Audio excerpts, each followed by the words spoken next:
Well. Hello, hello, hello. Can you hear me well? Is all alive? Am I dead? What is going on?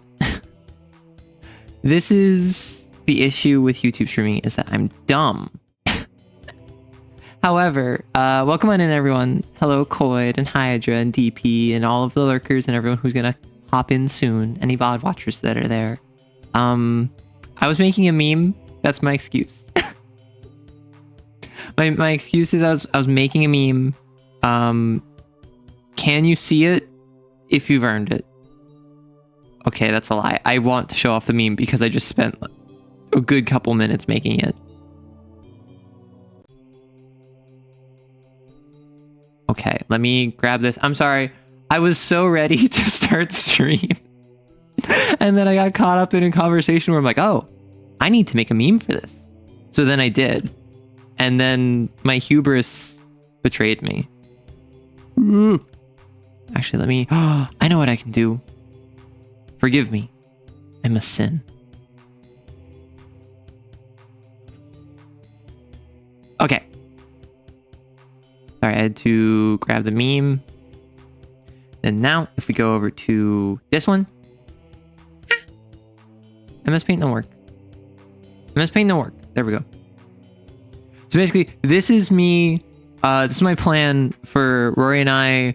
We're talking about civilization. And then he was saying that if we were to play, he would just instantly declare war on me. And I'm like, what are you talking about? I would never get into war. Rory, where's the peace? Which I just find so silly because I am a player who, when I play grand strategy games, I like number getting bigger. I like making lots of money. I like making lots of culture. Generally, I don't make as much science as I should, but I generally make a lot of science. And I just ignore my military. That's why when I played Victoria 3 for the first time over the weekend, I had a royalist revolution, I had a communist revolution, and then I had a populist secession all happen in like 5 years. You made 400 D&D prompts, you will curate them. What is the hell hydrate thing? Is it just drinking water, but the hydrodominatus? So I am a big fan of the Alpha Legion, but I'm also not. Because I am Alpharius, but I am also not. Because I'm actually Omegon, but I'm actually not. Hydrodominatus is my battle cry of choice when it comes to 40k. However, I think Coid just started saying Hail Hydrate because I need to remember to drink water, and I don't do that. Which, again, I always thought it was silly to have like a hydrate command. I just realized I didn't ping people. I just realized I never pinged for the stream.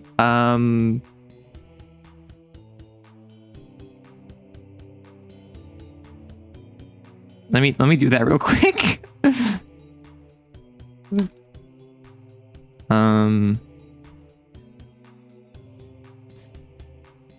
Arrow not late.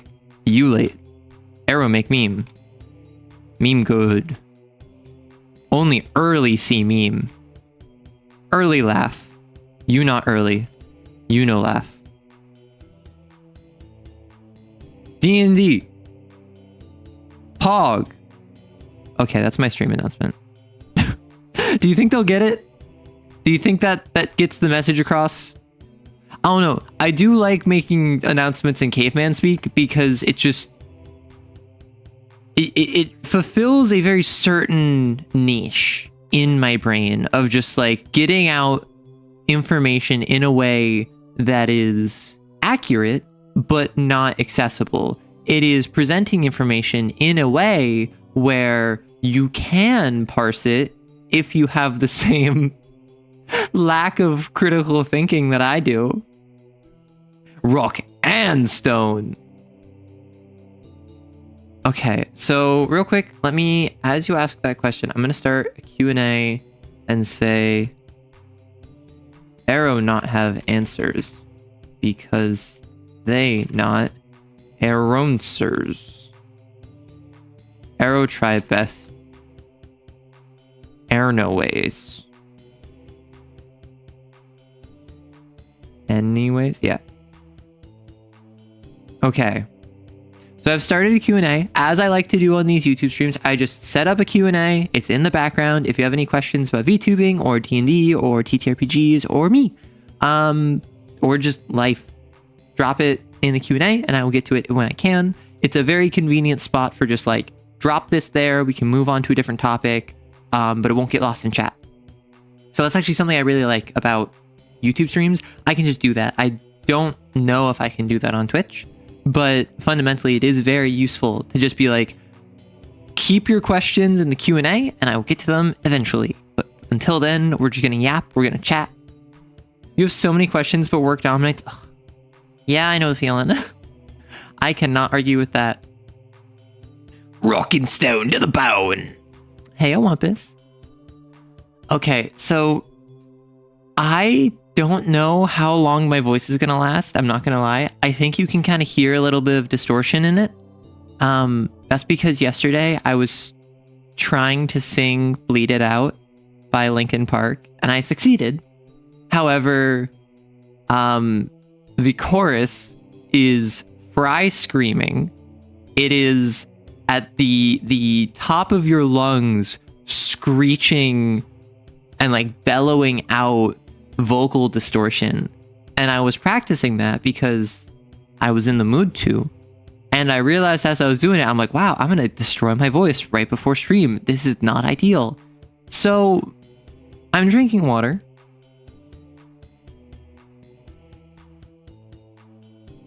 However, if I randomly have like a 1 hour long stream today, I apologize, and that's the reason why. Also, I forgot because I was busy with other things.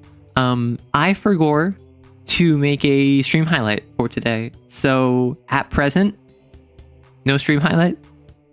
I was considering swapping them to Monday anyway, because then I would have Monday stream highlight, Tuesday stream, Wednesday Lancer, Thursday stream highlight, Friday making Mega Dungeon, Saturday stream, Sunday other video, like other TTRPG. So I might just do that because currently I'm not always releasing a video on Monday. That used to be my long form video slot, but now I'm not always doing that. So I'm kind of like not sure what to post on a Monday, and then I'm double uploading Tuesday because I do a YouTube stream on Tuesday. So I might swap that around. Marshmallow root tea. What is marshmallow root tea? I understand like root teas tend to be good for your throat. I understand honey. I understand lemon / citrus. Warmth, which I'm currently drinking ice water, which is not warmth.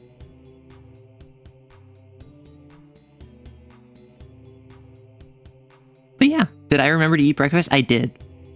So in Civilization, do I do Egypt for the wonder spamming? No. In Civilization, I generally just play whoever I want to at that moment, and it generally changes over time. See, this is probably due to playing TTRPGs and like D&D where I was running most of the time, and I got into the habit of just assuming that I would not have the chance to play often. So I try to avoid repeating stuff too terribly often. I try to not, like, if I play Civilization in one game of Civ, I try not to play, if I play Egypt in one game of Civ, I'm probably not going to play Egypt in the next game of Civ, because I understand I have a limited amount of times where I'm going to play Civ, so I'm not going to play the same person over and over and over, which I think is part of why I'm not good at the game. I think is part of why I struggle at actually, like, developing my skills in the game, because unlike Rorston, for instance, who makes jokes about how great at Spain he is, I don't really play one game for years and years and years and get really good at it because I focus on one character. I will try out a game for a couple weeks. I'll get really into it. I'll play a bunch of different characters and then I'll bounce. Like, I've been doing that with Marvel Rivals, where, if you don't know, I've been really into Marvel Rivals for like the past 6 months because I keep in the background off stream playing it in my free time. But I have shifted around which character I play. And I think that's a big part of why I'm continuing to play it so often, is because initially I was playing Venom, and then I was playing Magneto, and now I'm playing like, and then I was playing Emma Frost, and now I'm playing Iron Man. I played Namor for a while. I was playing Luna Snow for a while. Like, there's different characters with completely different playstyles that interface with the game completely differently, which then I think re-ups the dopamine hit of new shiny. You've heard good things about licorice tea. Unlike black licorice, it tastes good and it's nice. Okay, black licorice is pog. I can't even pog properly. That's how you know it's bad. My voice is worse than I thought. I did not speak much this morning. So I went to bed fine. And then I woke up and I'm like, huh, my throat feels a little tight. It'll be fine. I can just stream. I don't think my voice is fine. I think that my throat is kind of deaded. Hey, Maddie. Small amounts? What do you mean I sound like I ate a clown just because I'm honking? Pog. Pog. Pog.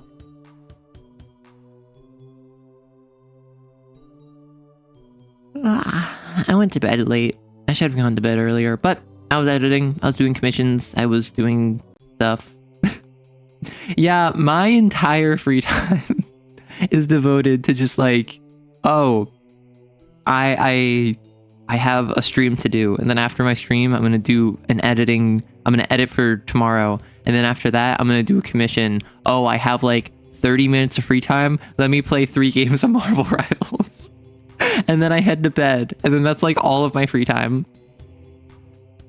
You finally joined the Discord. Welcome on in. Honking and squeaking. Shut up. Change to all chats instead of top. Yeah, that is true. On YouTube, make sure you swap over to live chat instead of top chat. Oh my gosh. Oh, fun fact. I had an idea.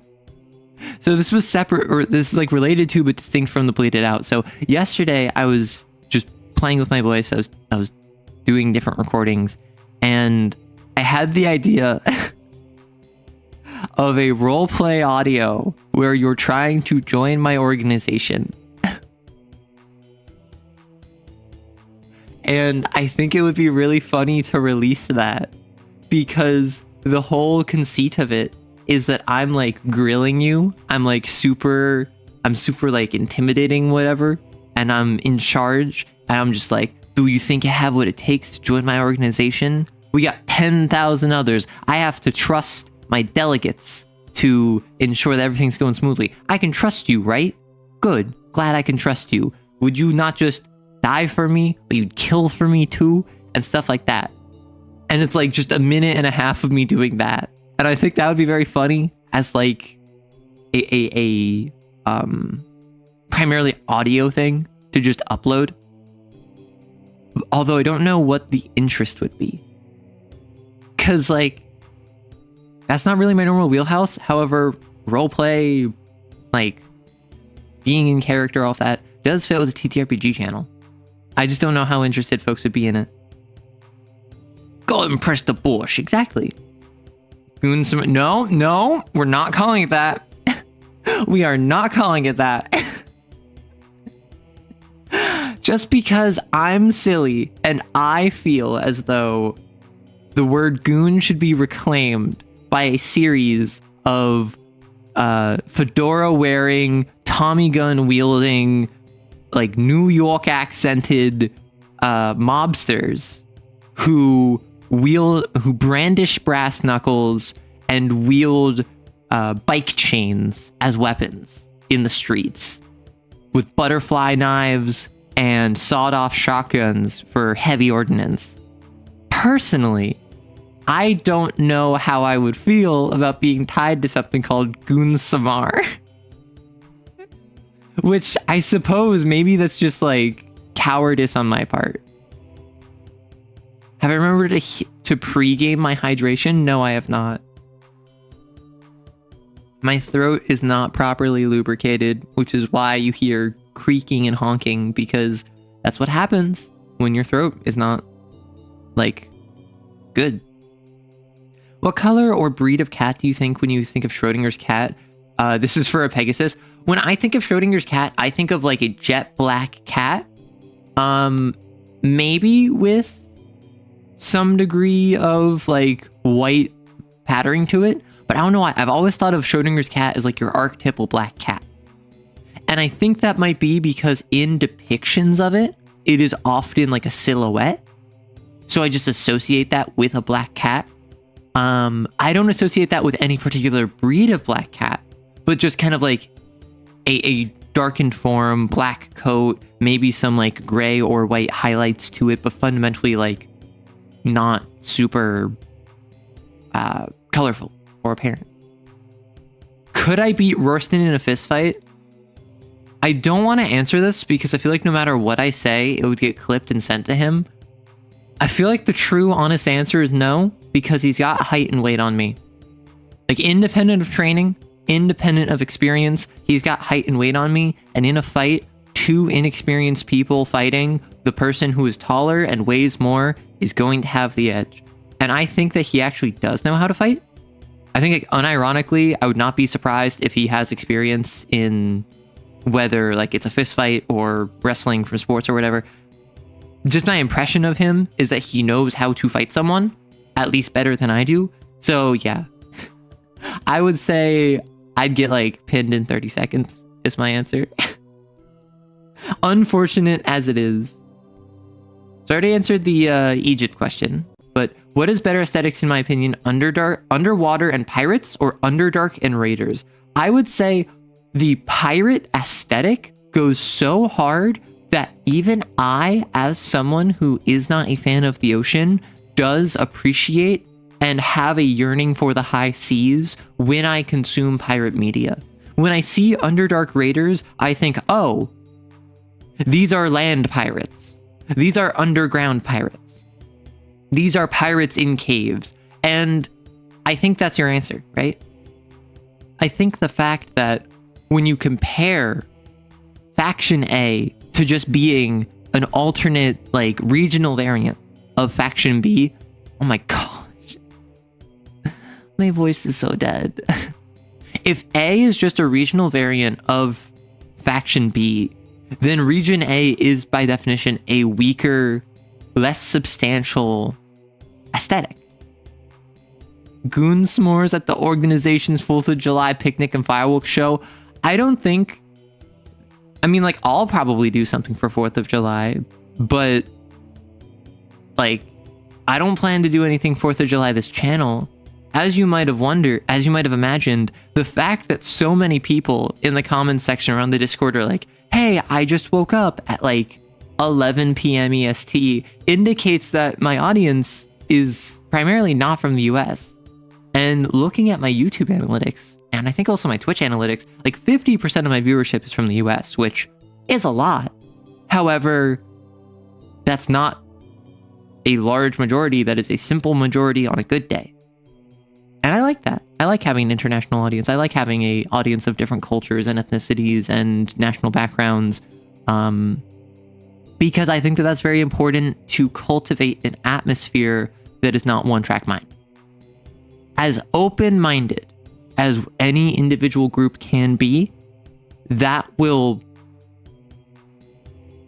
be pale in comparison to any group of a collection of closed-minded, comparatively individuals from different backgrounds.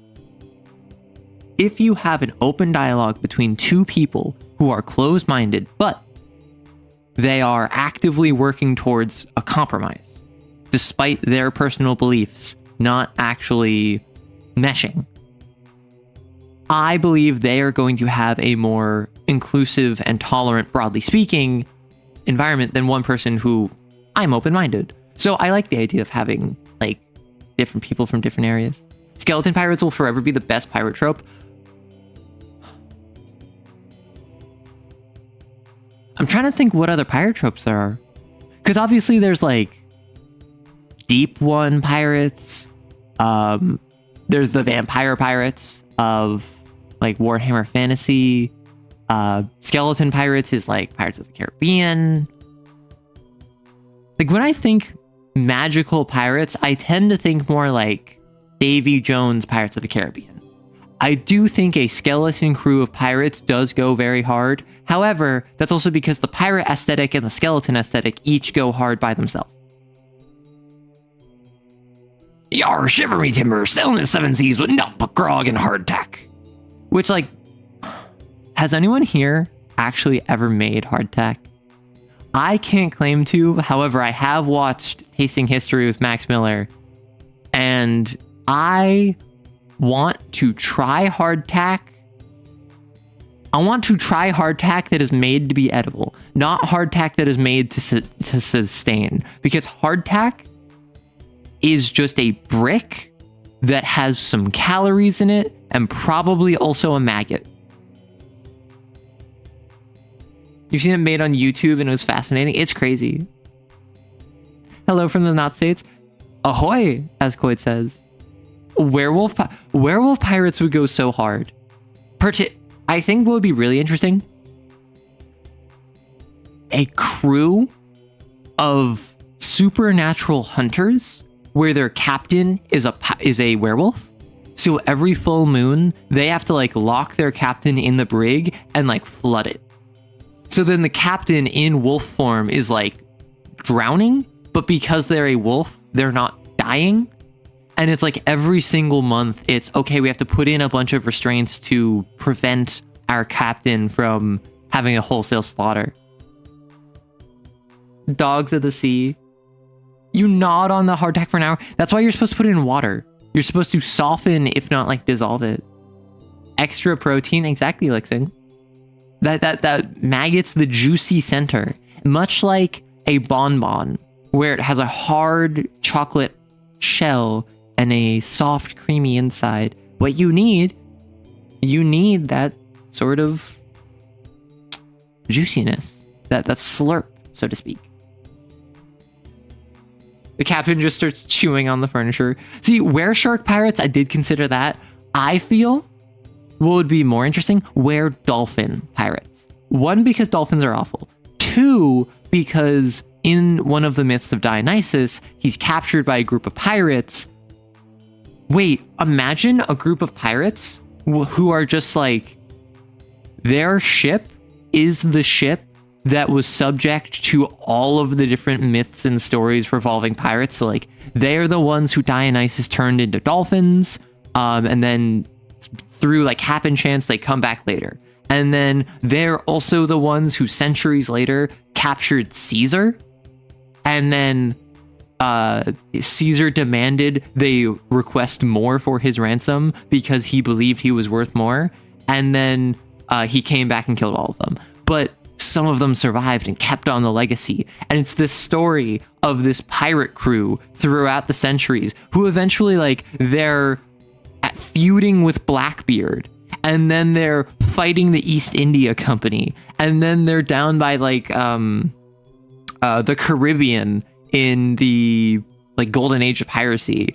And it's just, over time, this one ship and the rotating crew throughout it just find themselves constantly dogged by all of these different circumstances. And then eventually they're fighting like modern day pirates who are like using jet boats with like light machine guns, but they still have the same like pre-millennium like galley that they've since upgraded into like a galleon. They never modernized even into like an ironclad. The piratical ship of Theseus. Okay, I'm kind of obsessed with organizational ship of Theseus. What do I mean by that? Here's a meme that I made earlier.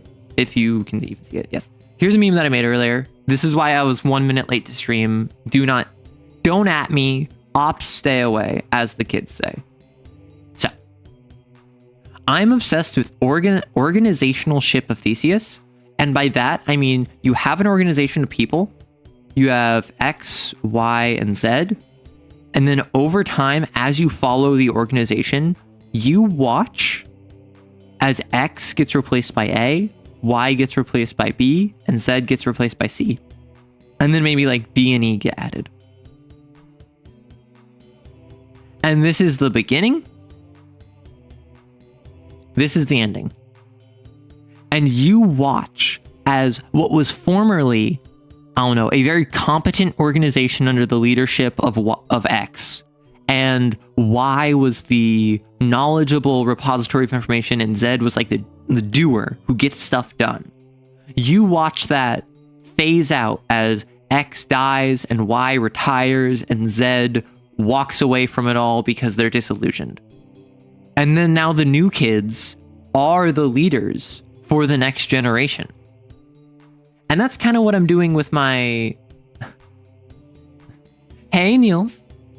Welcome on in. Also, hey, Jeffrey. I'm not sure why you just added me, but... you have this vampire wolfman who hunts down elves. The first vampire was an elf in this world and turned the wolfman into the second one. So now he hunts all elves collecting ears. That's wild. But I subjected my roommate to this in the Werewolf the Apocalypse game, where we just beat story 1. We just actually concluded story 1, and now we're putting it on pause. Their character joined a sept, which is a group of werewolves. And within the sept, there are different packs. And that's basically like your Vampire the Masquerade coterie. So they join a new pack with another new person that joined at the same time. It's a one-on-one game. So it's them and another person. The leadership is this werewolf called Tears Through Balrogs. Which, if you're wondering why that name, because this sept, this cairn that they are looking after, has existed. Oh my gosh, my voice. This sept has existed for hundreds of years. However, a couple hundred years ago, the Garrow died. They failed. They left. They abandoned the cairn and their responsibility. So this cairn was left abandoned for a couple hundred years. And then in like the 70s, this guy, or this pack, came forward and reignited the cairn. This new group of Garrow came by, started a new sept to kind of reaffirm to the forest that they are guarding, to the cairn, to the spirits there, hey, the Garrow have not abandoned you, we have returned, like, we will look after you. But they didn't have any context for what the sept was like before they were there, because the last time anyone was there was like in the 1800s. Now it's the 70s, like the 1970s. So the leader of this pack was a huge Lord of the Rings nerd, but this was the 70s. So anytime they encountered like a Bane, they would call it a goblin. And if it was a bigger Bane, they would call it a Nazgul. And if it was a massive, like the entire sept needed to come together to fight it, it was a Balrog. Because this leader of the cairn was a nerd. But it was the 70s, so no one knew.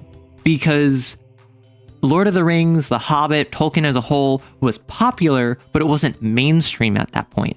So he could get away with calling goblins, Nazgul, and Balrogs because no one had that frame of reference. Come 30 years later, the Peter Jackson movies get made. Suddenly, the sept realizes that this culture that they have of like fighting goblins and slaying Nazgul and tearing through Balrogs is all just a Lord of the Rings reference because their founder was a nerd.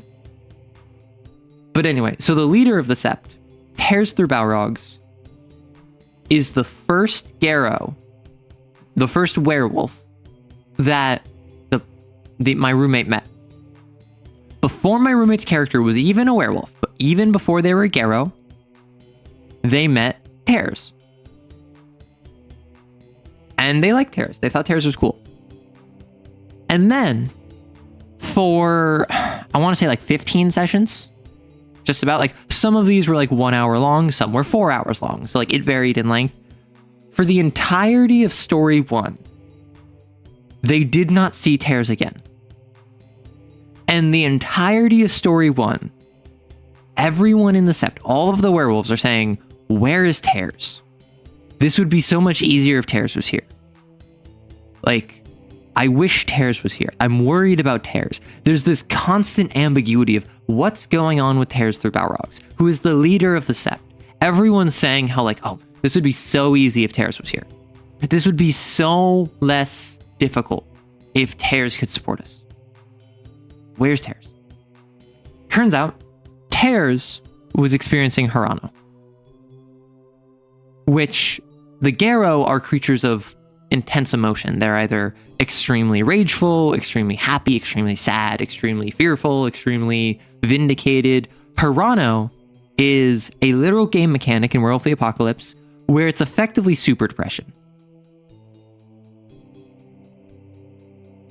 And before anyone says like, hey, just like me for real, I mean in terms of like, literally you stop functioning because spiritually you're effectively in a coma. Or like metaphysically you have died, so to speak. And if anyone of you still says, just like me for real, you should talk to your therapist about that. And if you don't have a therapist, you should get a therapist. So she succumbed to Hirano, super depression, and the very final session of story 1 was my roommate, their character, finding Tears and basically talking her out of I'll call it self-terminating. But unfortunately, this was not something that they could do. Like, it was not as if this was someone who's standing on the ledge and they were trying to talk off of jumping. It was someone who was already in free fall, and it was a movie moment where time was slowing and you're talking to someone who is about to hit the ground. So now Tears is gone. There's a new leader in the Sept, and we're going to do a time skip. And my goal is the Sept started with like 12 Garo. It got 2 more with the main character and their like sidekick equivalent, who joined at the same time, their own pack, and they just lost Tears. So now they're at like around 13. I want to get to the point where of this original 12, there's like under 4 remaining. But the Sept as a whole is still around like 12. So I want new Garo to join over time. We're doing a time skip right now. I want new Garo to join as old ones die. And I want to get to the point where my roommate's character goes from being literally blind in the world of Garo, having no idea what a spirit is, not understanding rage, questioning what the difference between a stargazer and a theurge is, which for context, a stargazer and a theurge are the equivalent of asking what the difference between a hammer and an orange are. They are not related. Though I suppose they're still like things that humans use. So they're kind of related in a broad sense. To eventually becoming, if not their leader, because my roommate has expressed their character doesn't really fit a leader archetype, kind of like being the knowledgeable one. I want to get to the point where my roommate's character is the advisor to all of the newbies who join the Sept. My roommate's character is the one who everyone goes to when they have questions, because I think that's such an interesting arc of the story. And already we've had a leader change. Already I've set up there's going to be another death soon. Already my roommate's pack has kind of like jumped up in terms of how relevant it is to the politicking of the Sept. Man, didn't know werewolves were so emotional. They really are weak. This post is made by the Sabat. Emotions are for bloodbaths. Exactly. Goes from being a blind puppy newbie to the grizzled old veteran. Exactly. That's literally what I want. But want to know what makes this all more complicated? Want to know what makes all of this so much more complex? You're gonna judge me. You're gonna judge me, and I'm gonna say I don't care because I think it's cool. False Hydra. Remember how I said there was like around like 12? There's actually like around 16, but I just haven't addressed those other 4 because they're going to die at some point to the False Hydra. So I've set it up from the very beginning that there is members of the Sept who exist and are affecting how the Sept is functioning, but will eventually die. So I have yet to name, describe, or reference them. However, I have dropped hints to them. Like I've referenced the old man who my roommate is like, do I know this person? And I'm like, yeah, you think you've met an old man related to the Sept before. Of course, their pack is not of 2 people. It's actually of 3, but one of them is going to die to the False Hydra. So like, not only am I doing this whole like meta plot of Ship of Theseus of the Sept, I'm also doing a False Hydra plot, which we're about to jump into if we do story 2. My goal is once we start story 2, I'm going to kill off another character. I'm going to introduce another one during the time skip. So we're going to be at -1, then +1 during the time skip. Then I'm going to add another one during play, and then False Hydra.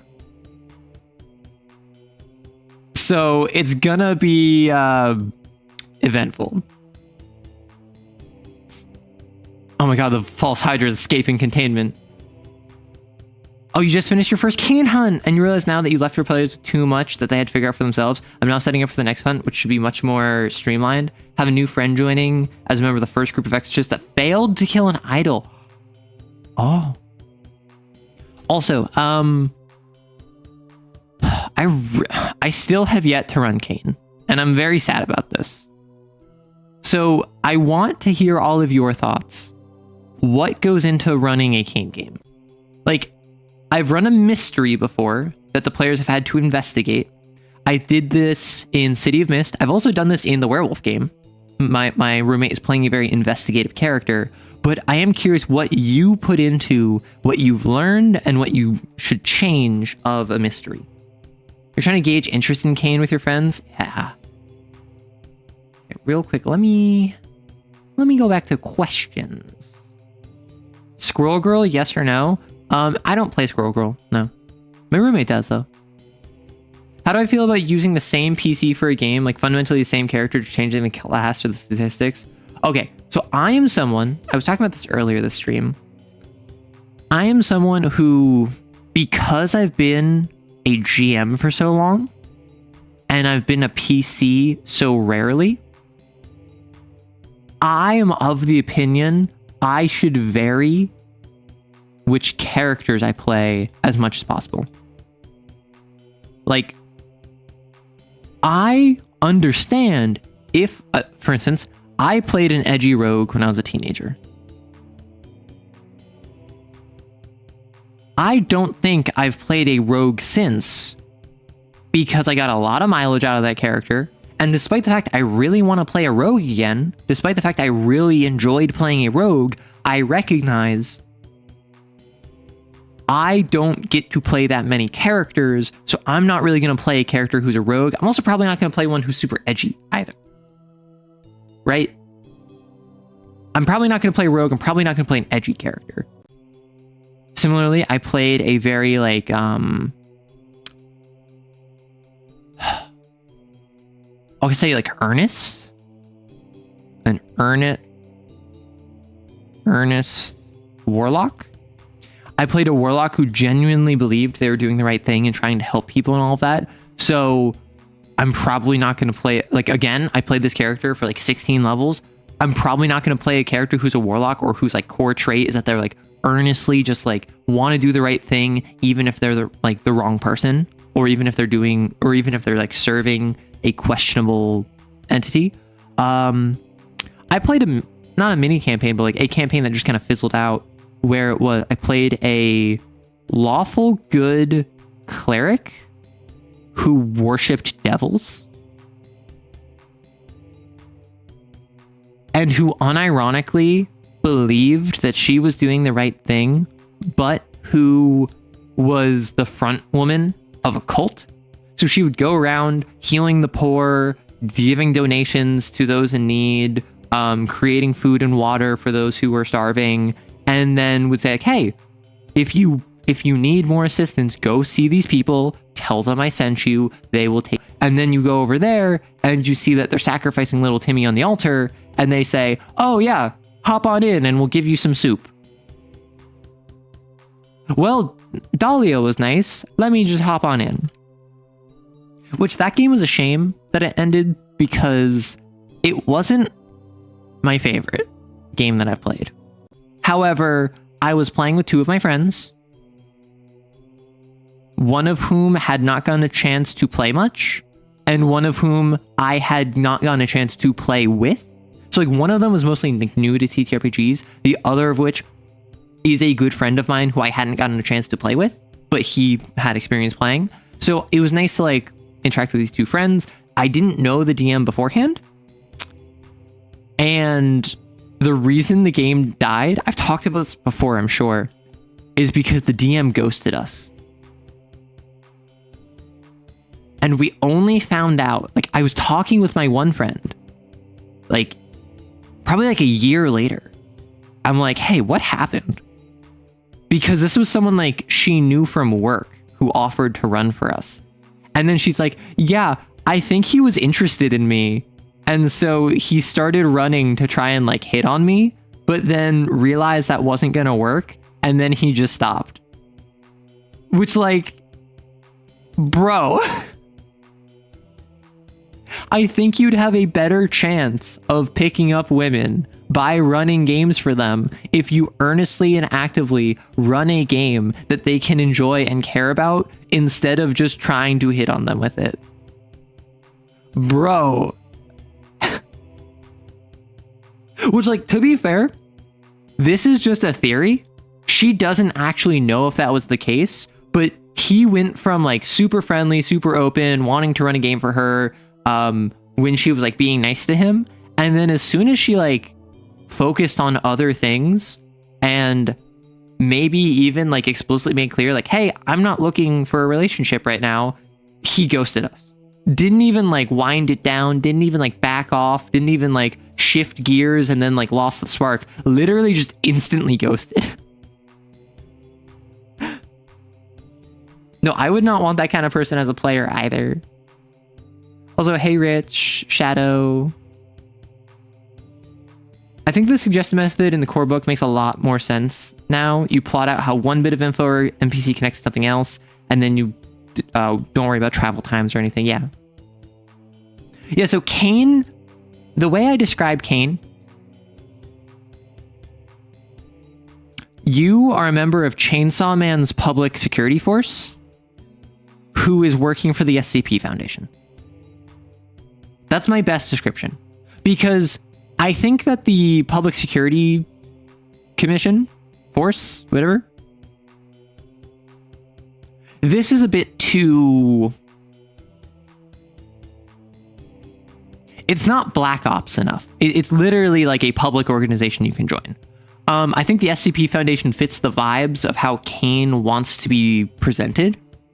SCP is cold, not cruel. It's extremely secretive. They have no scruples about skirting the edge of morality, but fundamentally do want to save the world, protect its people, and their whole thing is, we'll die in the dark so you can live in the light. But the gameplay revolves around Chainsaw Man. The gameplay revolves around, we are going to go find sins, which are basically just demons or devils. We are going to figure out what the deal with them is, and then we're going to kill them. That's Chainsaw Man. You know, the devils are lawful. They are lawful, which is why it worked for Dahlia. I'm on the East Coast, so you set up a game in Baltimore, but needing to think about specific locales and where things were slow. Yeah. I don't like, personally, I don't like running real world locations. And in the World of Darkness, this is kind of required.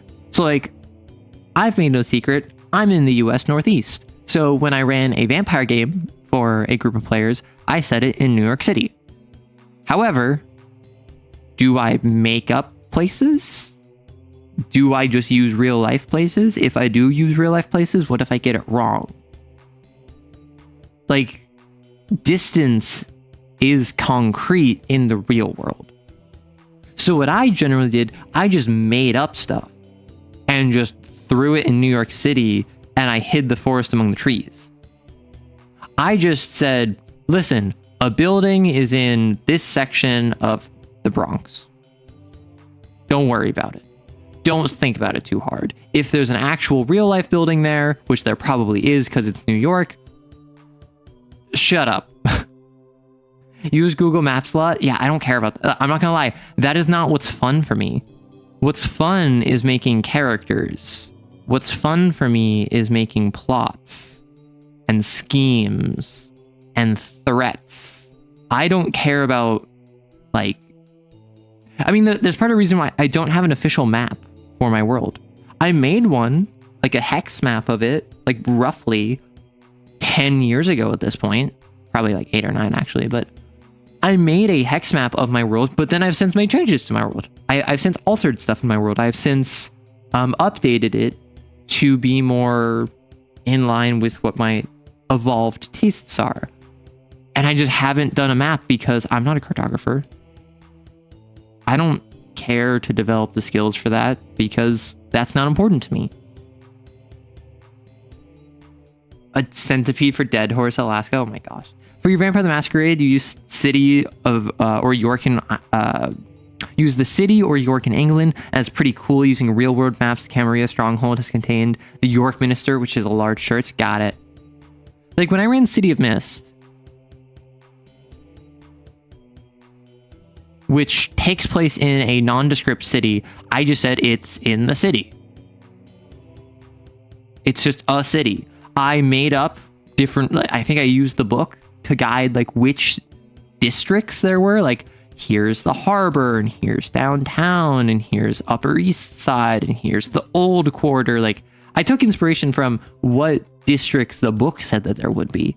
But fundamentally, I didn't say this is New York, or this is Chicago, or this is London, or Hong Kong. Like, I just said, I'm just going to make a nondescript city that'll give some more personality by the genre conventions that we're dealing.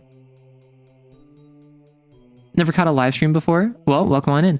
On Tuesdays, we have just chats. There is a Q&A up in the top of stream, where currently I have a question that I already answered, or I don't actually think I answered this question. I was halfway through answering it, then I got distracted. But basically, feel free to drop anything in the Q&A. It could be about me, VTubing, TTRPGs, D&D, advice, whatever. I've had people ask me, like, how can I get into VTubing? I've had people ask me what my thoughts on pineapple on pizza are. Or no, I haven't had anyone ask pineapple on pizza. I've had people ask me pizza on pineapple. That's what it was. So, but in terms of using the same PC, this is something my roommate does. Because my roommate gets to play in a lot more games than I do, because they know more TTRPG players than I do. Like, their friends from high school that they still talk to are all, like, active TTRPG gamers. So, they are oftentimes more a player.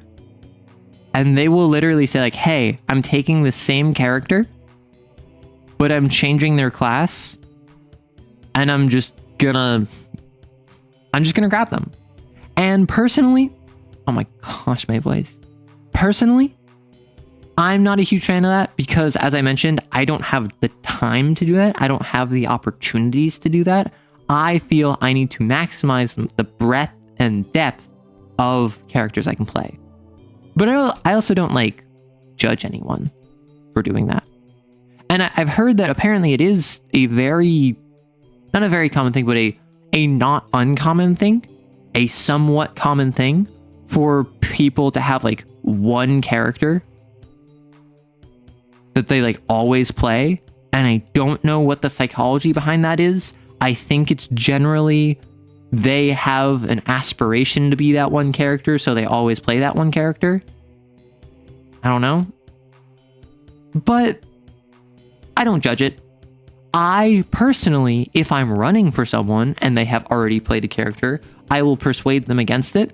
And if they are resolute, I will say, okay, we'll just be aware this is not the same character it was before. It might have the same name and personality, but you're not going to be able to utilize the same experiences. Because some people want to play literally, this is the exact same character. My sibling was running for their friends. My sibling was running for their friends. One player. My sibling was warned. This one player is a flake. Gonna constantly not show up to sessions. Gonna constantly throw a wrench in your plans. And my sibling was like, don't worry. I got this. Wanna know why? Because this player's girlfriend, who they live with, is also in the game. They're gonna carpool. I don't have to worry about them flaking. Do you want to know what happened? 2 sessions in, they stopped showing up. Despite the fact the person that they were dating and lived with was also going to the sessions. So, sibling starts a new group. Literally the entire same group, except for the flake. People are like, hey, why don't we add the flake back in? And my sibling's like, no, I'm not doing that again. What was the point of this? Oh, okay, yeah, I know. One of the players says, hey, I want to play this character. And then sibling's like, all right. And then after, again, like 2 sessions, this player informs my sibling that because this character was a part of their other friend's world, and they had played this character in that other friend's world before, that meant that my sibling was running in this other person's setting. And my sibling was like, okay, I guess. And like my sibling's chill. My sibling is not the sort of person that'll get upset over that. So my sibling was just like, all right, I guess I'm running in this person's setting. And then it turned out that this person's setting was like big map like this with a big mountain range. The person had really only developed this section. So my sibling was like, hey, what if I just take this section? And they were like, sure. So now the game is set somewhere over here. But that was an instance of my sibling being informed that they were running in someone else's setting because one of the players decided to play a character from that person's setting. And that is something that if a player tried that on me, I would say, that's a funny joke. And then if they're like, no, I'm serious, I'd be like, oh, really? You're serious? Because you're not the GM. So why are you talking like you are? And I would shut that down instantly. Like, I'm all for letting players have freedom, and I'm all for letting players have fun. If you want to play a character that is just the same character 3 different times, I'm not going to stop you. If you tell me what setting I'm running in because you want to play your specific character, I'm going to tell you no. And if you push back, I'm going to ask you very politely to leave the group. Because I would rather have no D&D than bad D&D. I have played bad D&D. It's not a fun time.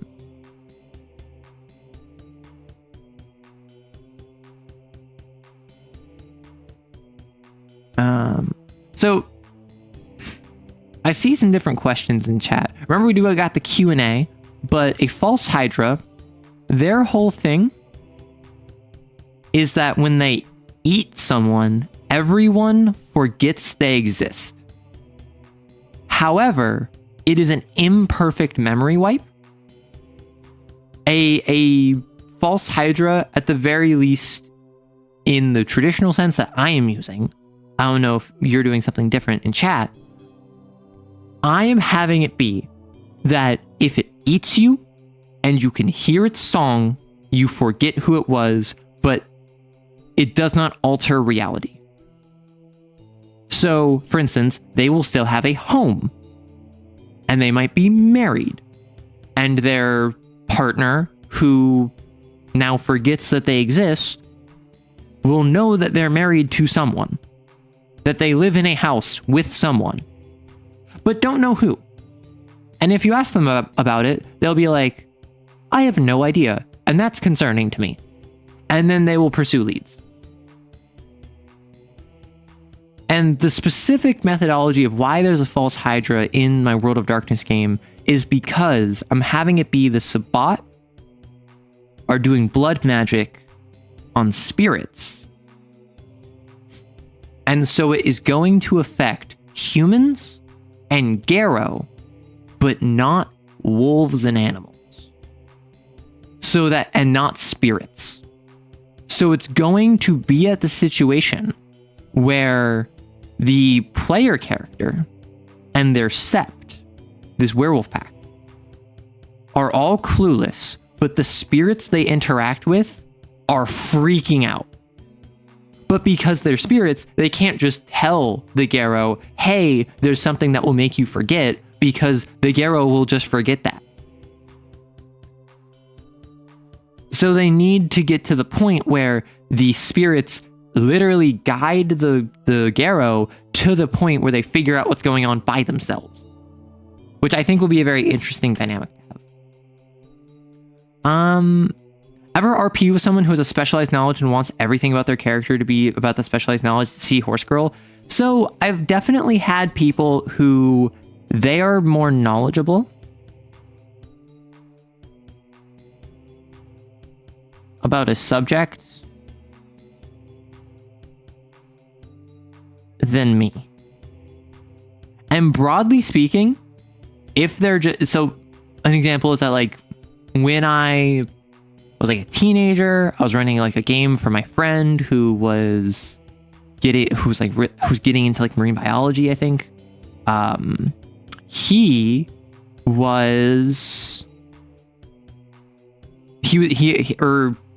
no, it wasn't marine biology. I think he was just into animals because, like, he had reptiles and also fish and amphibians, and like he had a bunch of different animals he knew how to care for by the time he was a teenager. So they're in like a sewer, and they encounter like two creatures, like two giant lizards, and because one is slightly bigger than the other, he calls out that that's the female and the other one is the male, because that's something that just tends to happen in reptile biology. And that's something where I wasn't thinking about that, because at that point in my life, I didn't really care. So I was just like, sure, that one's the female. Like, that didn't lead to anything, but that's just an example of, like, I wasn't thinking of this, but a player called it out. Similarly, in my World of the Apocalypse game with my roommate said, hey, I wouldn't know this, but my character would. How old is this rock? Because, again, I'm in the Northeast, so we're playing in the Northeast, and the Appalachian Mountain Range is literally older than Pangea. The mountains around here are older than the continents of the planet. So they're talking to a spirit in a cave. They're talking to a cave spirit, a spirit of a cave, and they're like, my character would know this, even though I don't. How old are these rocks? Is this like Appalachian Mountain old? And I'm like, not quite that old, but it's definitely closer to that than not. So that's the sort of situation where I wasn't thinking about that. I didn't have that in my brain. I wasn't planning on that. But the player had an idea that I said, go for it. And I basically enabled them to spark their own imagination. I let them do the heavy lifting. I let them supply the idea that I then just okayed. Similarly, if a player, for instance, says, I don't know, if I'm playing with Rory, for instance, and he is super knowledgeable about different types of stone and earth and materials and whatever, or his he has a background in archaeology, and he is just like, hey, what material is this cave made out of? And then I'm like, why are you asking? And then he's like, I want to know if it's a soft enough material that we could reasonably fireball through it, because if it was material XYZ, then it would not have the structural sustainability to resist high amounts of heat and pressure, but it would not result in a cave-in. And I would just go, what material would fit that description? That's what it's made out of. And then he would just tell me, because I'm not an expert in that field. He is. So I would just let him tell me, and then I'll give him the option to do the cool thing. Or if that's not something that would work, I would just say, yeah, no, that wouldn't work for here. And he would just be like, why? And I'm like, well, you tell me what materials would not work here. And then he would tell me, and then I would say, that is why. Because at a certain point, in an instance where a player has more knowledge than you, in an instance where a player out of game has a specialty that is being touched upon in game, or maybe they bring it up, it is fun for the player to be able to utilize that. It is also extremely easy to exploit that if you never put guardrails. So broadly speaking, if they're super knowledgeable about a subject, be like, well, you tell me, how would this work? What do the ballistic markings of a century-old weapon that was refurbished and used a week ago look like? What residue would it give? What is the blood spatter analysis of if a jagged but still bladed weapon was to slice through an artery? What would that look like? Forensic expert. And then they tell you, and then you say, okay, it's that. Because you're literally consulting a subject matter expert in that situation. But then if they keep doing that, if they keep trying to like, hey, how can I bust down this door? Obviously, with 14th century carpentry techniques, a great axe would be able to cut through it in 3 swings if you hit it at the right angle. I would just be like, no. Why? Magic. Not because I don't want them to have fun, but because they already did this 3 times this session.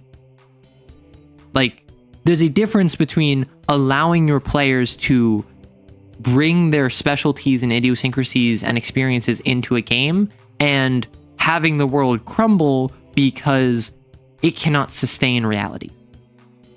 At a certain point, you just have to say, nah. Like, realistically, yes, that is true, and you are right. I trust you as a subject matter expert. However, for the sake of the game, and for the sake of the fact that this is not real, this is fiction, that is not true in this instance. And then you move on. Jagged but Bladed was the name of your high school metal band? Oh my gosh.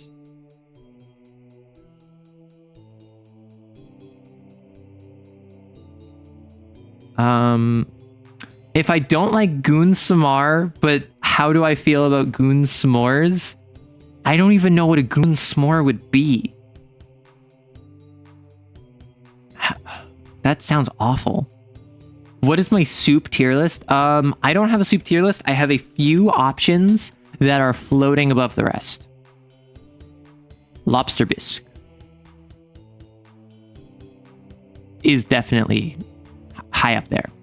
Ramen is a soup, and I would broadly just say most ramens. I would also argue curry is a soup, and most curries are pretty good. Not all of them. Like, I would say malai kofta is probably my favorite, but I have a hot take.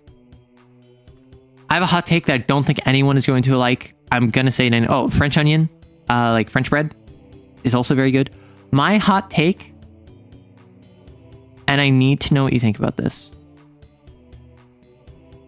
Chicken noodle soup, F tier. I have never had good chicken noodle soup.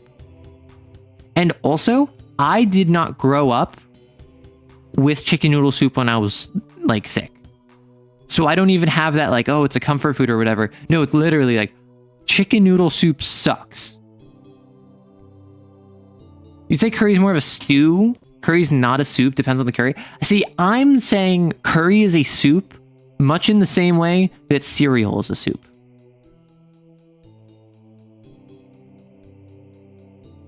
And for instance, all stews, soup.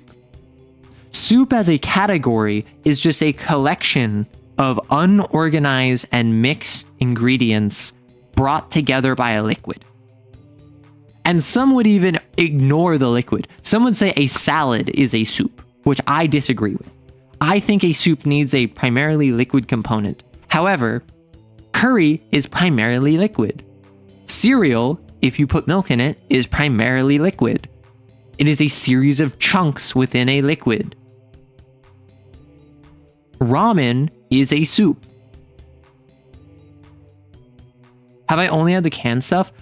Like, I've had primarily the canned stuff when it comes to chicken noodle.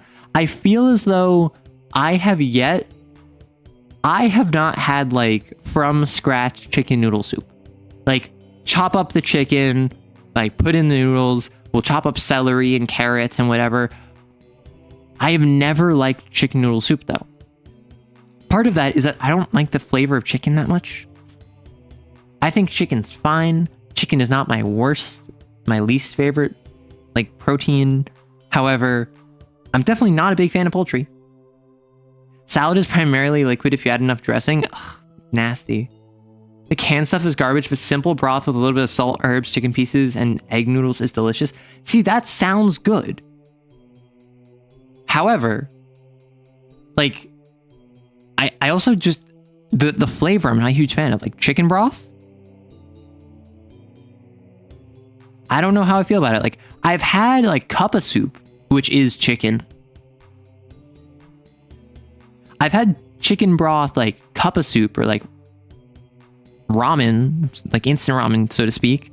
But I don't consider that chicken noodle, because I feel like that doesn't have chicken chunks. I hunger for the flesh of non-birds. Yeah.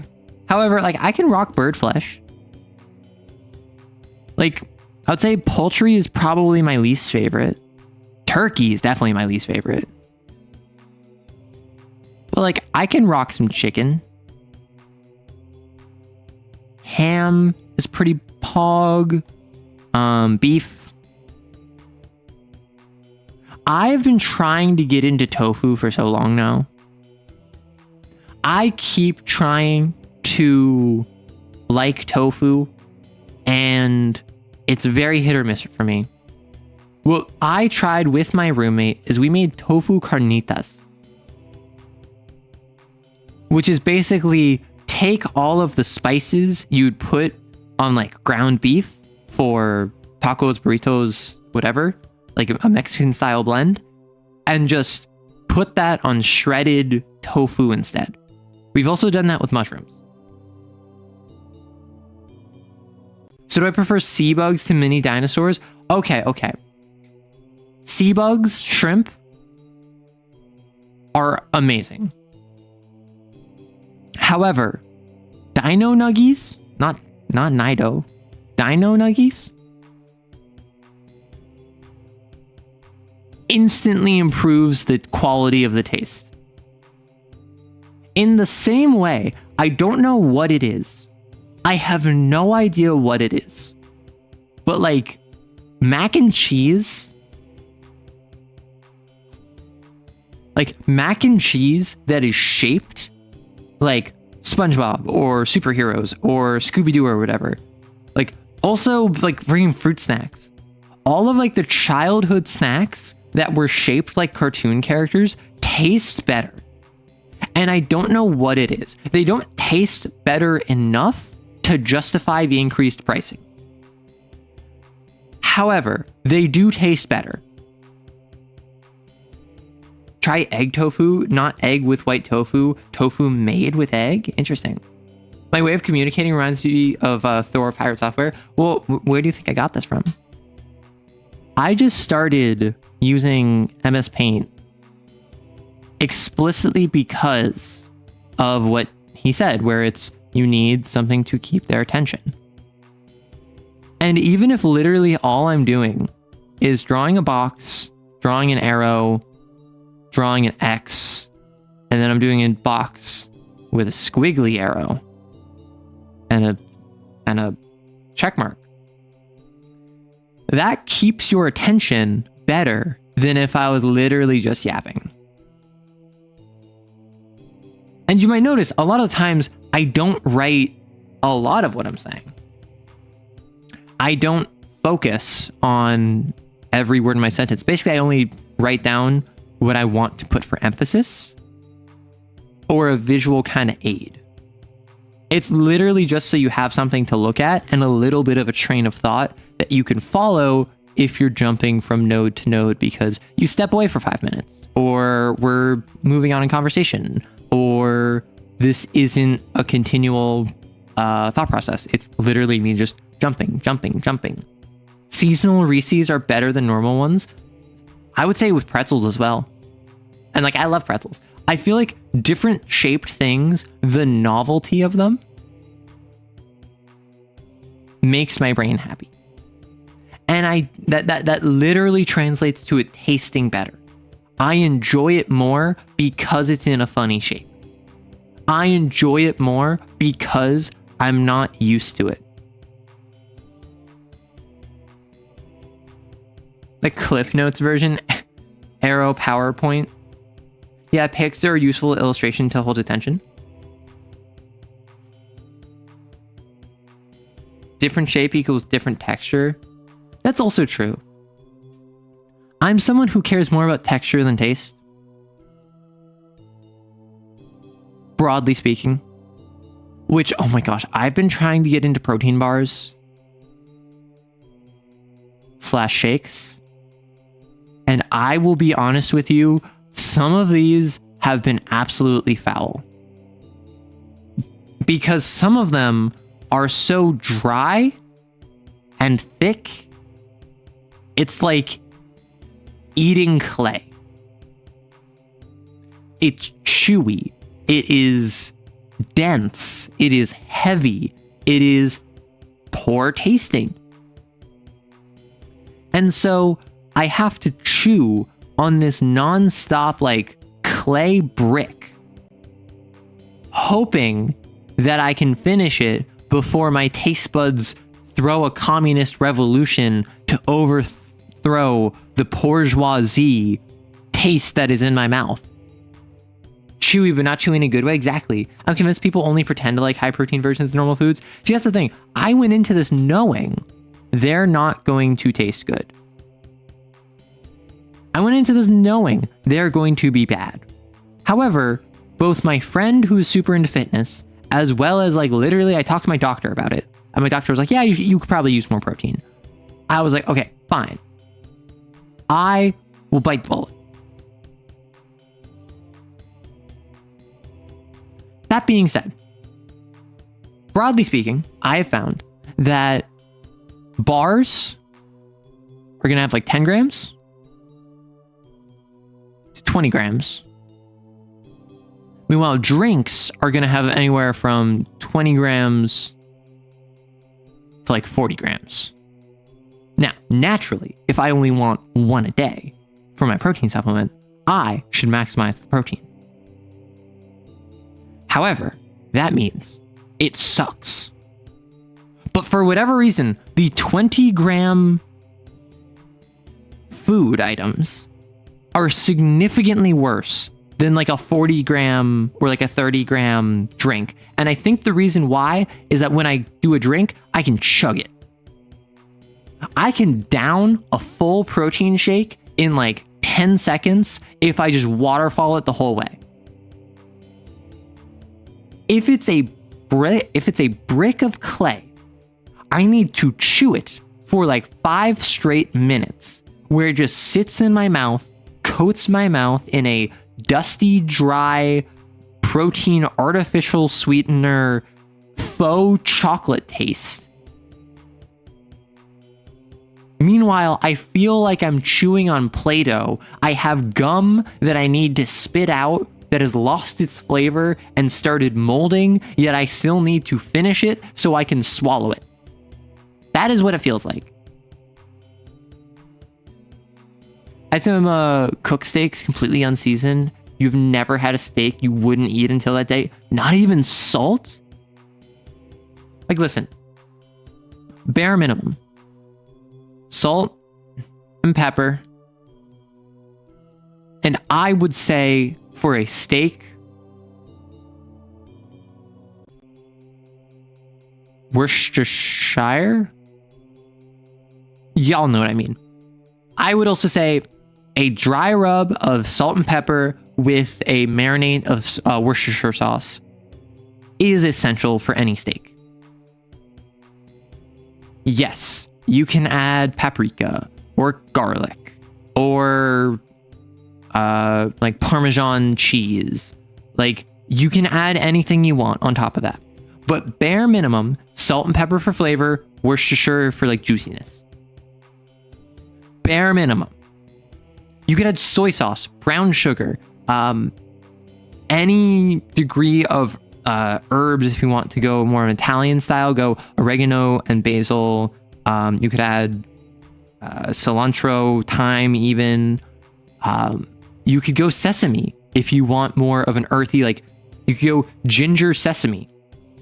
Garlic if you want it to be more earth tones. You could do, if you want it to be really spicy, you could throw in some like gochujang or sriracha.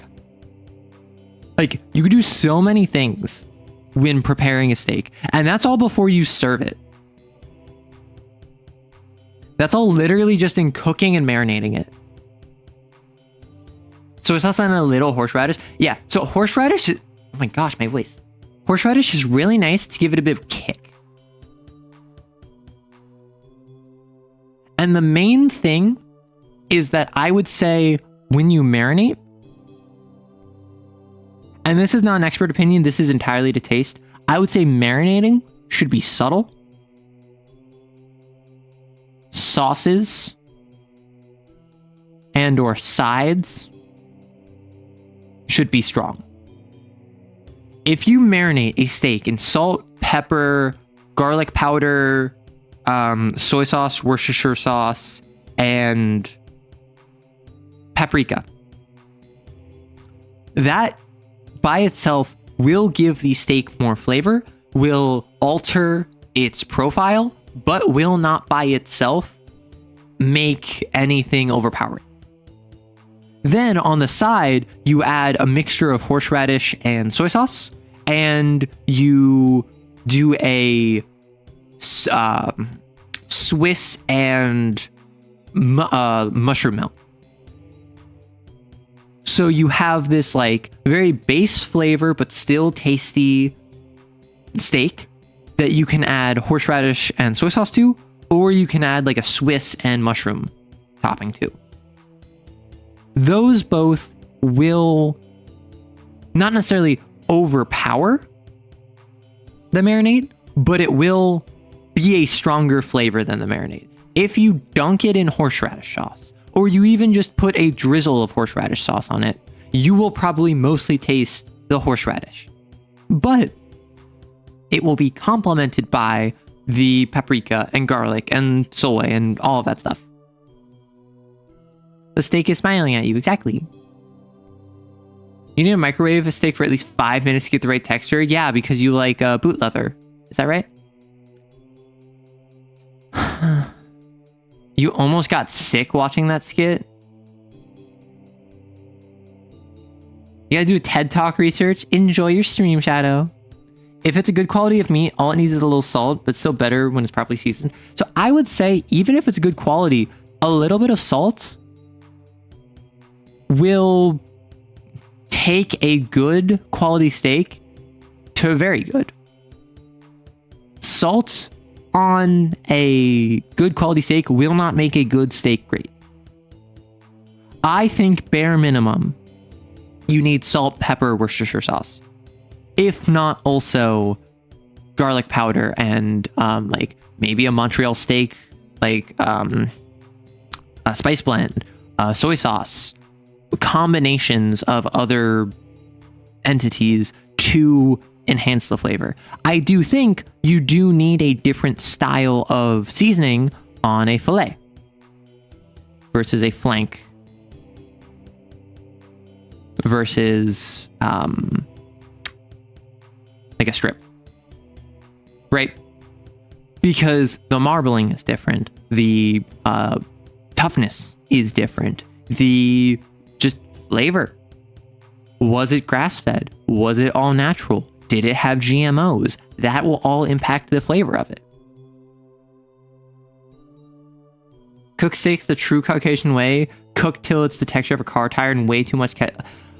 Ugh, ketchup on a steak. I've never understood that. Which, I've made it very clear my disdain for ketchup. I'm not a ketchup person. Also, give me a moment.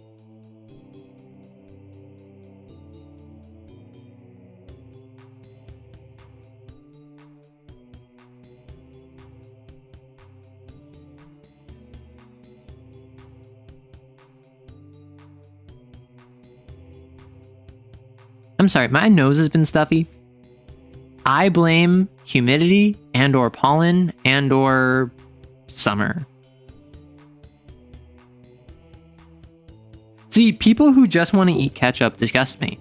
Not because there's anything wrong with ketchup, but because, well, yeah, there's something wrong with ketchup. I don't like ketchup. Ketchup is by itself a sin. And I would classify it as a centipede, personally. I think it wants to kill everyone. I think it deserves death. I think that it cannot be allowed to experience a sin event, else the world will be doomed. Which, no one believes me. But like, don't you know? Ketchup is evil? Why else would it have that little bit of liquid where it's like it's peeing on your meal? Anytime you use ketchup, you have to go over to the sink and squirt a little bit out into the sink to ensure that it's not just going to liquid on you. It's going to give you actually that gross, disgusting film like squeeze. I used to have my macaroni as like 30. I am going to be unwell. I hope you know. I have heard ketchup and macaroni. I've heard ketchup and steak. I've heard ketchup and all of this. Like, ketchup on hot dogs? I've heard of and I don't like it, but like I get it. Ketchup on steak? Mac and cheese? Katsu? Which I understand, like, ketchup on katsu is like a native Japanese thing to do. No.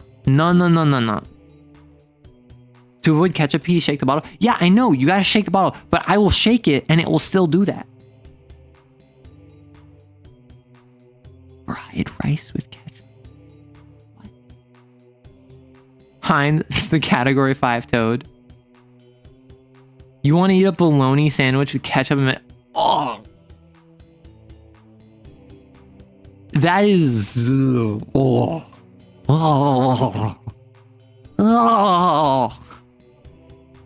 You dealt psychic damage to me. I don't like bologna. I don't like ketchup. I don't like mayo. The only good thing there is the bread. And somehow I feel like you would manage to like ruin that too. Shake it like a Polaroid picture. I already know how to do that. I just don't do that with my ketchup bottles because I don't use ketchup. I did ketchup and steak when I was like 5 because my steak was... Congratulations. You don't know, no autism.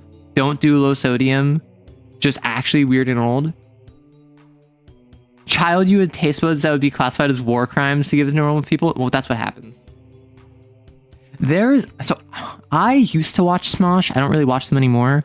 But like from my understanding, Smosh is now mostly like a large crew of consistent like rotating cast, and my roommate watches them. And one guy from it, Shane, who is also occasionally on like Dropout, has what he calls grave mouth, because he would just eat like 10 warheads at a time when he was a kid. And now he basically has like no sense of taste. Like, unless it's a very strong taste and or it is a very like sweet taste. Like, he ruined his sense of taste of sour. So he will be able to have like citric acid straight.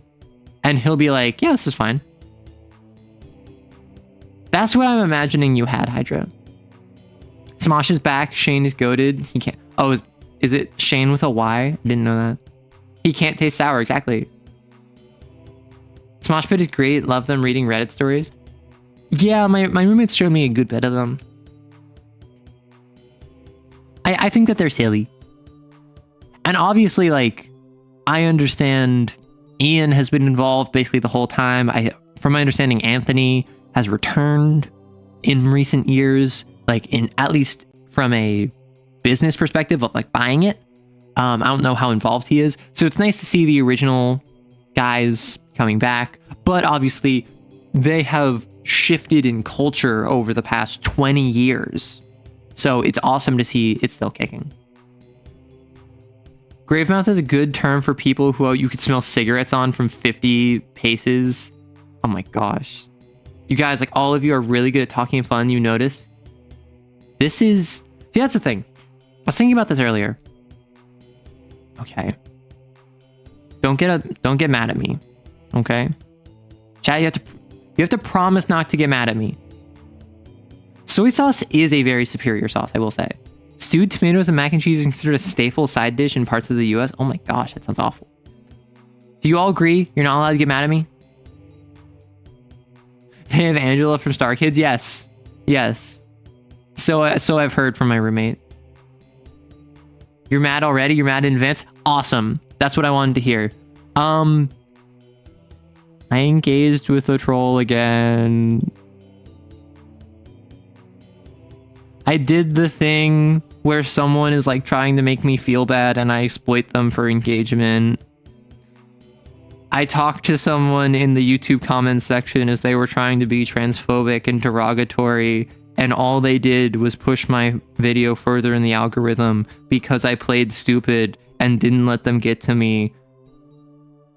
It will happen again. No, you're just disappointed. Okay, so I do this all the time. So, fun fact. I've been accused of using AI, or not accused, but like someone was just like, hey, clearly this channel uses AI to respond to comments. And no, this is just really important to me. So in my spare time, I will set time aside each day to respond to comments. For instance, before stream today, I was responding to comments. I did not get through all of them. I will finish responding to them sometime after stream. And I think that has unironically really helped not just with engagement on a algorithm level, because if I respond to your comment and then you respond to me, that counts as an additional comment for the algorithm, so it will push the video farther. It also makes a community of people who feel more comfortable speaking. It makes a community of yappers, because if you watch 10 of my videos and every single video you see that the comments are filled with me responding to people and hearting their comments and having a discussion, you probably are more likely to comment on my next video, my 11th video, and say what your thoughts are. And then when I heart your comment and I respond to you positively, you're probably going to comment on that 12th video. And I think that may be what happened to a lot of you, where even if you're not necessarily often a commenter, even if in most circumstances you're more of a lurker, the community I've cultivated is one where the bar of entry to being a yapper and active participant is extremely low, at least in comparison to other communities, because I go out of my way to positively respond to as many comments as possible. That being said, I also see all of the bad comments, like all the ones that are just like being transphobic or calling me slurs or whatever. And one of them was like trying to be all clever. So I responded to them. And I was just like, I don't know what you mean. And then they responded again. And then I'm just like, what? I'm confused. And then they responded again. And then I'm like, oh my gosh, I didn't know you weren't comfortable being a man. Congratulations, we're inclusive here. And then they're just like, not me. I was referring to you, abomination. And then my most recent exchange with them was just like, dog, you need to work on your insults. Like, let me give you a crash course real quick. And I just explained how instead of like giving random, throw it at the wall and see what sticks, like generalized insults, like calling someone abomination, you should build off of what worked and what will give your insults personality. For instance, they commented that I wear a choker to hide my madam's apple, which personally, I have never heard that term before. And I think that's really funny. So what I'm just like, you should have built off of that because that was actually funny, unlike literally everything else you said. So you should like go deeper into that if you want to actually insult me. Right now, all you've done is boost my engagement. So no, it is kind of funny. Like, I'll give them that. However, given how inept at smack talk they were, my assumption is they just took this from somewhere else. But that's the thing, right? It's like, I can just kind of laugh at myself. Meaning, you have to like hit me in a place where I'm not comfortable to actually offend or upset me, right?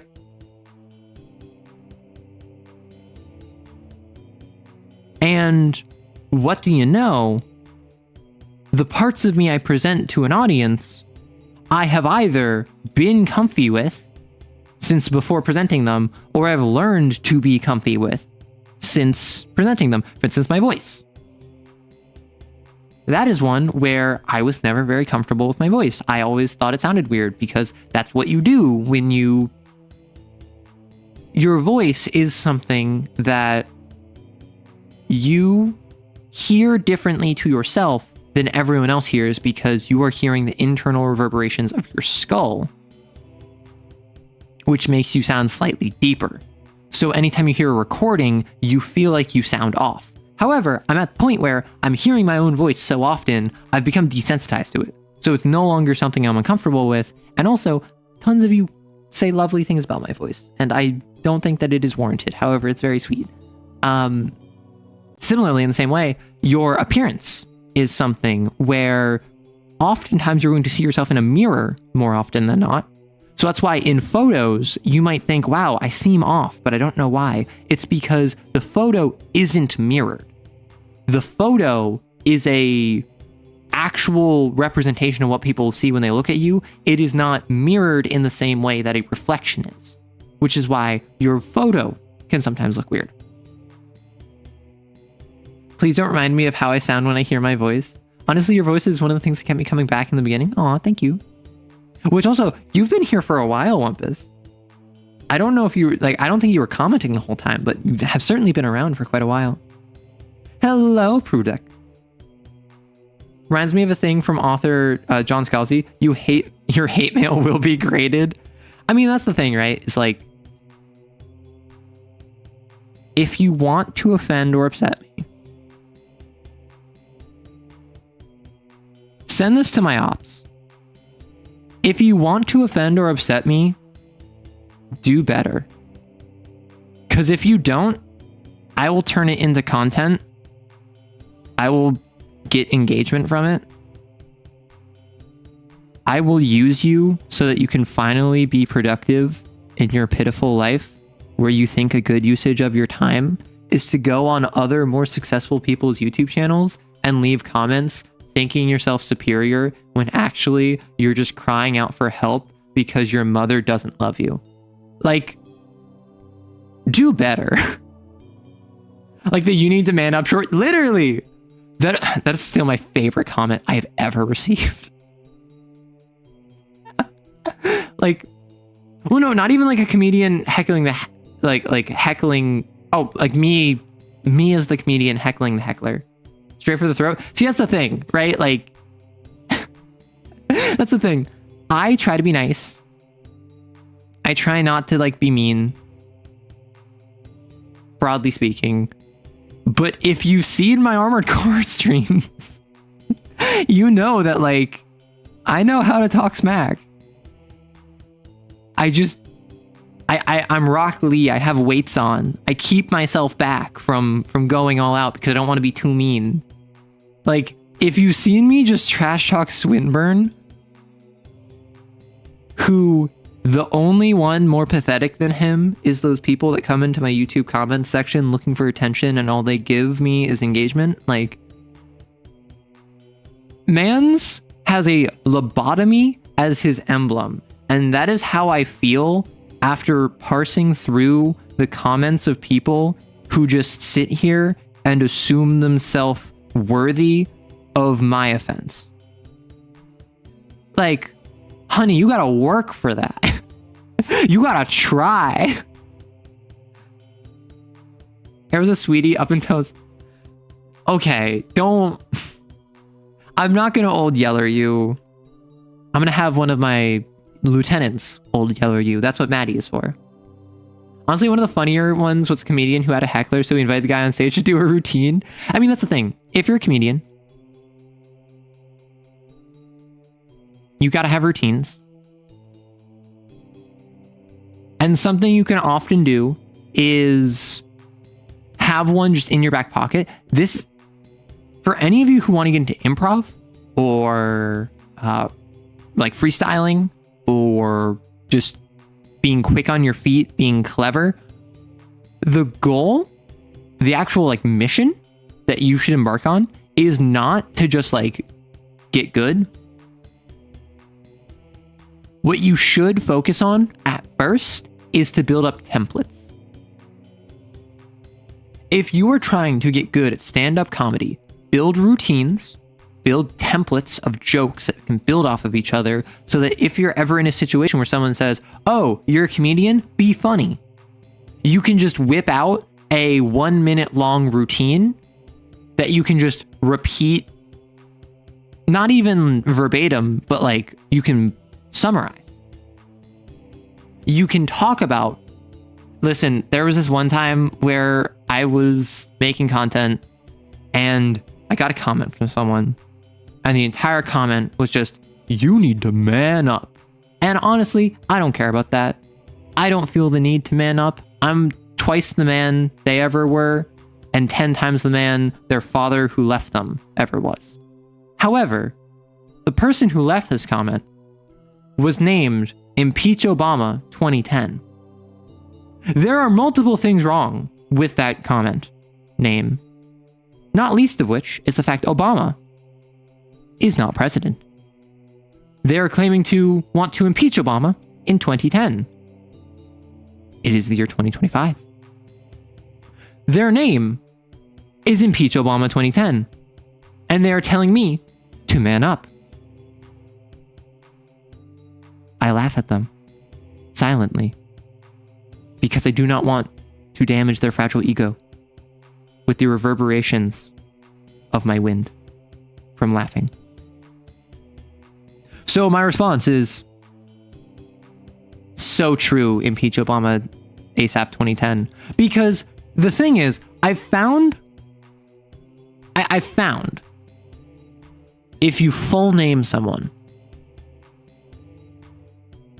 if someone has the barest bit of a silly name, and I don't mean silly as in like you find it funny to pronounce their name. I mean silly as in like their name is Impeach Obama ASAP 2010. Their name is like Doomslayer 420. If you full name them in a comment, you take all the steam out of their sail, all the wind out of their sail.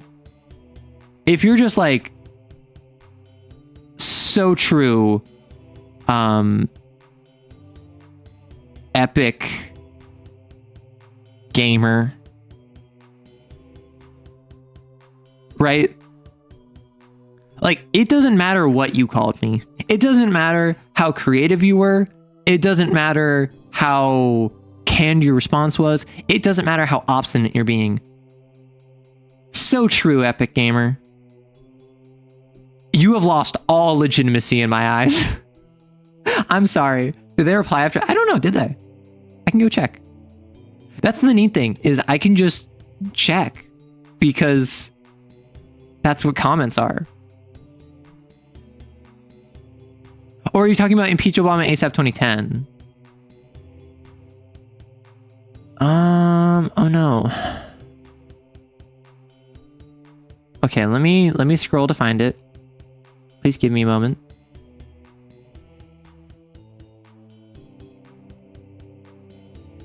I'm going to spend 30 seconds looking for it. And if I can't find it, then that's that.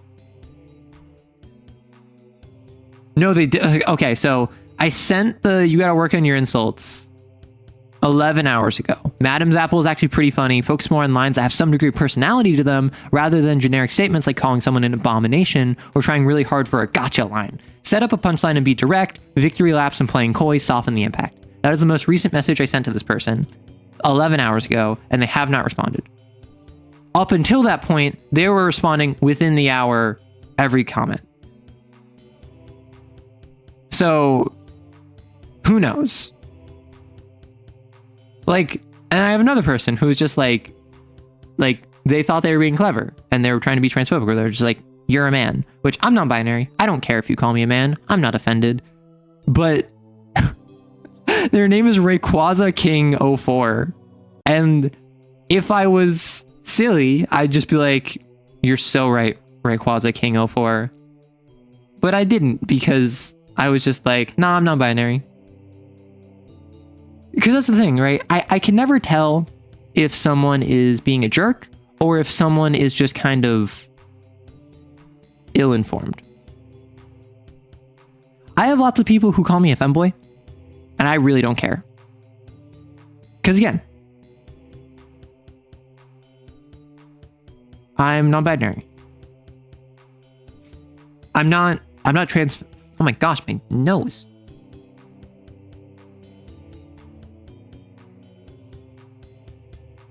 Sorry about that. My nose is so stuffy. But like, I'm non-binary. I'm not trans femme. I'm not offended by masculinity. I'm not divorced. I'm not like attached at the hip to femininity. So like, if you say I'm a femboy, sure.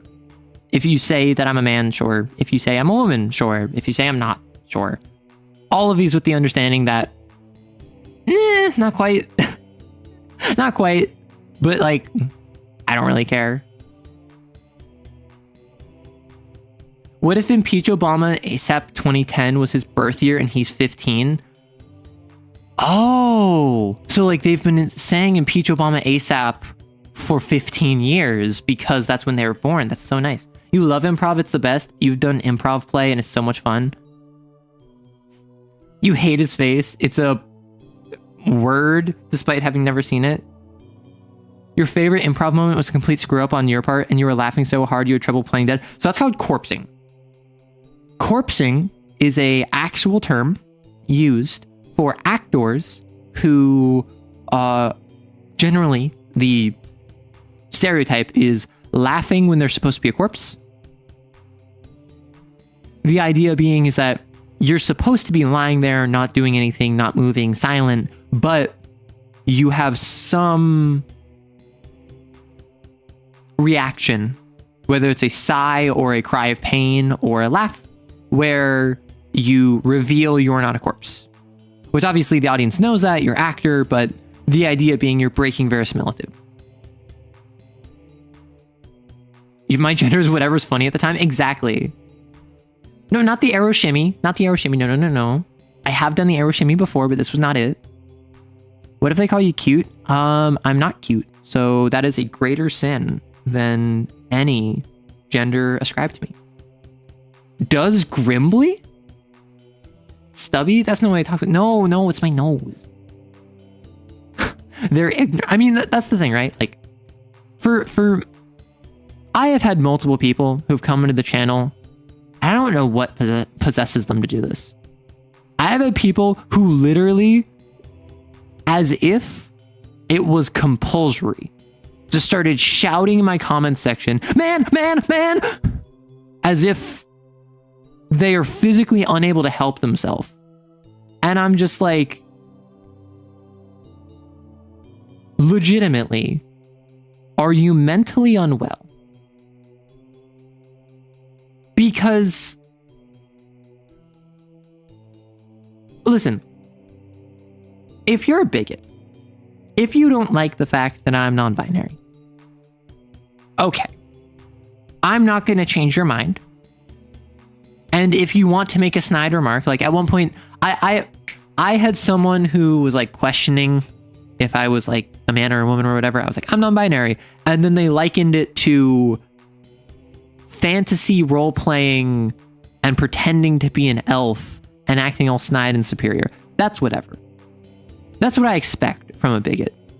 But when your whole personality is going to channels and just yelling what you assume their gender identity to be, do you not have loved ones that would be a better usage of your time to spend with? Like, are you legitimately so lonely that you have nothing to do other than to go on channels and compulsively just yell, man, man, man? This is not a roast. This is not an insult. This is not me slamming the opposition for being like losers. This is literally me asking, do you not have anything better to do with your time? Because I certainly have better stuff to do than to take you seriously. So I'm not going to. I have better things to do than get upset or offended by you. However, when I'm just yapping during stream, I can turn you into content. So, thank you. If you're lonely, I don't think hate comments are the way to make friends. That's the thing. Unironically, the lonely to hateful pipeline is real. The idea of, oh, I am not happy. Therefore, I must ensure that no one can be happy, because otherwise my unhappiness would not feel justified, is a real pipeline that a lot of people experience, particularly younger men, and is oftentimes something that you grow out of. Not everyone. A lot of people, once they find connection, they no longer become hateful, because it sounds cliche, it sounds stupid, it sounds silly, but they're too busy being happy and loved and loving to be hateful. Unironically, it is a real phenomenon. Non-binary, more like Gron Hireberry. Also, Hazer, you're very hateful. I'm also very hateful. It's because I'm lonely. No, you have a long video on how to be more social. I do? Oh, right. Well, no, are you talking about the Discord one? I'm not gonna lie. I have gotten to the point where I'm just like, wait, I made a video on that? Wait, I made content on this? And then I see it and I'm just like, oh yeah, I remember that. Yeah. You're hateful and idiots. I'm just a hater.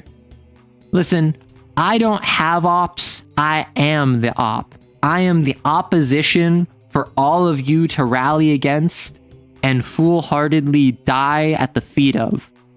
I am the great opponent. Some would call me Satan. I would call me Natas, because I am him backwards. I don't even know what that means. Oh no, where's the gun? I got you. Don't you worry. Don't you worry. It's nice. Your kin are in there. It is absolutely a roast. The most vicious insults are the ones that have a grain of truth to them. No, that's the thing. The most vicious insults are not the ones that have a grain of truth. The most vicious insults are the ones that are literally just the truth. That is why reading someone is such an important skill. That is why if I look at you and I say,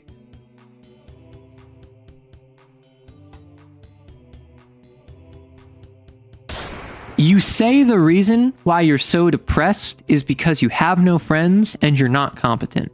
That's true. However, have you ever considered the reason you have no friends and you're so incompetent is because you push everyone away who would teach you all these skills, and then you cry about them not liking you because you're so busy wallowing in self-pity that you don't actually let them help you when they offer a hand? You don't just bite the hand that feeds you, you smack it away and then whine about being starving, and then complain when everyone doesn't like you. Like, that's a read that I think just hit a couple of you really hard. And that wasn't even being mean. That was literally just like playing armchair psychologist.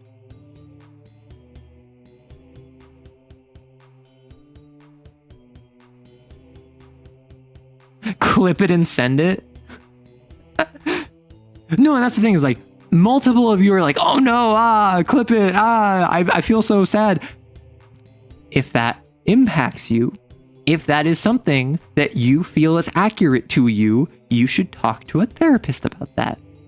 And your therapist will be like, well, why do you feel the need to push people away? And you would say, well, I'm not deserving of love. And then your therapist will say, what makes you think you're not deserving of love? Do you think everyone is not deserving of love? And you would say, no, I think everyone is deserving of love. I'm just the exception. And your therapist would say, why are you the exception? And then you would say, because I'm not deserving. And then you would understand that it's just a simple negative spiral where it goes further and further down without actually any substance to it. I know you because I've been you. Sorry. Therapist costs money. A 6-pack of beer from Walmart is cheaper. Yeah, but a 6-pack of beer from Walmart won't make your ex-wife continue to hate you and demand more alimony. It definitely would have severely wounded past me before therapy. I had someone spread rumors and lies about you, but then you started talking to people, telling them the truth and truth about them. The reason you have no friends is because you actively want to be the victim and refuse to change.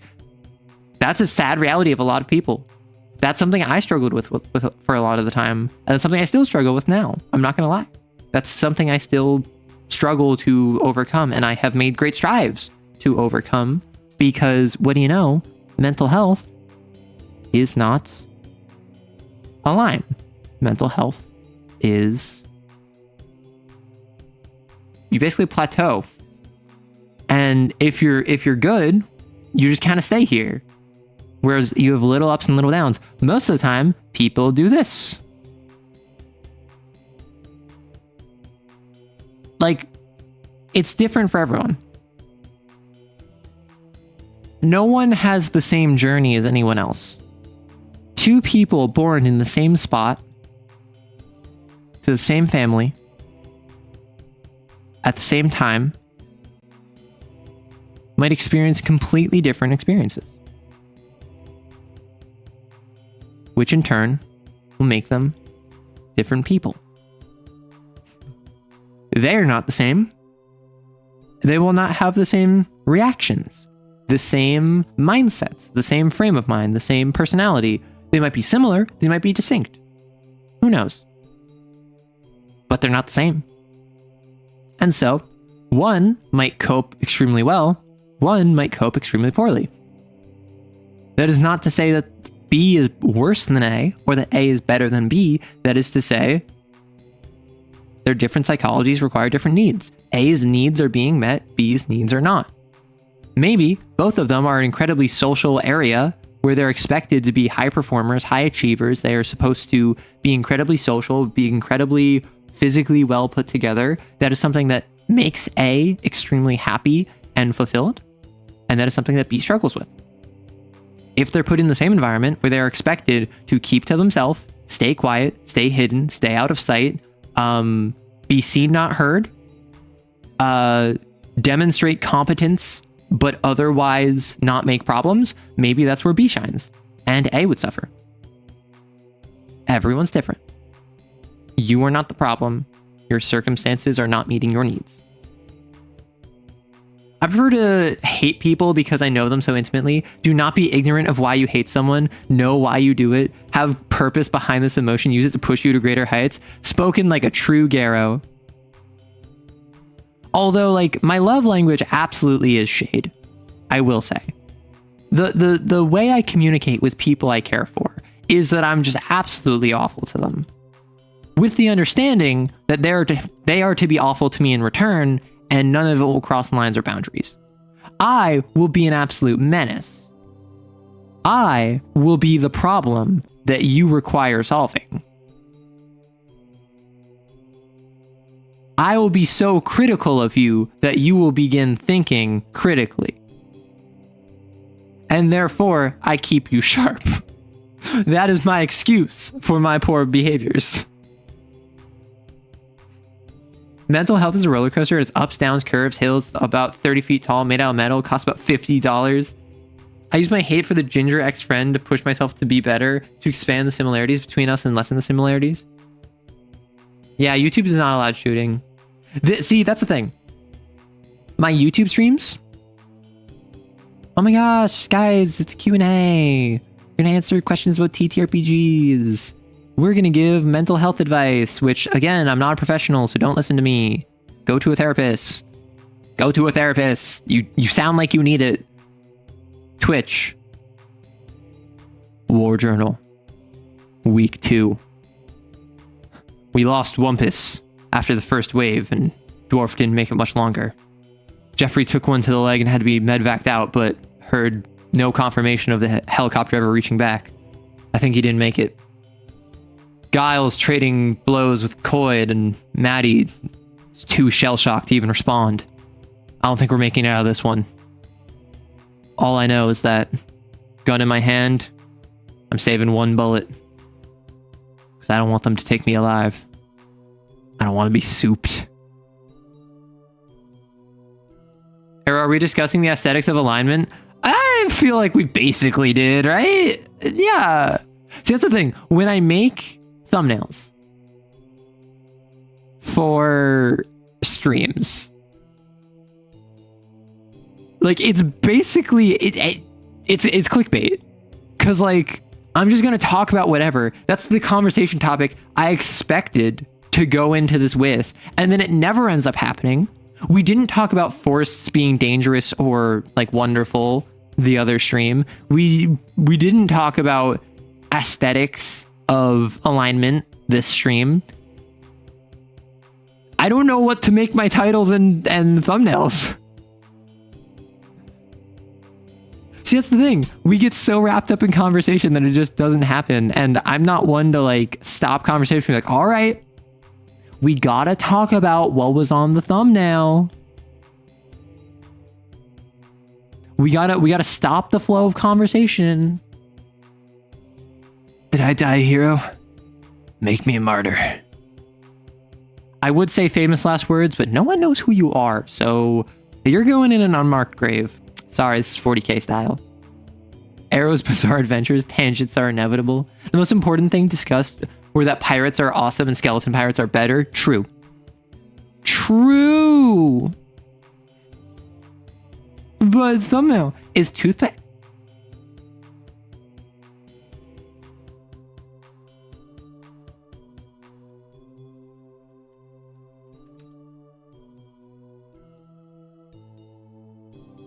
No, toothpaste is not flammable.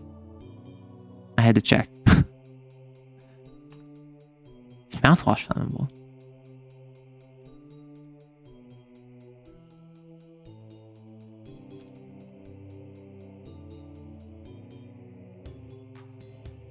Okay, ethanol containing mouthwash is flammable and will readily catch fire and burn when exposed to an open flame. So, if you want to do a cool party trick, which legally, this is a joke before I even say it because I don't want to get sued, put mouthwash in your mouth, then light a cigarette, and then spit.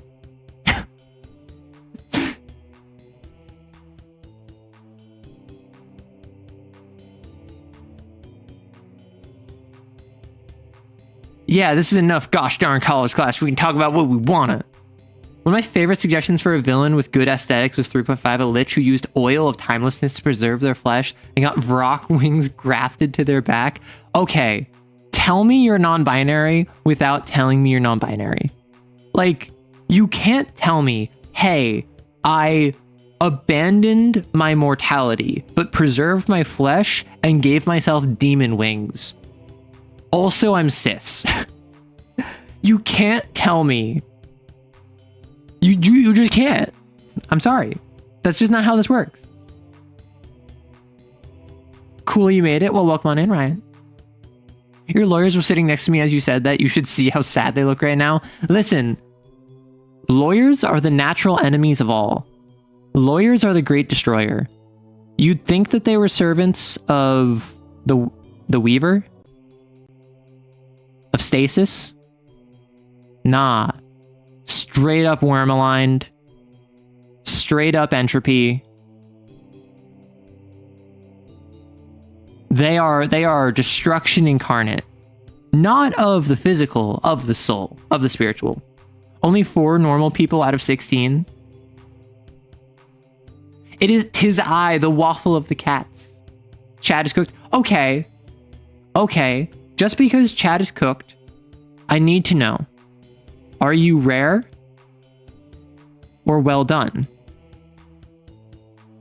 That is to say, are you rare or are you basic? That's my real question. Lawyers are fae that were kicked out of the Feywild. I played a wild magic sorcerer who I was the lawyer for our caravan, because the whole thing is that we were a caravan where we each had a trade. I was a lawyer in our caravan where we each had like a trade that we did. We were all artisans in our own regard. And I was the lawyer of a fae house as well. I was that's how I got my powers. And the fae house, just constantly, I was having to file paperwork for like the frat bro, like, oh, this fae is only like 500 years old. So they're constantly like throwing parties and like underage drinking and they're getting into shenanigans. And I'm constantly having to like manage the legalese of that in order to like ensure that a scandal doesn't break out back in the Feywild. And I'm just this like bedraggled, depressed tiefling sorcerer who's trying my best and surrounded by chaos. That's what that made me think of. You're not rare, you're legendary. That's the confidence we need. I need a chat that is just like, yeah, I'm a legendary pull. And then I'm like, wow, that means that you're special, right? And you're like, no, that means you're never going to see me. Unless you put in a lot of time and effort. And even then, I'm just going to, like, you're going to get someone else instead of me. This is straight gotcha rules, but for interacting with me. If you try to call me, it's like doing a gotcha pull, and you need to get a 5-star version of me for it to actually be me picking up. I'm an event exclusive 5-star gotcha pull.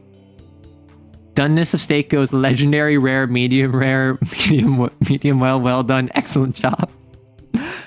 I've seen a larger meme of that. Stake rareness meme. Where was it?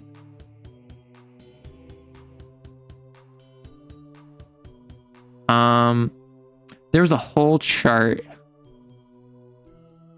Was it this one? I think it was this one. So it starts at mythic. Oh. All right, so it's mythic is a calf, legendary is a cow, epic is where it's raw, then it's rare, medium, well done. Congratulations. Like, does anyone want some mythic steak? I see my name still on call and the steak topic.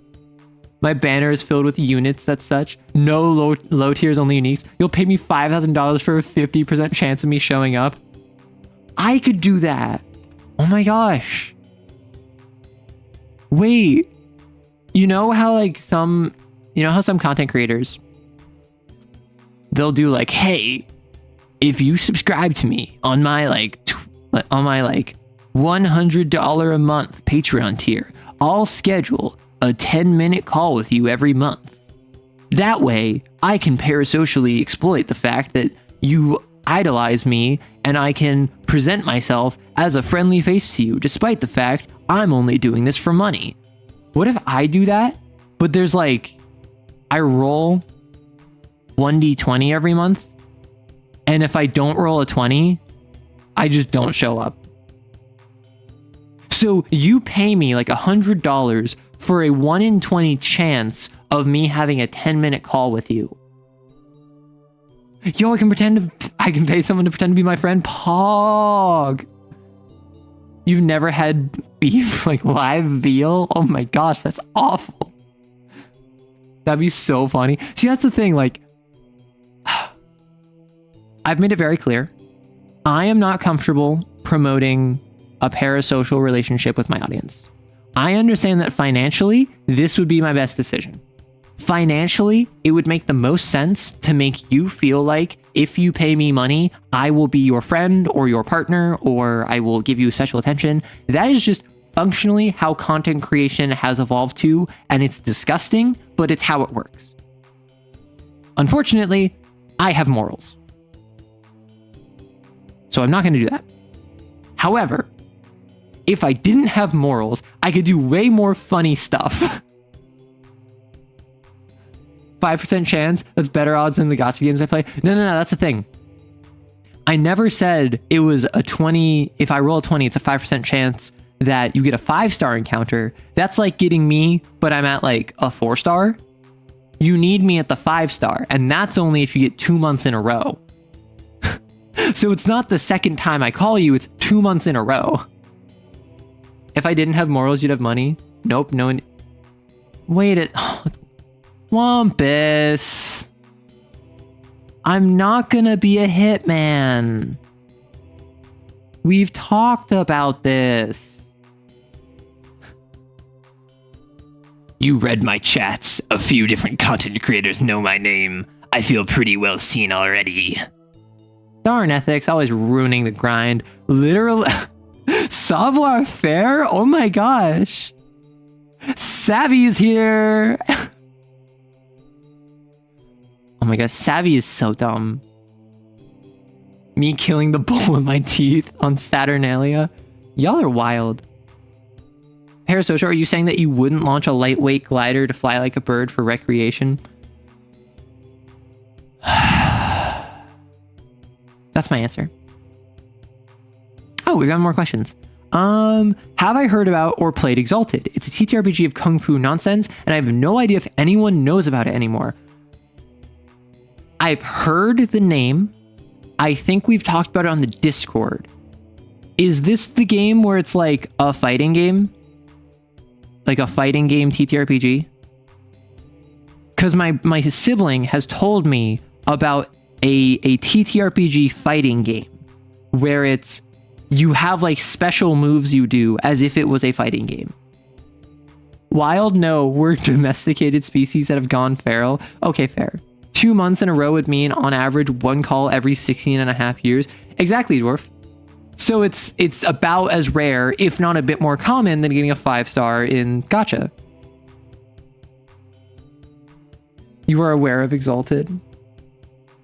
You've just noticed the keys. Someone last stream was complaining that I didn't have the keys up, so I put them up. Actually, no, it wasn't even last stream. It was last YouTube stream. Exalted's like anime celestial concordance of the mandate of heaven plus magic tech. That's a whole lot of words that I understand a couple of them. What's my favorite kind of sword? The question is of the utmost importance. Okay, so comes to swords. The objectively correct answer is that every sword served a different purpose, whether that was to, like a katana, it was in order to use poor metal. So that's why it was folded 100 times, is because the metal of Japan was poor when it was made. If you want a, excuse you, someone just tooted out of my window. Some sort of car or train, perhaps. They toot at me. How dare you? So like, whatever their purpose was, for instance, a rapier was oftentimes used for dueling and was often for nobility, whereas a claymore, or like a Zweihänder, was for defending a position and taking up area, whereas a saber was for horseback riding.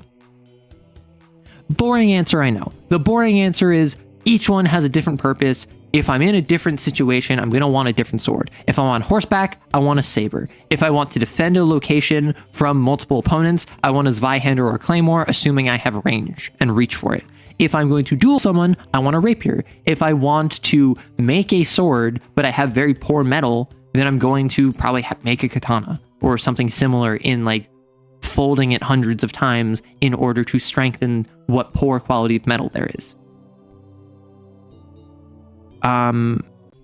Yeah, like, you are the bone of your sword. Swords suck. Where are my polearm? Okay, polearms are pretty base. Do we have a favorite polearm? Because it's more than just a halberd and a pike. Like, obviously you have the halberd, you have the pike, you have the war pick, or the war spike, I guess. I don't know if I'd consider like a great hammer a polearm.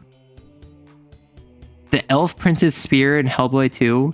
I wonder how much of Hellboy 2 I can get away with stealing before my players notice. The nature god fight is peak. Okay. You're allowed to get mad at this one, because last time I said you're not allowed to get mad, you got mad instantly. So I'm going to try reverse psychology. You're allowed to get mad. I have never seen Hellboy in any capacity. I know Hellboy is like a demon detective from hell, and there was a couple, like, I think it was like 2 good movies back around like 2000, and then they made a third one a couple years ago, or like a decade ago, that I think wasn't as good, but it was still widely considered a good remake. I have not consumed any Hellboy media. You're not mad? Thank you, Kaza. Whole hammer. I know of it and have seen some clips. Raw me angry. Rah! Ah, my throat.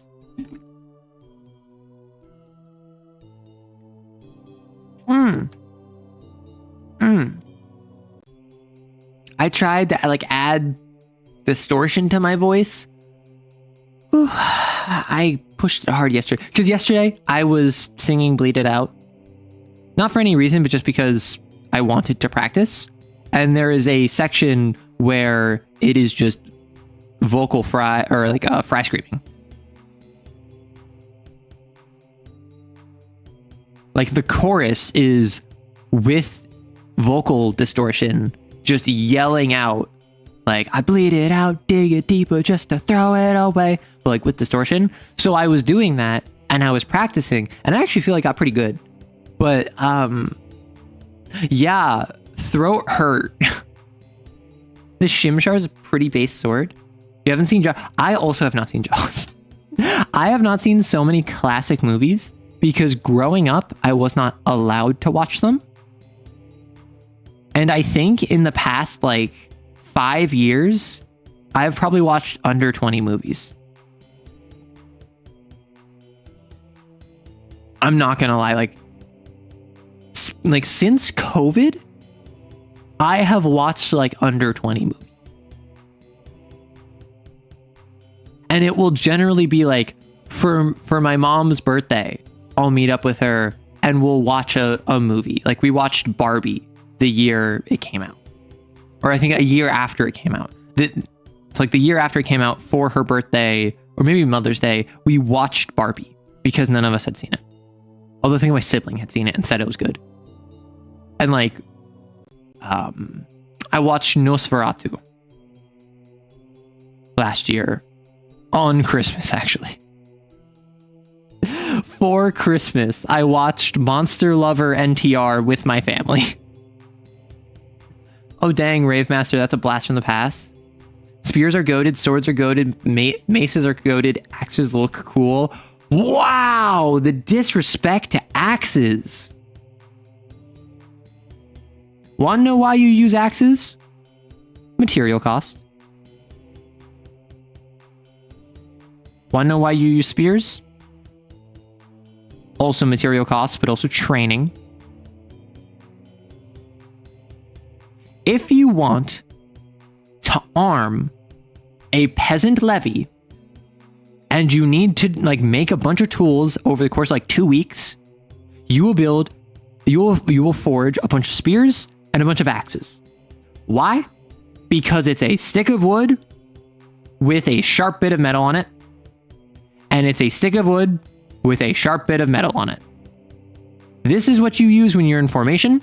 You get like 20 of these lined up, and everyone has an axe on their hand, mostly like a hatchet or maybe a knife, because the idea being is that if everyone is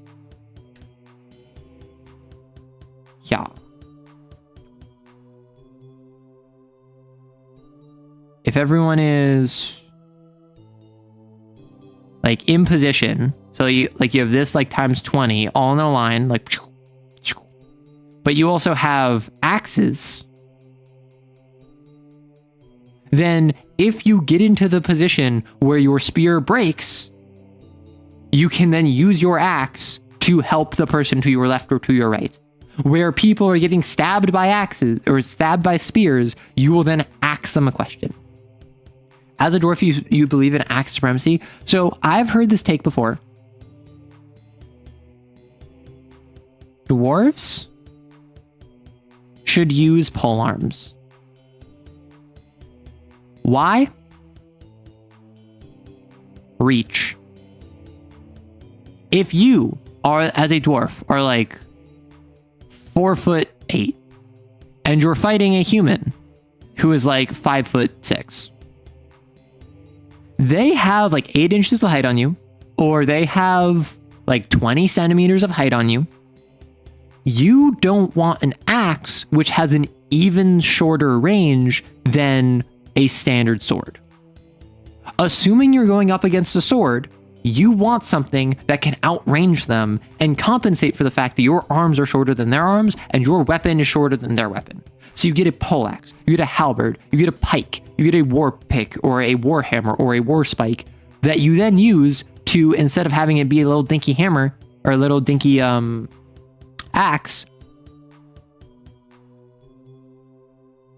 like that. It's a compensation thing. However, I've also heard the take that if you're really tall, like a Goliath or an ogre or a giant, you should also be using poleaxes to further compensate for those reach benefits. If you are, I don't know, 8 feet tall and your opponent is 5'6", you got like a meter on them. You got like 2.5 feet on them.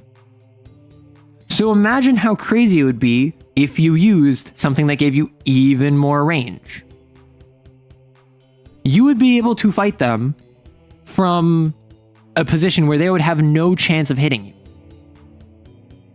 Similarly, I have heard the take that giants and ogres and things that are like 10 feet plus, like 3.5 meters or taller, should use scythes. Not Grim Reaper scythe like this, but like actual proper like farming scythe. Why? Because if you are this tall and your enemies are at the height of your knee, one know it's really good at hitting with your shins? A farming scythe. If I just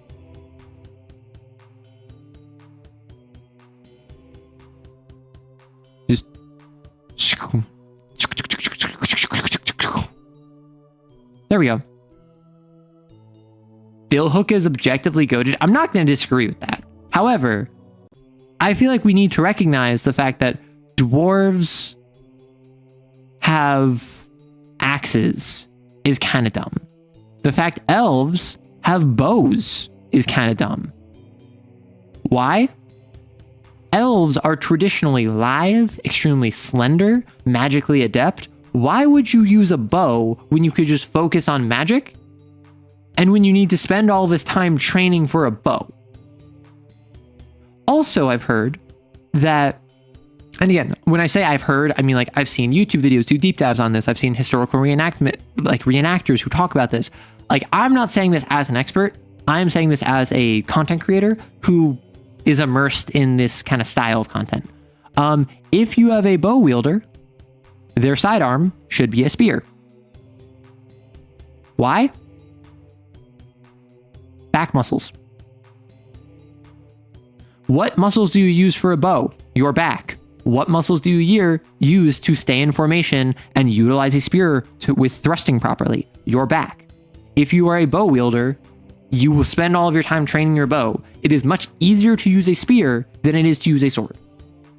You can spend your time on a bow and still gain the same benefits of conditioning and strength training in your spear without having to worry about like your arm strength as much as you would with like a sword or a hammer or something. Imagine like 50 dwarves with hook swords. Exactly. Bill hooks are goated. Lawns moan, Hill Giant Hag. Compelling argument. Scythes aren't meant for war, but there was a weapon called a war scythe, which looked different from a scythe. Well, no, that's what I'm saying is that like using a farming scythe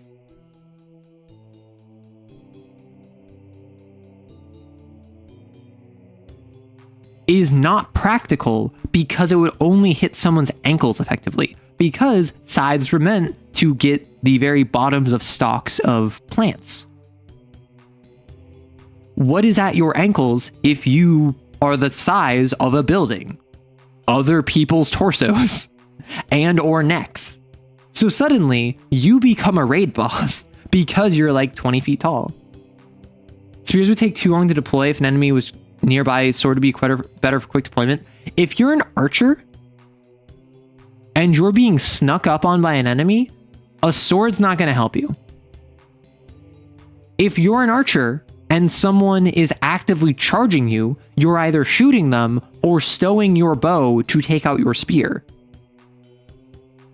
There are very few circumstances where an enemy closes that distance where you would not be able to swap to your spear and get ready or just kill them. And if that is happening to you, it's a skill issue. I just love dwarves. Honestly, I'm debating what to paint my Voton. Ooh. Okay, I will say, I've noticed something about my chat. Anytime I mention dwarves, however, like oftentimes when I mention dwarves, not all the time, literally anytime I mention elves, my entire comment section erupts with just calling them knife ears. It's so funny to me because for the longest time of the traditional fantasy races, dwarves were one of the ones I just did not care about. And now my community is filled with them. Giants should just throw darts? I don't know if I agree with that. Like rocks I can see. Like a roll a giant boulder. What about net and trident being an ult for the bowman? Net and trident is one that I think you would need to spend too much time training. That I don't think that would be effective. Because one of the main benefits of a spear is, the long and short of a spear is take a stance,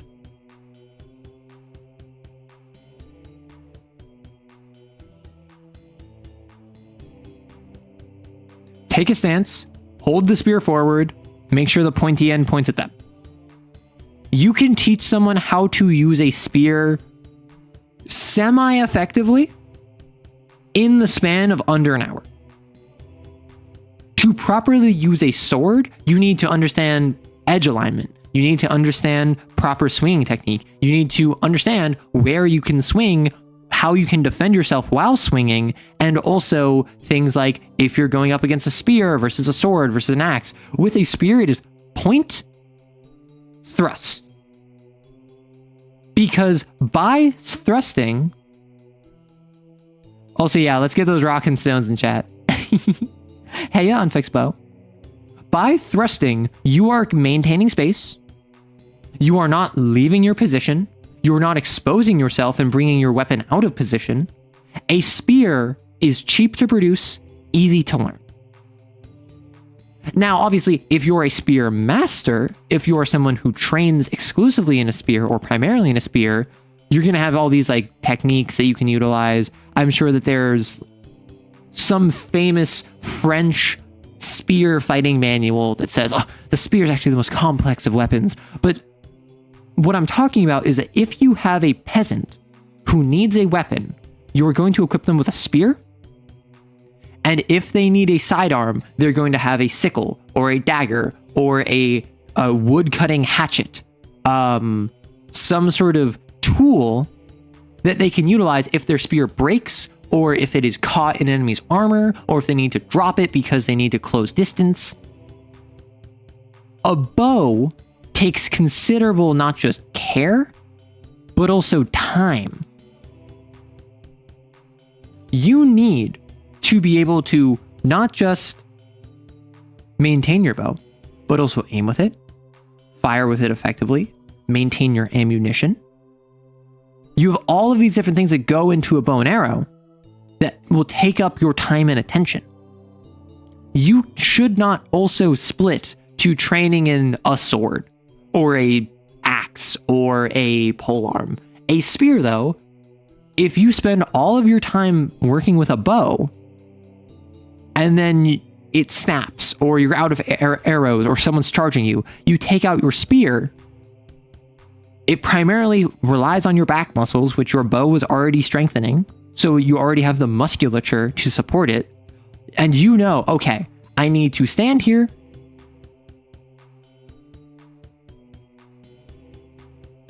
And I need to point my spear this way. Yeah, maybe you learn, okay, don't thrust with your arms, thrust with your body. Don't overextend your spear point because then it can get deflected. Make sure that if you have a spear pointed, don't just go for a chest shot, go for a joint. You know all of these different things because you're a trained bowman. But functionally, if someone's charging at you, you can see them coming, so you can make the decision, I'm going to drop my bow on the floor, take out my spear. I'm going to stow my bow, take out my spear. In the same way you would drop your bow or stow your bow and take out a sword. I am a dwarf and I'm digging a hole, diggy diggy hole, diggy diggy hole. I am a dwarf and I'm digging a hole, diggy diggy hole, diggy diggy hole. Brothers of the mine rejoice. Sorry. Cause like, I'm not gonna lie, I watched Shadow of Israfel. I don't know if when it was coming out, but like within it, like when it was new. And I think Shadow of Israfel is where Diggy Diggy Hole came from, I believe. And I remember the original Diggy Diggy Hole song, and then they made the initial song for it, where it was like all in Minecraft, or like it was meant to look like it was in Minecraft. And then like for like a 10-year anniversary or whatever, they remade it all in animation.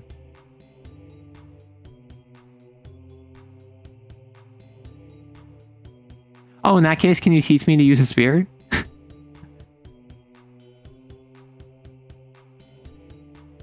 I remember it being after that, but yeah, around that time. Someone realized that with all the unarmored gunmen in the enemy army and how their range of guns were bad, the archers would hard counter them, but they were informed there were no more archers. Yeah.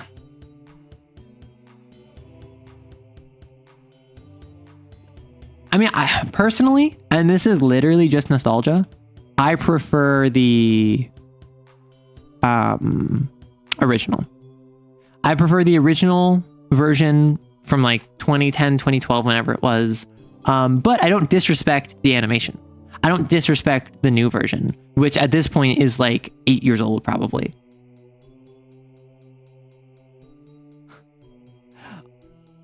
All right. If I hit 10K, which I'm currently like 850 subscribers from hitting, which is crazy to think about. I want to remind all of you, I started this year at 3.5K, and I started 2024 at under 100. We jumped up like 3,500, and now in half the time that we did that jump, we have jumped up round just about 6,000. Yeah, because a couple days ago it did hit 9K. It hit 9K like half a week ago or like a week ago or whatever.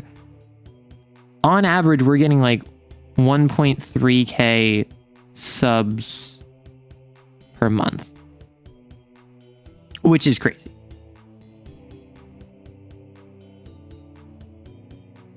Smack people with the side of the pointy end. Exactly. So we're getting like 1.3K subs a month, which will probably slow down once I end up slowing down content flow a bit. I've already kind of slowed down content flow. I haven't been doing long form videos. I've been more liberal with like, hey, I'm not going to make a video Monday because, as I've discussed before, I don't want to like rush to try and fill it in. I'm doing other stuff, but we are at the point where things are pretty pog, at least growth wise. And I'm very happy for that, which is why I don't know what I want to do for 10K. I feel like I should do something. And before anyone says like, hey, I want to see like, can you do an actual play series? I've been talking about that since 2024. My goal would be to play a game with a group of content creators off stream first. And I have had trouble setting that up. So don't look forward to an actual play series anytime soon, is what I will say. But anything else, I'd be certainly interested in. Yes, would that work? You see, I spent most of my life farming, and I'm not quite sure if I should smack things with it. So, Rich, what you want to do? A spear, broadly speaking, has 2 points. There's this pointy end up here. Sorry. There's the pointy end. And there's the rest of it. What you want to do, you want to take this pointy end, and you want to make sure that you stick it like this into someone. You want to stab them. You don't want to smack it. You don't want to try and cut with it. It's not an axe. You want to stab with it. Play DRG? I've played DRG. My first long form video was DRG. I could play DRG right now if y'all want. If you really wanted, I could load up Deep Rock Galactic right now. Although I would probably have to install it. I don't think I have it installed. But like, I could just load it up and play DRG on stream right now, if I was so inclined. Fan art showcase? It would be fun to do a fan art showcase. I just don't know if I have enough, and I don't know if I would want to like push for fan art, you know? Because looking through the folder that I have, because I have a folder of fan art that I've been sent.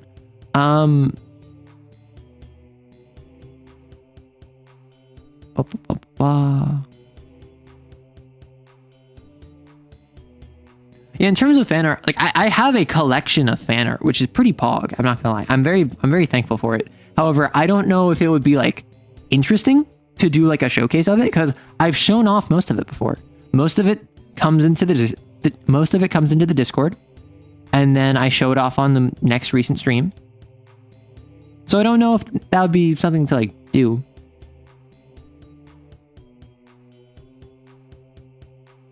I need somewhere to post my arrow kissers piloting a Barbarossa. That's literally what the Discord is for, you goof.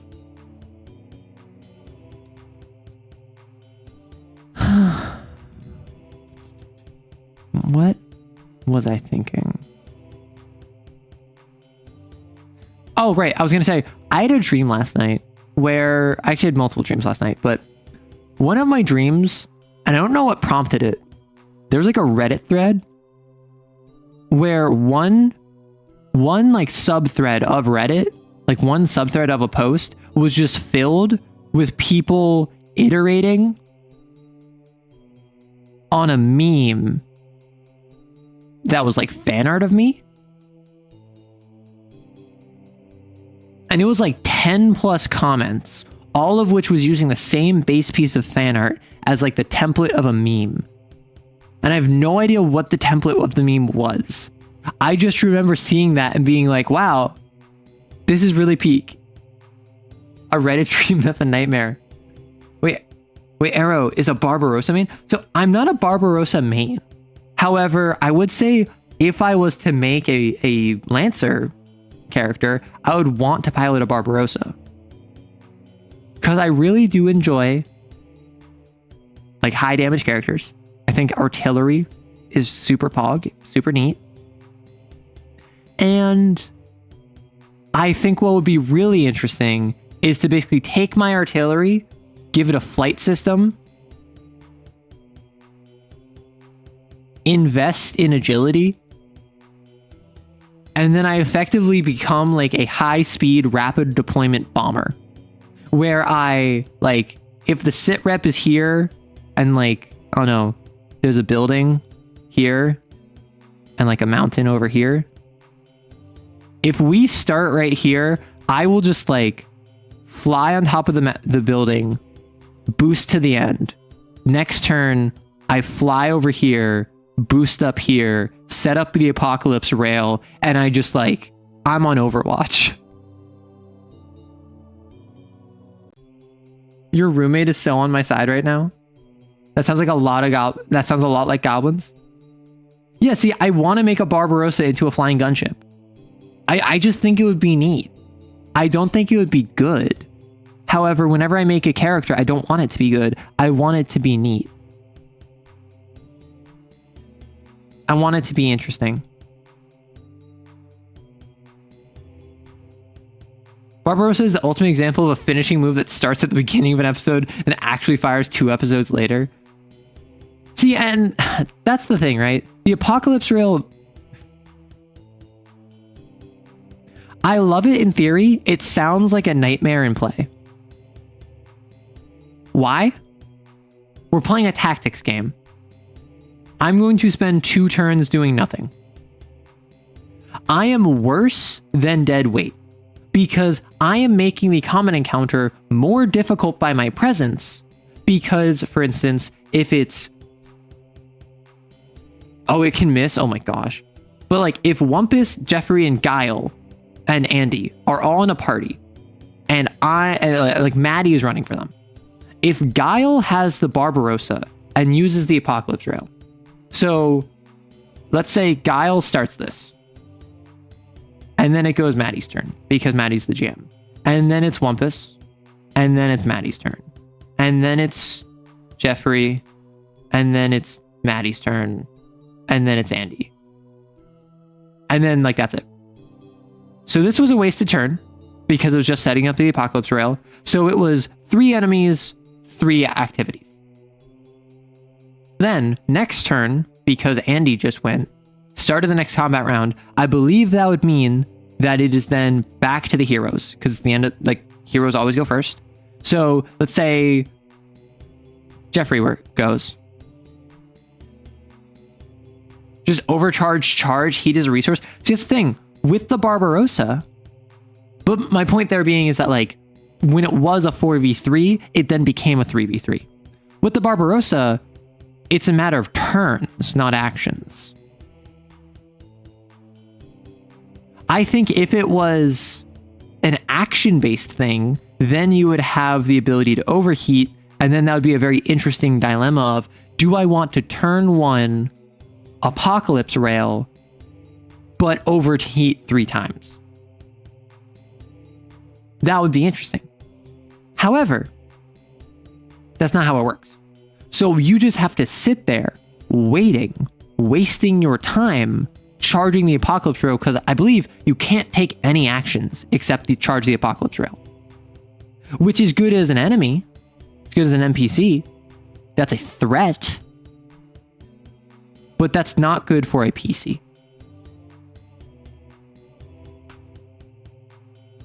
You're in a melee one. You're actively ready against the enemy. You have a Barbarossa and you'll be a Manticore, so you just blow up. That's wild. Interesting is more good than good. I mean, it depends on your game. If you play a very combat-oriented, like, crunchy game, then good is good. It doesn't matter how interesting your character is. It matters how good your character is. If you're, instead of a crunchy game, you're playing more of a murder hobo game, because those are different. Players who are invested in, I want to have a very tactically heavy game. I want to number crunch. I want to optimize. I want enemies that will try to kill us to the best of their ability, is different from, I just want to kick down the door and kill monsters. That sounds like fun. At that point, you kind of swap back to good is interesting. And then once you hit like more RP focused, good is bad. Because then if you were built for combat in a system like D&D, you are not built for stuff like role-playing. So you are limited in your ability to interface with the game you're playing in. The fact that being pushed by someone else interrupts the charging is kind of bad. Listen, the Apocalypse Rail is not a good ability. I don't want to play the Barbarossa because I think it's good. I want to play the Barbarossa because I like the idea of being able to charge an Apocalypse Rail for 4 minutes, fire it, and then fire again. I want to be able to deal 100 AP to a ship because it's classified as an object or structure instead of another frame. You love the White Witch. It says you will hit me. Listen, I did so tomorrow I have a frame video coming out. Does anyone have a guess what they think it's going to be? I currently have a public poll open on my Patreon. I have made it so that Lancer polls for which weekly video it is are public. And one frame is currently ahead, and I think it will be funny to talk about. Does anyone have a guess? Well, if anyone wants to visit the Patreon, is on the Discord. And also, it is right here. So if you want to join the Patreon, you can for free. I think you just need a account to subscribe for free. You can vote. But this week's, it's not done yet. It has not been voted on yet. It looks like it's going to be the Lancaster. So I thought it would be funny, but I thought it would be too weird to ask this without context. If I could get fan art of me as a cowgirl,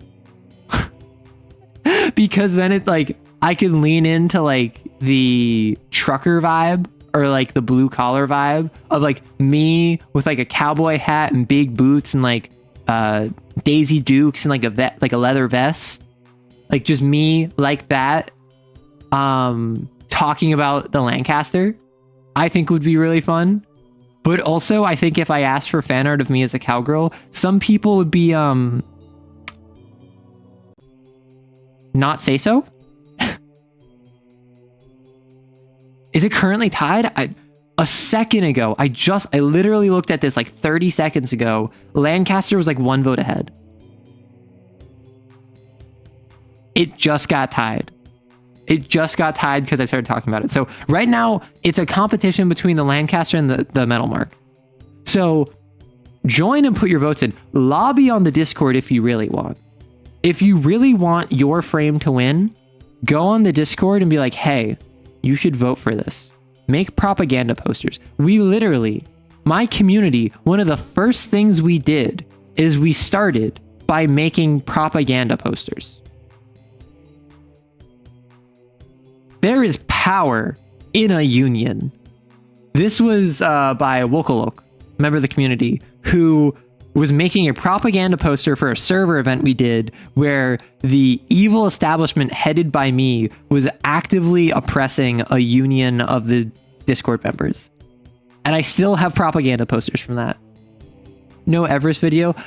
Honestly, I kind of want to save the Everest because I think the Everest is just so pog. Like, I spent the Sherman video saying how basic it was. But the Everest is not basic, it's reliable.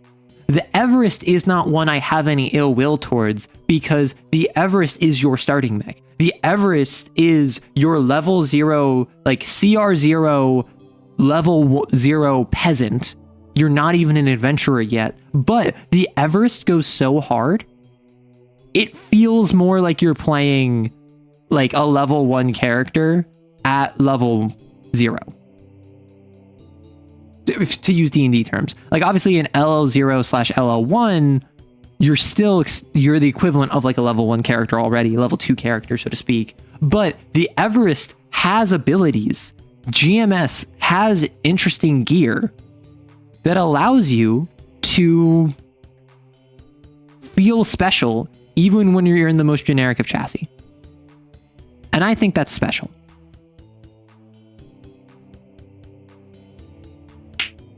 Oof. That was my knuckle. That was my knuckle popping. Did you hear that? I saw my audio pop from that. Everest you'll never forget. Everest is vanilla, but people who hate on it forget that vanilla is actually an appealing flavor. Exactly. Like, Everest is... I think Everest being vanilla is a very good, like, comparison. Actually, no. I think vanilla is Sherman. Sherman is vanilla. You choose vanilla. You choose Sherman. Everest is water. Everest might not be flavorful. Everest might not be your first choice if you have other options. Water is what everyone needs, though. And unless you're incredibly immature, everyone appreciates water. It might not be your first choice. However, some people, like me, really mostly just drink water. I drink a little bit of tea, I drink a little bit of juice, but mostly I just drink water. Like right now.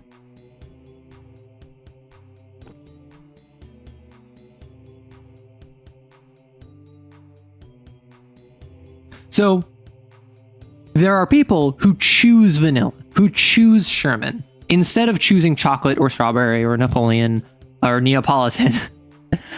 They choose vanilla. There are some people who just drink water. You need an Everest in order to survive? Yes, at LL0 and LL1, unless you have one of the other GMS frames, which I think it would be interesting to do a GMS video. Like, just talk about the GMS frames. Because one is your Everest is your all-rounder. It can do anything. Then you have a tank, a support, and a hacker, I believe. Which is effectively, the Everest effectively would be your rogue. Tank is your fighter, support is your cleric, hacker is your wizard. All GMS frames are just named after Everest. Yes, and that's what's so cool about it, is that the naming scheme of GMS, all of the frames are just different words for the Everest Mountain, which the Everest is not even the official designation of that frame. That's just what colloquially has taken over. We're talking about drinking 2 gallons of milk a week, 2% all day. Ugh. What's the Rocky Road mech? I I feel like the chunky mechs, the Drake,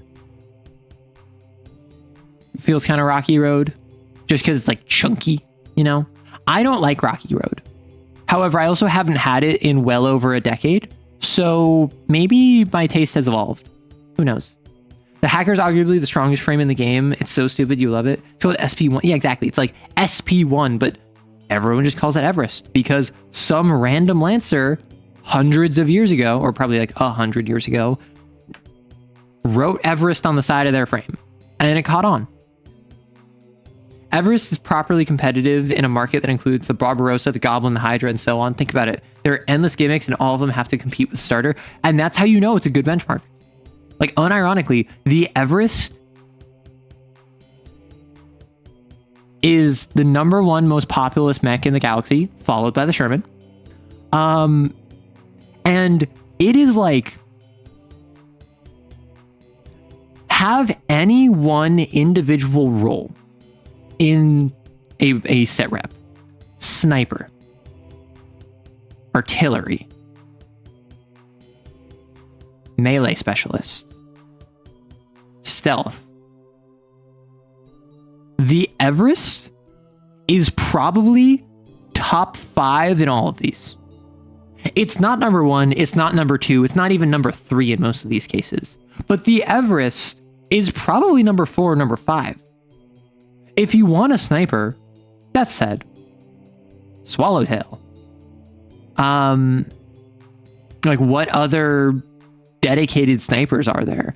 Like, obviously you want a heavy mount that you can get not the Sherman. I mean, the Sherman kind of has long range stuff. Like, the Sherman is pretty good, but like, I'd say the Everest, #4, #5. Sherman feels like a human champion fighter. Exactly. Sherman is your champion fighter. That is the comparison that I have made of it as well. Which, like, obviously, no shade on if you actually enjoy the champion fighter. I think it's a very good baseline class. I think the champion fighter is a fantastic class for a new player. Why? Because if you're a new player at 3rd level, when everyone else is getting like 2nd level spell slots and they're getting like Channel Divinity or they're getting a Warlock Pact, at 3rd level, whenever you attack better. At 6th level, or is it like 7th level? I don't know. Whenever the second fighter level ability is, at 7th level, you get the fighting style. But again, there's like something at like 13th level that I don't remember, and then at 19th level, you attack even better. Like, it's literally just taking what you already have, existing systems, and just making them slightly better. You get a second fighting style. You get, instead of a 19 or 20, or instead of a 20, you get a 19 or 20. Instead of 19 or 20, you get an 18 to 20. See, and like, honestly, that kind of reminds me of the Everest a bit. I'm not gonna lie. Is the Everest more of a champion fighter? Because, like, obviously you can make the Everest anything. The Everest is the equivalent of like your fighter, right? Because it can do anything. I would say the one thing the Everest struggles most in, I would say, is probably hacking. And I think that's because it has a +0 tech attack. Like, literally the only thing I would say the Everest is not in the top 5 for would probably be hacking. And the only reason I say that is because, like, the Baylor gets a +1 tech attack. Meanwhile, the Everest doesn't. So if I want to play a hacking mech, I'm going to take a Baylor over a Everest if that was my only 2 options, purely because one benefits me more in tech attacks. And that's hard, cold numbers. Like, yeah, the core ability I could probably use more effectively than the tankiness of the Baylor, but that +1 baseline would help me more. And then obviously there's the Goblin. Obviously there is The Hydra can even hack. Like most Horus stuff can hack. You just keep listening, even though I don't know what any of this is about, but now I'm imagining an ice cream flavor called Nevers. Okay, so for those of you who don't know, in the TTRPG Lancer, you make your own mech. And you start at license level 0, and then you go to 1, and then you go to 2, and so on. Most licenses, so like a Sherman, or a Hydra, or a Swallowtail, the Lancaster, you only get the special frame once you hit LL2.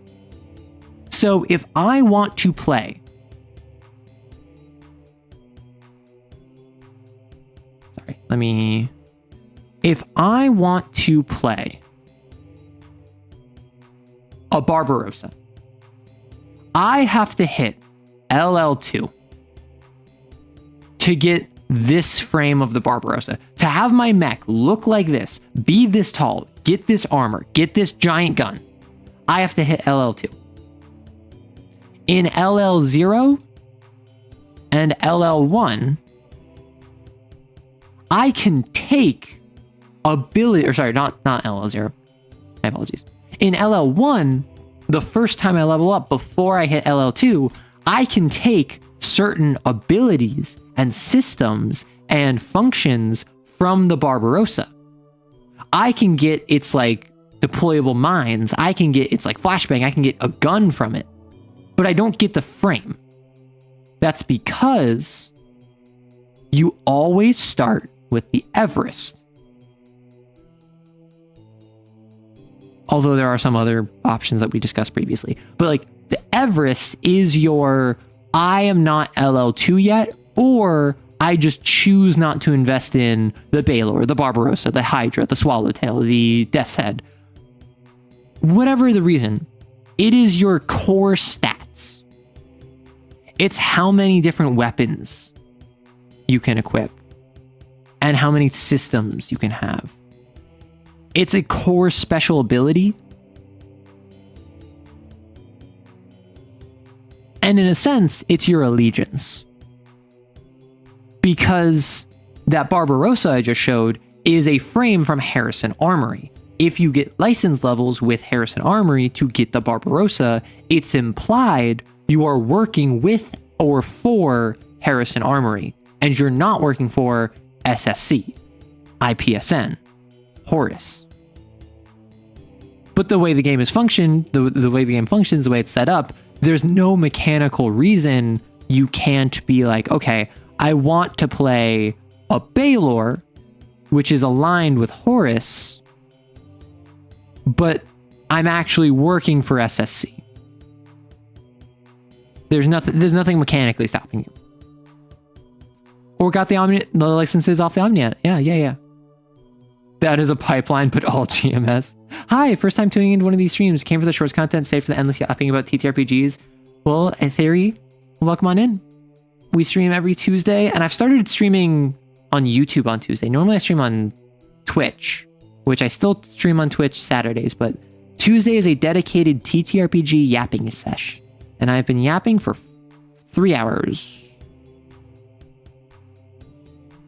So, for anyone who is new to the stream, I should probably say, at the very top of the stream chat, where it says top chat and a little drop down, click that and go live chat, because that will allow you to see every message in chat, not just the ones YouTube says you should see. Also, we have a Q&A system set up where you are able to input questions about me or TTRPGs or VTubing, D&D, your game if you want advice. Feel free to drop that in the Q&A section. I'll get to it if I can. I need to see the war crimes committed in Twitch chat. They're not war crimes because you're not combatants. You are at worst armed civilians, which I feel like sounds much worse to say. Your favorite mech is the Nelson because its color scheme reminds me of the Zaku 2. Ah, Gundam. Got it. I'm not a huge fan of orange. Orange and purple, probably my two least favorite colors, broadly speaking. However, that's mostly because when I think of them, I think of pastels. I don't like pastels. As you might have gathered from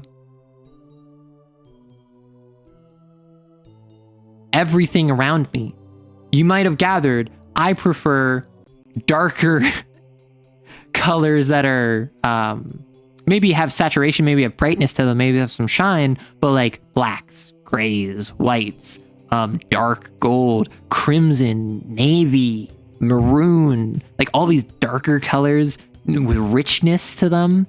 I love them. Hey, I'm walking it. In one of your campaigns, your players are going to get the licenses from a hacktivist group that just pirates stuff from companies. Oh, some Lancer adventures come with specific ways of acquiring license. I mean, that's the thing, is that like World of the Apocalypse from the World of Darkness is a system where you can get certain gifts, which are effectively spells, or they're your vampiric disciplines from Vampire. And each one has a spirit that teaches it to you. Mechanically, the game says just like, hey, spend experience, get this. However, your storyteller might have you justify how or why you got this gift. But it also has advice for just like, hey, if they encounter a spirit, you can just give them gifts. So for instance, I think it's like Catfoot is a low level gift that allows you to have like perfect balance and ignore fall damage if you activate it. And naturally, a cat spirit teaches it to you. So if in the game you befriend a cat spirit and you work alongside it and you solve problems for it, you can get the Catfoot ability for free. Like if the storyteller's just like, hey, you make a deal with this spirit, you get the Catfoot a gift for free. All you have to do is make sure that you change the litter box of the cat once, like twice a week or whatever. Also, I need to challenge you in Armored Core 6 again. You found some very silly builds. Well, this Saturday, I'm planning on beating Armored Core 6 New Game Plus. Which, from what I'm aware, it sounds as though I have to do the Fires of Raven.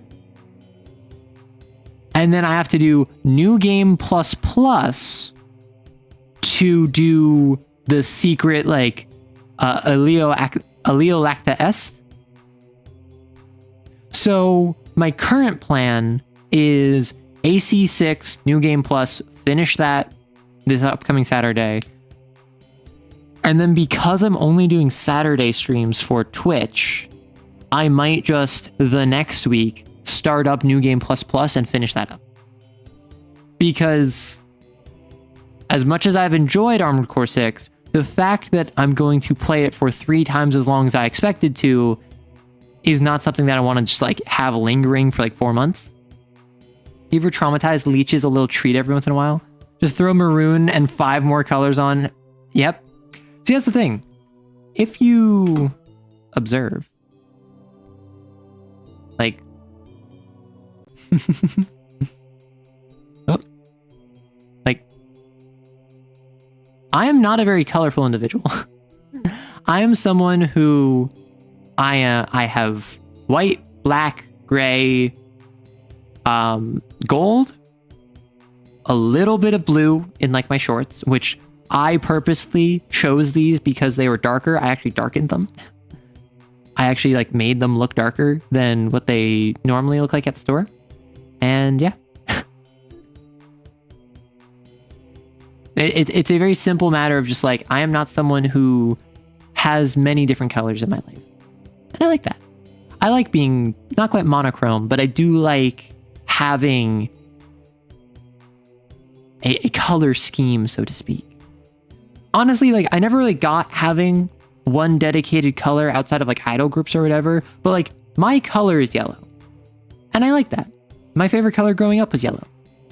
And I still like yellow, which is why I've continued with it, which is why not only is my necklace, but my eyes. That's why I just have colors that I enjoy and I involve them. So while I enjoy navy, while I enjoy like crimson, I don't really have a place for them because black and gold is a very well-established and well-regarded color combination. You love the outfit? Thank you. I see literal pure light bouncing off of you. Hey, this is true to life. I am this pale. And if you don't like that, I'm sorry. You're sorry, that's so cool. You're almost finished New Game Plus Plus. That last fight is kicking your butt. Oh my gosh. Which I actually do have it. I have a secret about my model that I don't think anyone knows. I don't think anyone has picked up on it. And I've yet to reveal it, and I don't think I'm going to reveal it until probably my next outfit. Which I was thinking of doing the swim... There's a joke that my chat wants me to have a swimsuit outfit. So I made a swimsuit outfit that I can put on at any time if I wished, but I just choose not to. I was thinking of doing it for my anniversary stream, which is coming up in July. But I could also just do it once we hit 10K. We're also like 7 followers on Twitch away from like 500 followers, which I was not expecting.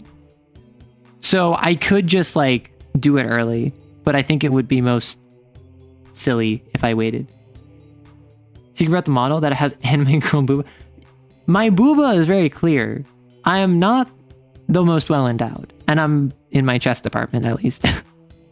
I'm not gonna sit here and claim that I'm some sort of like big titty anime girl because I'm not. I don't claim to be.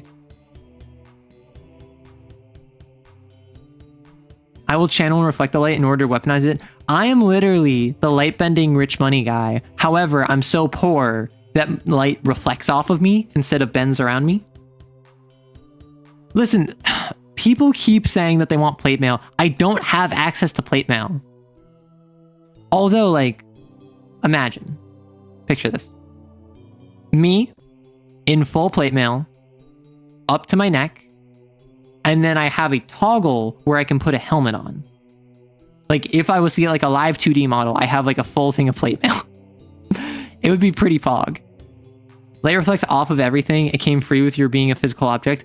I have rejected my physicality. I am literally an anime person. I am beyond flesh. You're carrying a gun on your back? Nope. And if you want proof, na-na-na-na.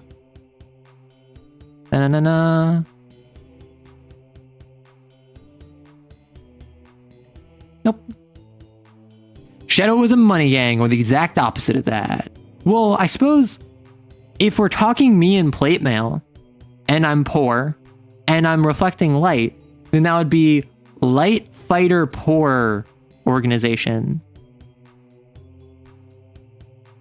Flesh is the... Wait, air rotates? Yeah, air rotates. I'm a literal NHP. Better stop me from cascading. Oh wow, there's actually curve to the spine. Shut up. Shut up. The delay means that I couldn't read that until like 15 seconds later. I do arc my back though.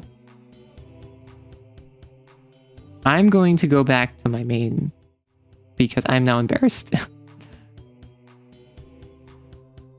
You have technophile? Oh my gosh. You did not just call me an NHP and then say that you're a technophile. Is my posture that good in real life? Yeah, actually. Oh, one time in high school, someone said that the reason my posture was so good is because of the stick up my butt. Which I thought was very clever. So I was not offended because this was not someone like being mean to me. This was like someone I was like associated with. I wasn't like friends with him, but like he was like making a dig at me and he's like, the reason your posture is so good is because of the stick up your butt. And I'm just like, fair. That's going to the out of context file. We literally have a quotes channel. We have a quotes channel where the intended outcome was that quotes of me, about me, or from the community would be thrown there. And people just started posting like historical quotes that they think are admirable.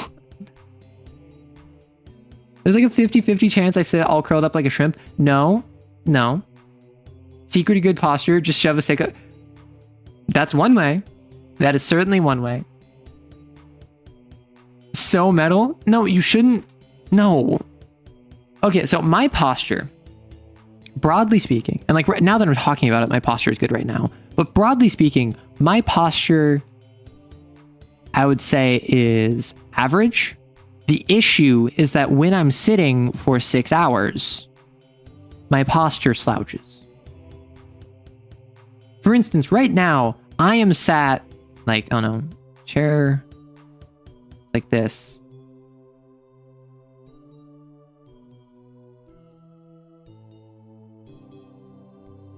You know, like I'm not resting against the back of my chair right now, nor am I like curled over, right? I have good posture right now. Do I always have this? No, normally I'm a little bit more like slouched a little bit. I might have a little bit of slouch to my back, a little bit of a like slouch to my shoulders, but fundamentally posture, not shrimp. Abandon humanity, progress to shrimp. No, I refuse. Oh my gosh, we have a ton of questions now.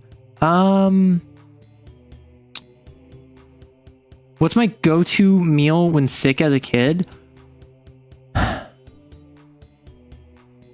Honestly, I didn't really get special meals as a kid. If like my stomach was upset, I would generally have like Sprite and club crackers, because I never liked, or like Sprite / like Sierra Mist, like a clear like soda, 7-Up. I didn't have ginger ale because I never liked it. I was never a fan of that. And now, instead of club crackers, generally like Ritz. But yeah, it was generally just like crackers and like a clear soda if my stomach was upset. Outside of that, I wouldn't get anything special that I can remember. I didn't have a family recipe we made. I didn't have chicken soup, as we talked about earlier, because chicken soup is F tier. Although I will not sit here and pretend like I'm an expert on chicken soup. Overwhelmingly, chat said chicken soup from a can is terrible. Made fresh is amazing. I will believe you on that. My main exposure to chicken soup has been a can. So I'm not going to say all chicken soup is bad. I have revised my opinion. I have evolved on this issue. However, point made. What are my top 5 sauces? Okay, so I'm assuming you mean like sauces that I make as opposed to just in general. So like probably my go-to at this point is a katsu sauce. And this would be soy sauce, dark soy, because I don't like using ketchup. I don't use brown sugar because I don't need to add extra sugar to it. A lot of times recipes call for brown sugar, just add more sweetness. I feel like it doesn't need that. Sriracha. My roommate initially conceptualized it with like gochujang, which is like Korean like chili paste. I generally don't use that just because it ends up not mixing well. Worcestershire sauce, maybe like a ponzu if I have it. So like katsu is one that I can just, what I love doing, what I found that I love doing, I'll make a katsu, I'll put on some rice. I'll make some katsu sauce. Once the rice is good, I will cook an egg.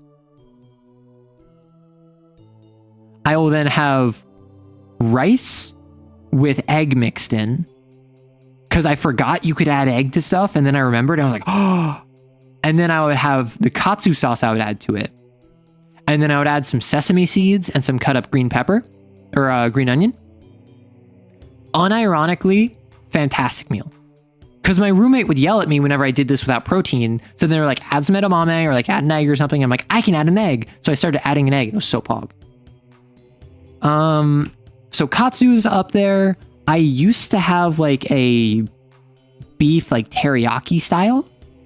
Generally, I really like teriyaki is one. I like it in theory more than in practice. I like teriyaki. Almost every time I have it, it's too much.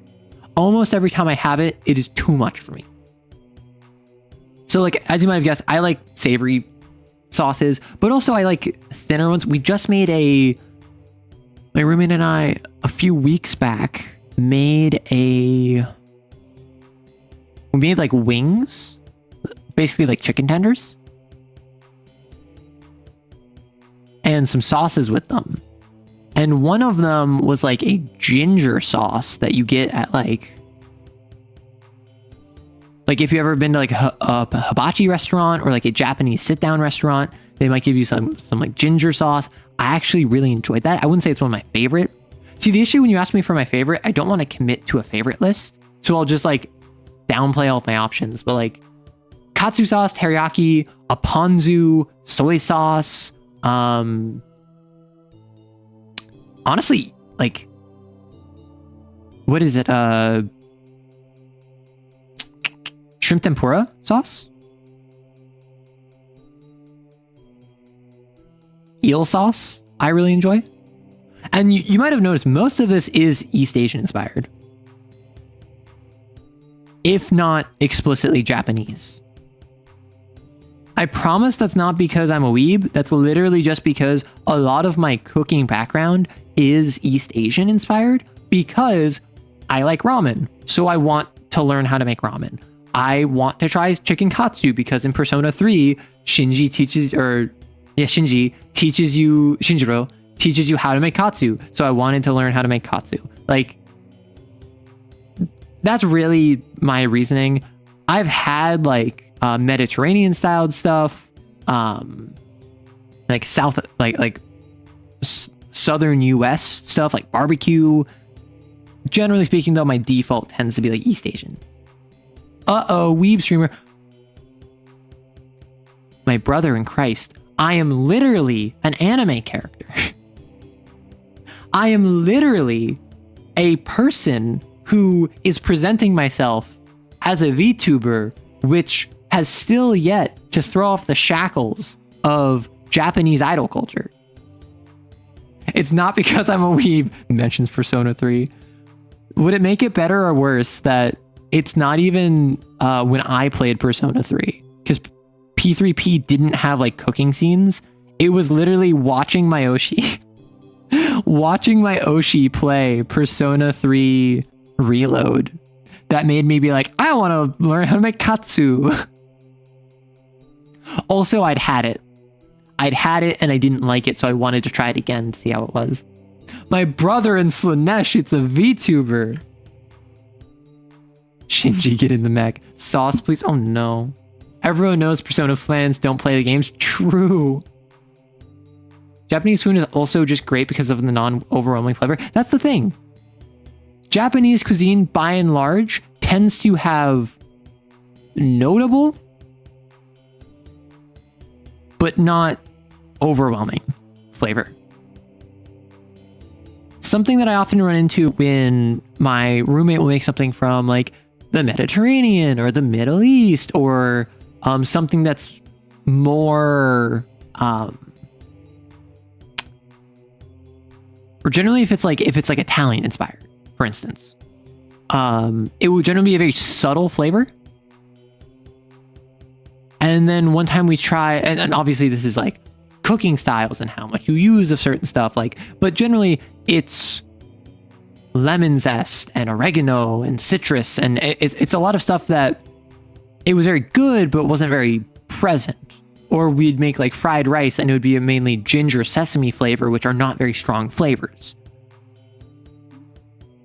And then there's one time where we made jerk chicken. The chicken was fine, but like the rice we made with it just tasted like tomatoes. It was way too much, and I was not a fan of that. Marching band and back. What's an Oshi?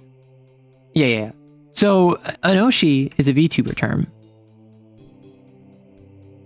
for a VTuber you support. Literally, it means push, and the idea comes from idol culture with a bias, where it's the idea of this is who you push to support. And then your Kami Oshi is your favorite VTuber like of all time. So the idea being is that like if you have, for instance, HoloLive, you might have an Oshi of HoloLive and also an Oshi of VShoujo. But your Kamiyoshi, there's only a single Kamiyoshi out of all VTubers. And broadly speaking, like, I'm not super into like VTuber talk because I'm not really a part of the VTuber community despite being a VTuber. But stuff like Oshi, Seiso, even like Zatsu, these are all just kind of terms that are very, really, if you're a VTuber, you need to know them because they're so common. They aren't like freaking, there's one term where it's just like double D and it stands for something where it's like, I like everyone. Everyone's my Oshi. And it's like a term of endearment for an entire like generation of individuals. Alright, says Yukami Oshi. No. That's very sweet of you, but that's just being silly. They're mimetic. I could go into a whole rant, but you will leave us with this. Bondage. Wait, what? Whoa. Why are we talking bondage? Are we talking the Black Witch? I'm just going to go on to the next question because I answered a lot of sauces. I talked about a lot of different sauces. What do I eat my French fries with if no ketchup? I generally... So if it's like McDonald's, I, for like all of my life, really like their honey mustard. I liked it more before. I think that they've changed it. So I would go like honey mustard with fries. Generally, if I'm getting fries, I will just have them as fries with like salt. But if I have like barbecue sauce, I'll use it with that. If I have honey mustard, I'll use it with that. I won't use like mustard. That's gross. I could see brown mustard. I could rock brown mustard. Basically, if I have fries, I will just eat them with whatever sauce I have. There was Fridays, the restaurant chain, had a whiskey glazed sauce. This is actually one of my favorite sauces in response to the last question. This is one of my favorite sauces. And I would get a burger where I would pour this on the burger. It's like a very sweet, savory chicken dipping sauce. And I'd put it on my burger. And then I would eat the burger and it would be really good. And then I would use my remaining fries and dip them in the sauce. So good. So good. How do I design Horus mechs since most are pattern groups? They don't give too many examples of other versions that have been found. So I'm assuming what you mean is, how would I take a Horus mech outside of its representation in the book, outside of the official artwork for it? What would I do to go crazy with it? And honestly, I would do the same thing I would do with any other mech. I would just say, okay, what does this character, like, what's their vibe? What do they do? What are they trying to accomplish? I had the idea for, and this is actually probably going to be in, I have to write a Lancer sit rep in the next week because that is a reward for patrons. If you are a paying member of the Patreon, I will produce an adventure or homebrew or something every month. And this month, y'all voted for a Lancer adventure. So I need to do that in the next week. But I like the idea of a pilot who has one eye. And so they would make, so like they're called Cyclops because obviously if you're going to have a call sign, it's generally going to be used to tease you. So their call sign is Cyclops. So what they do is their mech has one giant eye as the head, and they pilot Polyphemus. Because they leaned into the fact that they're called Cyclops to become an absolute hulking monster. So they're the singular eye that is the entire head of it, and it stares down at you. And I don't know what frame it would be, but it would probably be in line with like a Sherman or an Iskander. Right? So That's a situation where this would be a very hulking frame, right? The goal would be it leers down at you. It's taller than you. I'm a one-eyed Scottish Cyclops. That's why I think it might be an Iskander, because the Iskander already has one eye, which would be fun. Grooms pilot. Suddenly you might become a paying member. I will let all of you know on Patreon. Oops. On Patreon, I have a single $5 tier because I don't know how to do tiered pricing. Like, I know physically how to do it, but I don't know what I would give you. So all IPSN mechs have one eye because pirates all. All right, enjoy, Jeffrey. So if it's Scottish and has one eye, Baylor. Oh, true.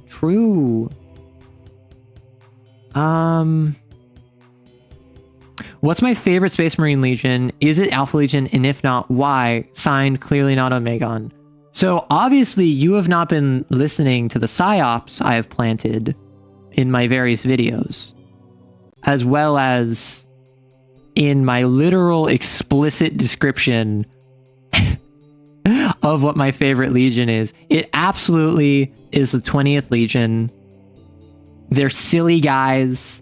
They're so stupid. The fact that there's so many memes about them, that they don't know who they're fighting or who they're fighting for, that feasibly any scheme that they enact could be a success if you look at it from the angle of they were trying to distract you from a different scheme that they were doing at the same time across the solar system that they didn't want you to know about. If you face one group of traitors, oops, it's actually just the Alpha Legion. Oh, you're facing the Alpha Legion. Oops, it's just a group of other traitors. They're so dumb. They're so stupid. I love them so much. How do I feel about Skibidi Toilet? Okay, unironically, I did not watch or understand or get Skibidi Toilet for the longest time. And then I watched a streamer, RT Game, sit through and watch. There's like 70 episodes. There's like 72, I think. He watched up until like episode 60, and I only joined around episode 20 in the stream. So I saw the middle of Skibidi Toilet from like episode like 20 to episode 60. And then I just have not pursued it further. Honestly, it was way better than I expected. I'm not gonna lie. It had an actual plot. It had characters. I understand why, with its popularity, Michael Bay is going to make a movie about it, because there are characters tied to it that you can sell toys of, and you can like just make it a bunch of explosions with a baseline premise. Did I understand it? No.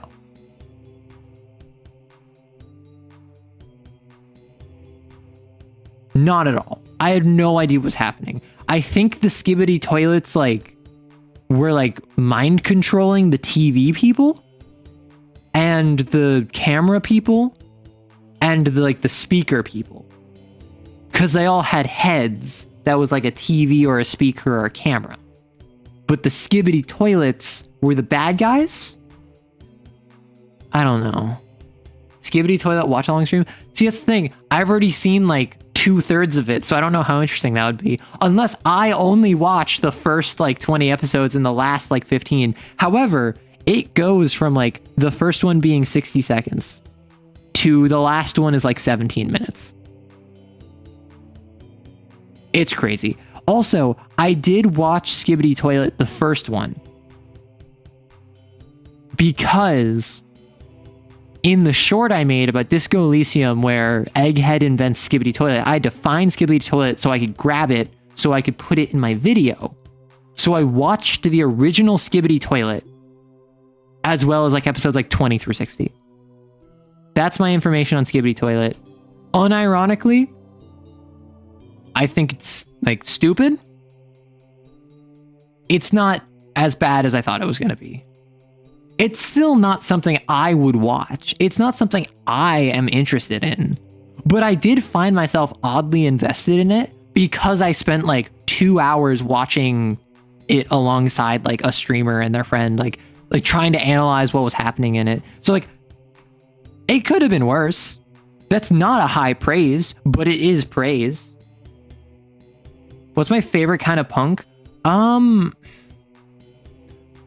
Listen, so I do love me some like no frills punk, like street punk, actual like leather jackets, rebelling against society.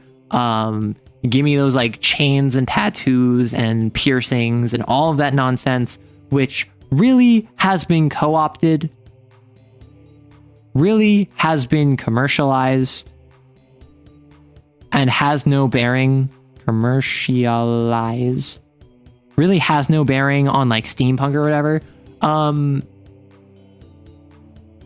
I do love me some cyberpunk. I think a gothic punk is like what World of Darkness is. I really enjoy that. Cyberpunk is fun. Diesel punk, solar punk are interesting weirdnesses. I've heard the description that steampunk is what happens when goths discover the color beige. And I do kind of agree. So I do kind of love it. Bruja coded streamer. I'm not a Bruja, am I? I've been called a Malkavian, which, who am I to disagree? Solar punk is utopia. See, solar punk is one I don't know a whole bunch about. I know the base premise of like diesel punk, solar punk. I saw a video that was just like, if every style of punk had a theme song, and I checked out after like 2 of them because it was like stone punk, which was like Stone Age story, and bronze punk, which was just like Bronze Age, which at this point I think the suffix punk has just come to mean genre related to stone or bronze or steam. But I do have a steampunk, a medieval steampunk set, like Magitech city in my D&D setting. And I guess instead of, because they literally do use steam power, they literally, because they're in a very cold climate, they use like boilers to boil water, send steam to like different houses. Think like Frostpunk. Frostpunk, another one. I kind of love Frostpunk. Like coal punk, 1800 style technology that advances far farther than it should have because it goes in a different direction than our reality. That's very cool.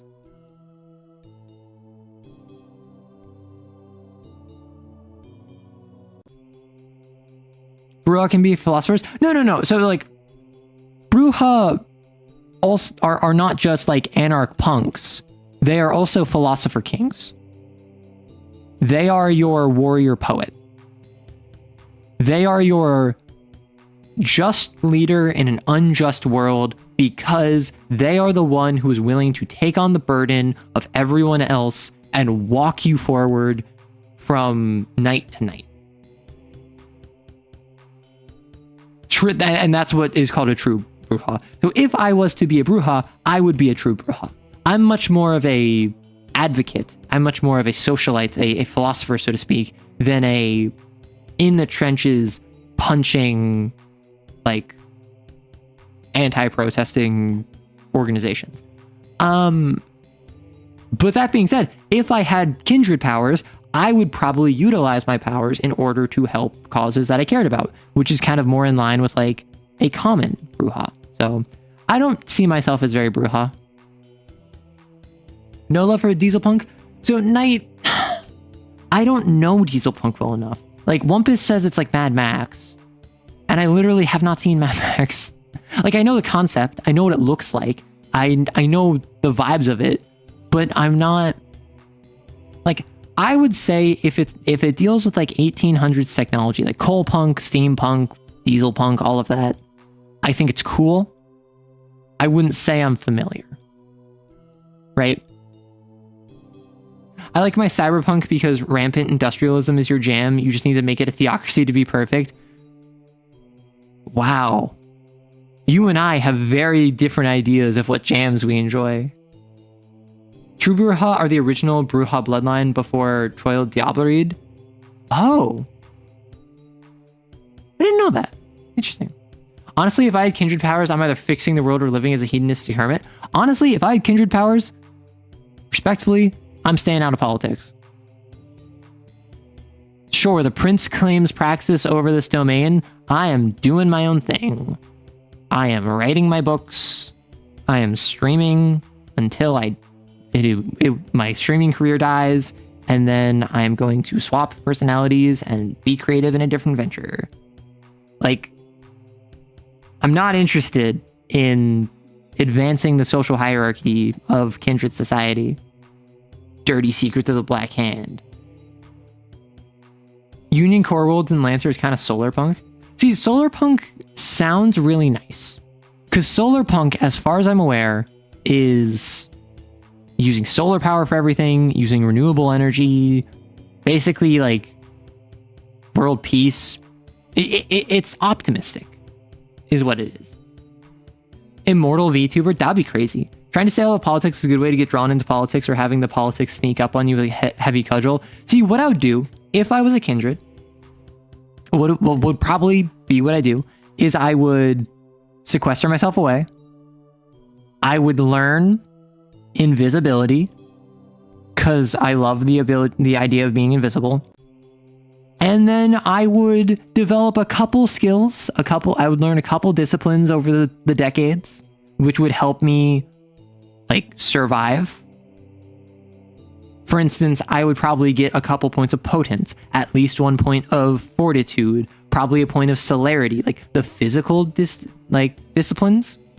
And then I would focus on whatever I actually want to do, whether that is social manipulation or blood magic or whatever that is. Basically, I'd be like, I want to be able to be invisible.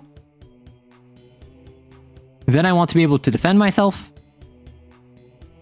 Then I want whatever my actual goals are. Because if I have, let's not even call it eternity, let's call it 500 years. Let's say the Piper comes calling in 500 years from now. I want to be able to be invisible, be able to kill human grunts and also defend myself from both mental and physical attacks.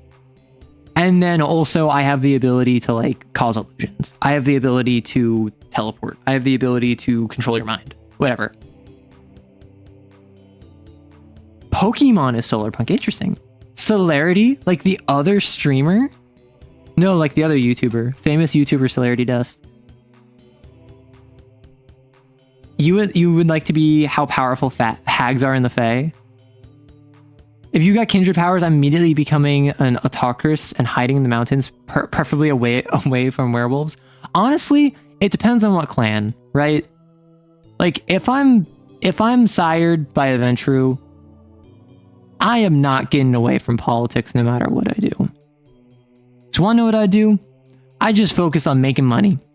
That's what Ventru do. All of the other Ventru would be like, oh yes, the new blood actually feels the calling from before they were even sired. Oh yes, the fledgling will become a neophyte of the highest degree. Quite good taste of the sire, yes. And then I would just be like, I like not being poor. I wouldn't even like live a hedonistic lifestyle. I would literally just be like, hey, I want to not be poor. And then all of my Ventru clanmates would be like, oh, yes, quite so verily, such and so forth. And then if I was like a Toreador, I would just focus on my creative pursuits and they'd be like, absolutely stunning. I remember back when I was a fledgling and I could still feel human emotion, I would have loved to put in half as much effort as you could have. Honestly, fantastic pick for a rose. Keep on going. Keep on getting all of the different artists you can, sire. And then if it was like a Malkavian, I'd just like be crazy. Like I'm already not certain about my neurotypicality. So I am curious, like, if I'm a Malkavian, would that make it worse or would that just kind of normalize me? Because I feel like the Malkavian has the assumption of a neurotypical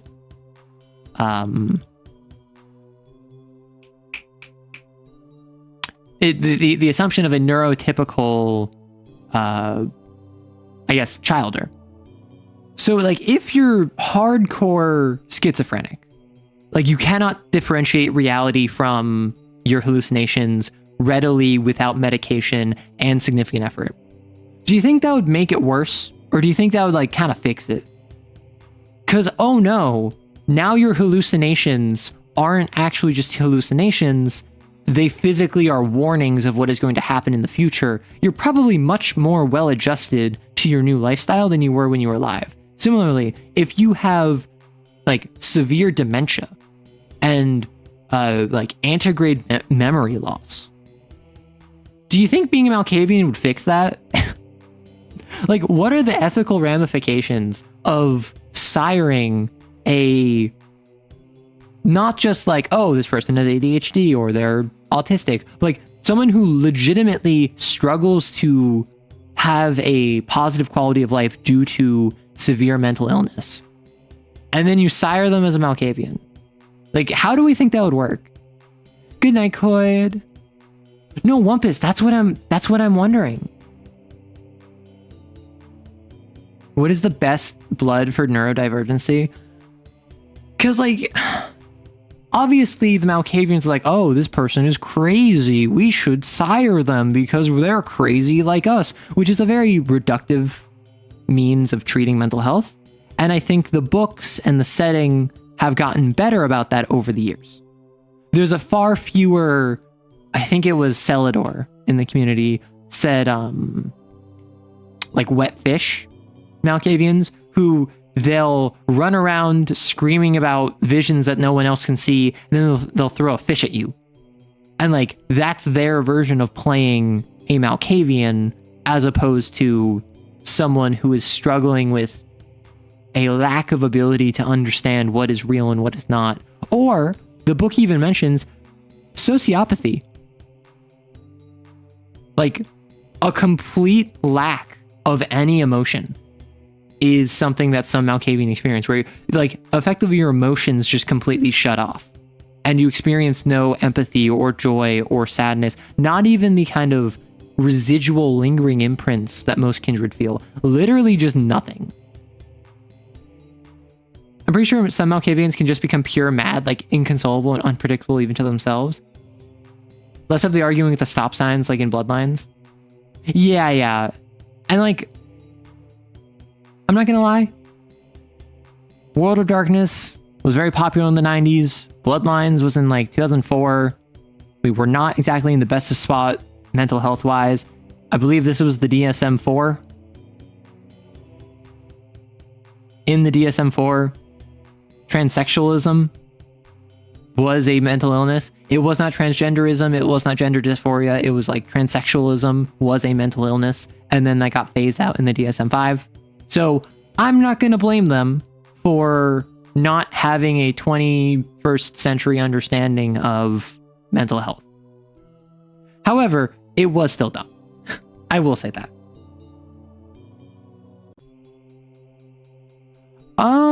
Psychopathy is the lack of emotion. Sociopathy is impulse and lack of control. Yes, I believe that is correct. Fishmalk is gamer slang for, yeah, who are cartoonishly wacky. Yeah. It got its name from, there's a picture of Malkavian holding a fish while wearing nothing but their underwear. Got it. Yeah, it just hasn't aged well. And that's something you're always going to run into. And I think it's important to draw the distinction between this was problematic and this is problematic. For instance, I'm not going to defend someone who did blackface 20 years ago. That's not okay. I would even argue you shouldn't defend that from someone who did that 100 years ago, back when the Jim Crow laws were still in full effect in the US. That wasn't okay. That was a caricature meant to deride and humiliate an entire group of people. However, mental health, we were not in the same place 20 years ago that we were now, or 10 years ago, or 40 years ago. Mental health is one of those really recent developments in terms of medical history. Like, for all his faults, Freud 120 years ago kind of was one of the major gate openers for mental health. And we've really only rapidly developed from there. Like, PTSD was not a thing known post World War I. It was called being shell-shocked. It was really only post World War II that we started like looking into like the psychological trauma of soldiers and like PTSD. What's my go-to for eggs? I generally don't take eggs. But if I am to have them on like rice, for instance, I am going to have them probably scrambled because it's easy. I do like a good sunny side up egg, though they tend to be harder just because you have to put more effort into like making sure they don't burn while also like actually cooking the yolk. I'm not going to say the very obvious joke of how do you like your eggs, like, you know. I'm not going to make that joke, but you can imagine it. How do I feel about Titan Cameraman? From Skibbity Toilet, I don't remember who Titan Cameraman is. I think he's one of the main characters, so I think he's cool. Any tips or outlines for map making or general dungeon layout? Okay, so what I do in dungeon layout is I think, what was this supposed to be? And you're not allowed to look at me with my mega dungeon because my mega dungeon is explicitly all of these rooms are not connected to one another. They are all in isolation. I am just making them all together with a broad central idea in mind. So for instance, the broad central idea of making a mega dungeon is this: the top floor was a recent development by like a duke from like 10 years ago, or like 50 years ago or whatever. Everything below that used to be some sort of experimental laboratory, with the second floor being about transmutation. And somewhere in here, it's connected to the Underdark. That's why there's so many Durgar and Drow and like all these other creatures that are involved. But what I do is I think, what was the purpose of this? This used to be a dungeon. So what I'm going to do is, where are the holding cells? Okay. What would I do independent from the holding cells? Maybe there's solitary confinement over here. So I don't want the solitary confinement touching the holding cells, so I'm going to make an antechamber. But that solitary confinement is for the worst prisoners, so there's going to be a checkpoint.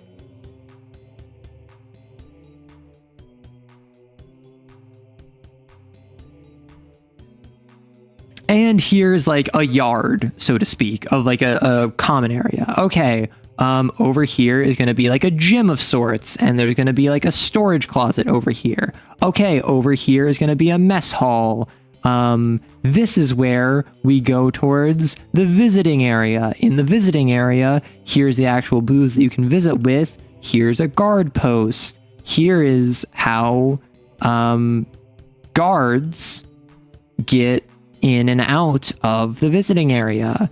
They're going to continue into the open public area. The entrance is right here. So like, as you can see, I started with, what is this place? A prison. I started with the core central room, and then it's just kind of built out from there. And then I might be like, there's going to be a watchtower here. This is going to be 3 floors. 1, 2, 3. On this second floor, there's going to be a closet off to the side and a small office. Up here is where there's like an artillery emplacement, because this used to be a military base. Okay, this prison used to be a military base. Let me add more military stuff. And that's just kind of how I do. If you want map making advice, I would say the bean method. I have never used this, or it's also like the rice method. Both are really good because they're both super cheap. You can get them super easy. I have not used either of these methods. They seem really cool. They're really good for coastlines. The idea being, you spill a series of beans or rice, you shuffle them around, you sculpt it vaguely, and then you just trace around whatever pile of rice there is or whatever beans there are. And then suddenly, here's your continent. And your coastlines look natural because you're following an amorphous blob. You can use dice as well. Yeah. You're glad you got it immediately. Eggs in this economy. What I'm gathering from this is that Malkavians give you +2 to neurodivergence. More like they turn your neurodivergence up to 11. So I'm curious what already happens if you're at like a 9 or a 10 already. Like, does it just increase you just by +1? Or does it kind of like balance you? Like, what if I'm a Malkavian who, in life, I was hyper emotive? What if in life I was like, not just like an empath, but like literally I was one of those, like there are actual people like this. I know people like this who, if someone is upset, they physically cannot help themselves from also getting upset. If someone is happy, it doesn't matter what they should be feeling, they will also be happy, which means that they very much struggle with boundaries, because if the other person has a specific mood, they will match that mood whether they want to or not. But then what if you become a psychopath from becoming a Malkavian? What if you lose all of your emotions via the process of becoming a sire, of becoming kindred? Would you become like balance? Would you just go from like, on like a 1 to 10, you go from a 10 to a 1? I'm so curious how that would do. For my D&D campaign, I just use a fantasy version of our world. It's cut out. It cuts out the need for map. Yeah. Integer overflow. Mine was 255. It went up 2 and that made it roll back to 1. Oh, so you're Gandhi. Understood. Boss, how long have I been here? I can't remember. On YouTube, it says you've been here over a year. It says you've been subscribed publicly to this channel for over a year. So I don't know how long you've been here. What do I think of Pointy Hat's class liches? I don't know specifically what that is. I don't watch Pointy Hat regularly. A lot of Dungeon Tube I don't watch regularly. I will watch occasionally. I'm not sure what the class liches are. What caliber are the guns you're always aiming at us? You tell me. Here, I'll send it your way real quick. All right, what are we feeling? Do you have any comments? Any critique? No, you want it again? All right. I mean, so greedy, so needy. I mean, I'm a generous god. I'll hit you again. Did you know Alaska lost 10 billion snow crabs over the course of 2 years? No, but it doesn't surprise me. That does not surprise me. What's my favorite ice cream? I would probably say, like, so chocolate is one of my favorite flavors. But stuff that's like brownie or fudge or like chocolate chip, like if you add chocolate to chocolate, I generally very much enjoy it. So like a chocolate brownie ice cream, love it. A chocolate fudge ice cream, love it. Cookie dough ice cream, which is mostly vanilla, but with chocolate chips and like little chunks of cookie dough, love it. Growing up, there was one that I really liked. It was called Fish Food, where it was a Rocky Road style ice cream. I think it was like vanilla with fudge, caramel, and little like chocolate fish. They were basically like, imagine like goldfish, like goldfish snacks, goldfish crackers, but instead of being a cracker, they were just like a chunk of chocolate. I remember really enjoying that. I've never been big on caramel, and vanilla was never my favorite, but it had enough chocolate that I was like, yes. What soup are you most confident about making from scratch? Making from scratch? Not any, because I don't make soup regularly. And when I have made soup recently, it's been my roommate who did most of the making, because as I mentioned before, my roommate loves cooking, cooks often, comes from a house where they would cook like every day, and every meal was like a family meal. I come from a house where we don't do that. However, I compensate by being the one who doesn't really have a problem cleaning. They hate cleaning. I'm fine with cleaning. So they cook, I clean. Nice little system we have. I would probably say ramen, because that's what I've been privy to making most recently. The main thing is the broth is I'm uncertain about, but that's literally just like get a bouillon and add in the coarse chopped ingredients, and then boom, suddenly you're fine. Boss, you got any ibuprofen or even Tylenol, or falls down dead? Facts, chocolate is the food of the gods for a reason. True. You love all the chocolate. Still glad to see you're still around, DP. You had a situationship who didn't like chocolate, and that should have been the final red flag. That and the constant League of Legends. Okay.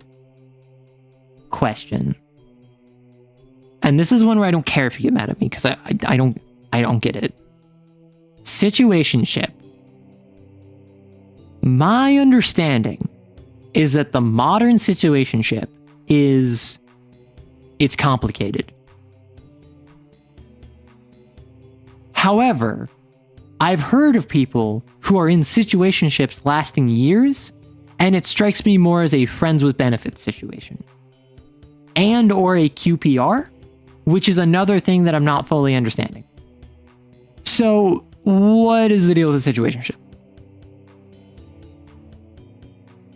Like, I do not understand. Fish food is chocolate ice cream packed with gooey marshmallow and caramel swirls plus little fudge fish. That's what it was. Marshmallow swirls, not fudge swirls, with caramel and fudge fish pieces.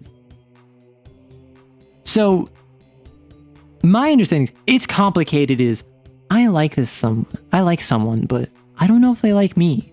And we spend a lot of time together, but, you know, we're not dating, so it's complicated. Don't ask. That's what I think it's complicated is. A situationship is we're dating in literally everything but name. Sometimes we are even exclusive with one another. Exactly. They lived with me for a year and I had emotions, but they were complicated and you kind of using me while they were in a bad place. Situationships can be complicated. It's more than friends, but not a committed relationship. You're kind of together, but there's no clear label. So it's just friends with benefits.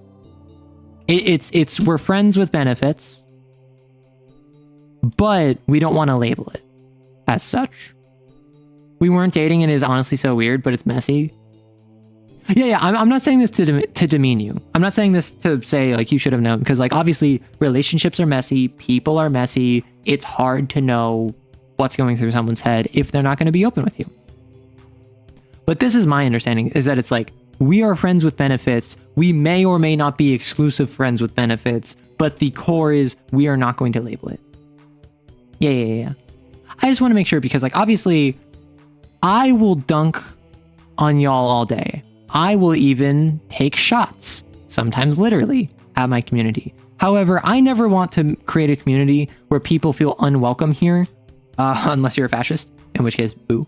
But it's the sort of deal where, although there's one other group that there's one other group that I do not welcome in my community, but I can't talk about it on YouTube. Imagine bad people. That's a group of people I don't want. Yeah, situationships are messy. They're not, I mean, I imagine they're fun in the moment, but it is confusing, and I get what that is. Going back to food, have I had mapo tofu before? Mapo tofu. No. Or I might have. I've had tofu before, but mapo tofu. Popular Chinese dish. So is this like a dish? Or is this a style of tofu? Because, like, obviously there's like firm tofu, there's partially firm tofu, there is silken tofu. Like, is this dish mapo tofu? Or is this like the mapo tofu is used in an otherwise separate dish? What are my top 5 ketchups? None. Disgusting. Be gone. I'm glad you're gone, Jeffrey. If you're watching the VOD, Jeffrey, if you're watching the VOD, shame on you. And if anyone else watching this VOD is thinking, oh, I want to know what your top 5 ketchups I want to know what your top 5 ketchups are, shame on you too. Have I ever played a TTRPG with fans of me? Nope. And I don't plan to, because I think that that would be a power dynamic that would be uncomfortable. Because even if I'm like, here's my OC, I'm just a chill guy, there are certain people who may or may not view me differently than they would another GM. I cannot control that, no matter how chill or like down to earth, or like even if I'm like literally like the perfect GM. There will be certain people who will act differently because they see me as a fan sees a content creator, not as a player sees their GM. And that would be a power dynamic that I think is irresponsible to enact. I might be open to in the future doing a curated series of games, whether it's like, hey, for a live stream goal, if you hit this amount of money on donation, if you hit this amount of money on donation, then I'm going to choose a random list of donators and then we'll play a one shot together and we'll stream it. Or I make it a Patreon thing where at some point, once I've developed a community where I can be certain that there's not weirdness going on, I can feel comfortable running a game for folks. But at least at present, I don't think it would be responsible for me to. I kind of want to try non-tomato ketchup, some mushroom ketchup. I've never heard of that. I gotta say, in Boss's good graces, Hydra, I need that Christmas bonus. It mainly uses silken tofu, but you... Oh, okay, so Mapo tofu is a dish involving silken tofu. Of course, you take shots at us. You shot at us moments before. Exactly, that's what I meant. I feel no matter how deep you dig, in the end, what matters if both people are happy. Yeah. And that's the point, Wyndon, is that if it's a QPR, or you're dating, or it's complicated, or a situationship, as long as everyone is happy, that's good. The issue, I think, is that if it's complicated or you're in a situationship, there's ambiguity, and ambiguity makes people not happy. That's my understanding. I don't think that's always the case, but I think that's generally speaking, oh, I'm in a situationship with this person. I don't know where we stand. I'm not happy because I don't know, are we dating? Are we friends with benefits? Are we literally just friends who happen to like kiss sometimes? Or like, maybe not even that. It's like, maybe what I think is going on dates is just friendship to them. Who knows? So I think it's complicated, a situationship. These are all things where there's ambiguity, and that is often going to make people uncomfortable. If it is a QPR, dating, friends with benefits, anything with a label that you feel cemented in, even if it's not, I don't know, what society expects of you in like a monogamous one-on-one cis-het relationship, if you're having fun, go for it. Whether that's with one person or multiple people. As long as everyone involved is a consenting partner who's enjoying themselves, go off. You've never had tofu before except in bunny chows, which were good, but more so an imitation. So the thing with tofu for me,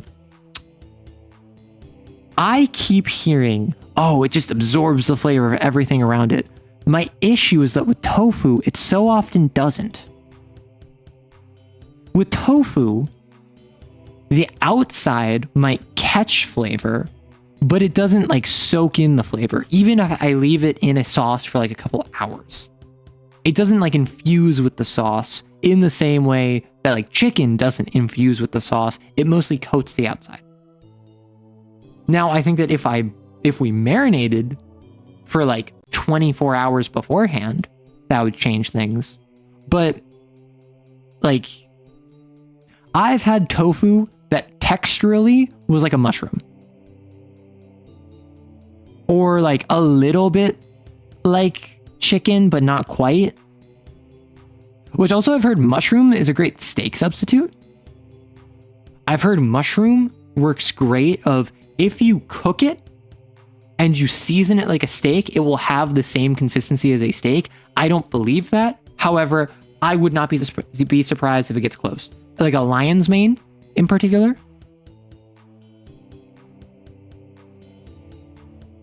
This is the big one that I hear. Why so curious? I'm the woke baby. Tofu's just indomitable. Yeah. Historically, ketchup has been a lot of different things. The modern versions are with tomato are very new. Oh. QPR stands for queer platonic relationship. Basically a QPR. And please know I am not an expert in this. This is basically you're not dating, but you have a more defined and special relationship than just friends. It's not necessarily like friends with benefits where you're like doing stuff together, but it is you are committed to one another in a way that involves exclusivity outside of dating. This might be because you're aromantic and you're not attracted to them that way, but you still care for them that way. There's still someone you want to keep in your life that you want to not like, that you want to spend time with, potentially even go on dates with, but you don't want to date them. You don't want to kiss them. You don't want to do all that stuff. And that's valid. It can also be a QPR could be a group of people, all of whom have feelings kind of like in a poly situation where they all have feelings for one another, or maybe one person has feelings for 2 of 3 other people, but they aren't one giant relationship. It is a series of smaller relationships. So it's one big QPR, one big polycule, but it's not actually like connected between all 4 people. That's my understanding of QPR. I'm not an expert. I have never been in one to my knowledge. Actually, no. Yeah, I've never been in one to my knowledge. I have also never been in a polycule to my knowledge, but there was one time.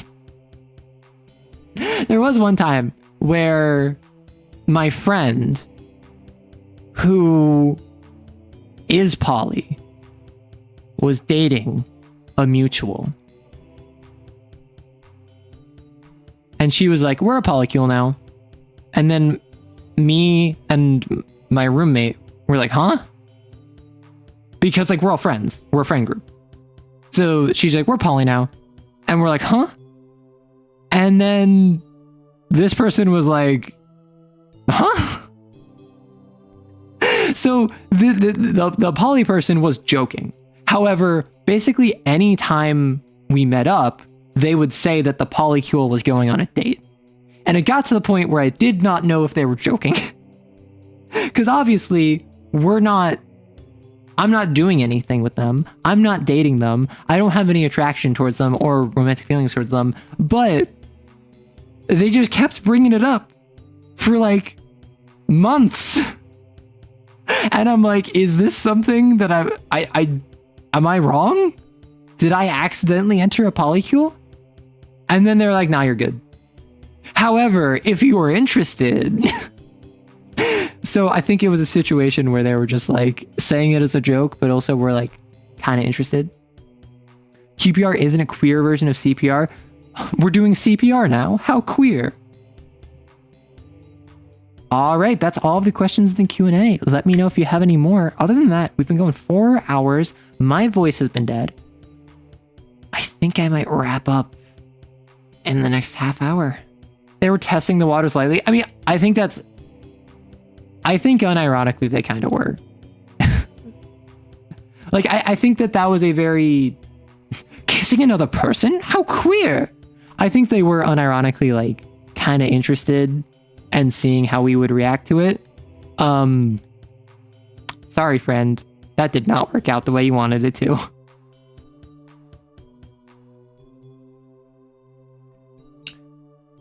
The only poly I know is my parrot companion while I sail the 7 seas. Yarr! So if your polyamorous partner is sick and you want to give them the arrow special of giving them like Sprite and crackers, do you think they go, "Rah, Polly want a cracker"? Rah. That's probably the worst joke I've made in a while. We're a Rubik's Cube. You know a friend who is dating a poly person, but the friend is monogamous? They want to be monogamous, but their partner's poly. The friend said they're okay with it, but they want an exclusive relationship. And that's where it becomes problematic. If you have person A who is monogamous, and you have person B who is poly, and then person A is just like, listen, you are mine. I love you. Kiss, kiss, kiss. And then person B is like, yeah, but like, do you have any problem if I also date other people? And then person A is like, nah, as long as you love and care about me and like give me time and attention, like I'm fine with that. And then person B dates like person C and potentially even like person D. That's totally chill. Like what matters is that everyone involved is informed and consenting. Everyone involved is okay with it. What's not okay is if person A is like, I'm dating person B, I want an exclusive relationship. Person B is like, I want to date multiple people. Person A is like, no, I don't want you dating multiple people. And person B is like, oh, huh. Then you get into the point where either person B is unhappy or person A is unhappy with whatever relationship status they end up having. That, unfortunately, is a sign that the relationship is probably not going to work out. What did you just walk in on? We're talking about polyamory. Because poly want a cracker. We're sailing the high seas. The 7 C's. Communication and consent. Pog that. That got a snort? I'm glad I got a snort. The only poly I know is my companion, who I sail the 7 C's with. Exactly.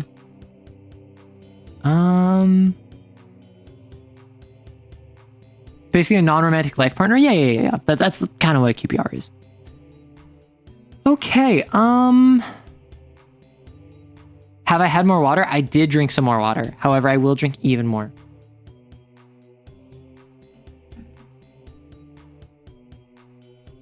All right. I'm going to end the Q&A. We are now back in live chat. I think, am I cooked if the only people who are attracted to me are a bit toxic? No, so that means that much like the forbidden fruit, only those who are toxic will be attracted to you. You must play hard to get in order to solve the problems of those around you. It is a burden placed upon you, and it might not be the easiest thing, but it is the sexiest thing. You must, in fact, be the honeypot that fixes the people in your life. So saith I. Can I get an amen? Nah, I've definitely had some not so great people who are attracted to me. And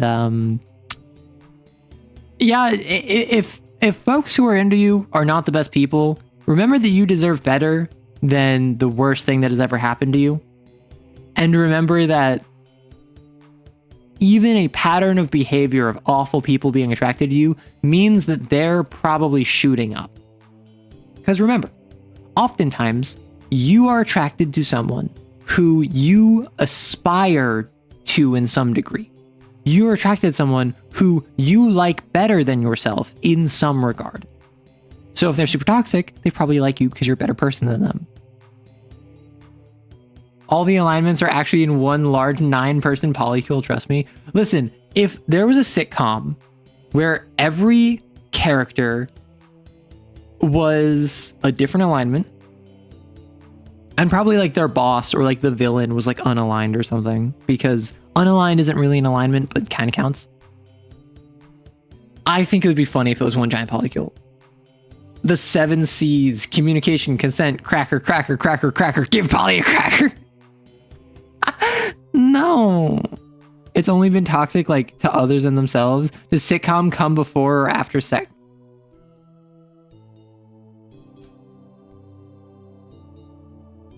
Yo, welcome back to Hercinia. We're going back to What Happened to the Egregorians, your favorite sitcom. Seventh Sea is a good RPG. So I've been informed. So I've heard. What happened to the Egregorians?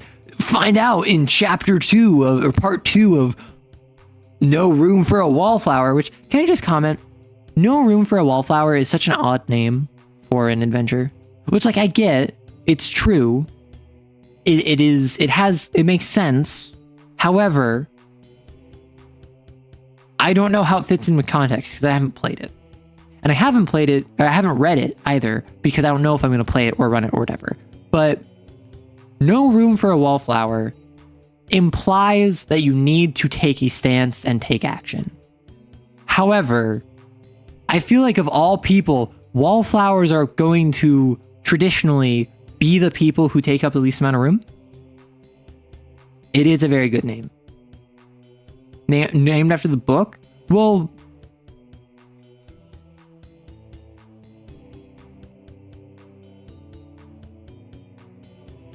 is there a book named No Room for a Wallflower?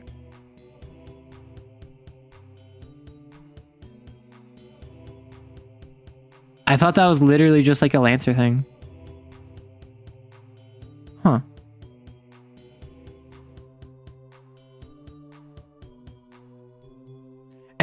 Mark 1 Genghis covered in Egregorian's body parts. Oh, you little scamp.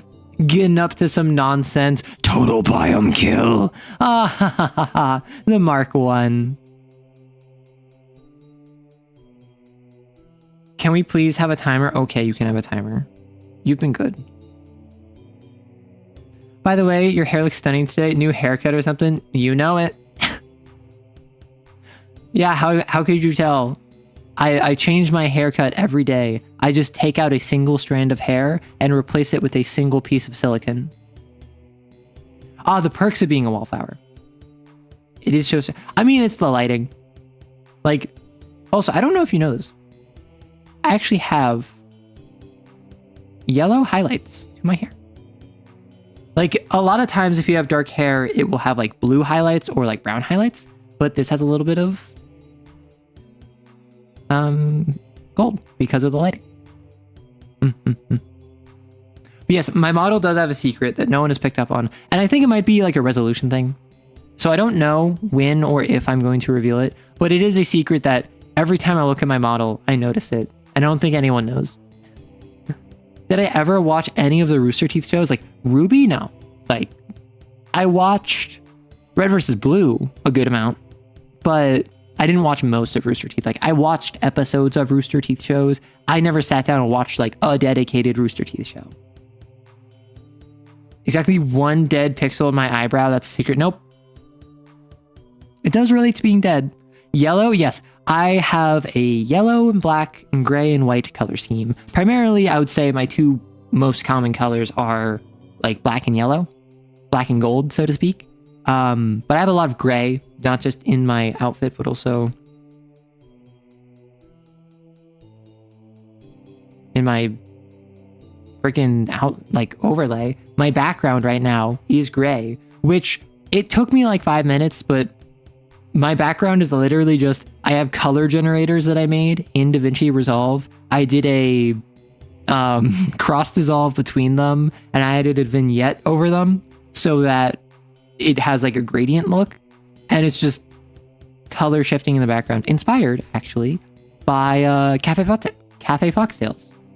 Cat over there has like a blue, pink, white aesthetic because transness, and the background is like a Gauss. I mean, I could have done a Gaussian blur. I don't know how that would have impacted it. But like the background is like a shifting gradient of like pink and blue and whatever that I thought was super cool. So I was like, I want to take inspiration from that, but with my own colors. Personally, I just recommend watching Celtic Phonics' Fixing Ruby over the actual show. I do love watching people go into deep dives in pieces of media I've never read or watched before, and just kind of like getting the osmosis of what happened.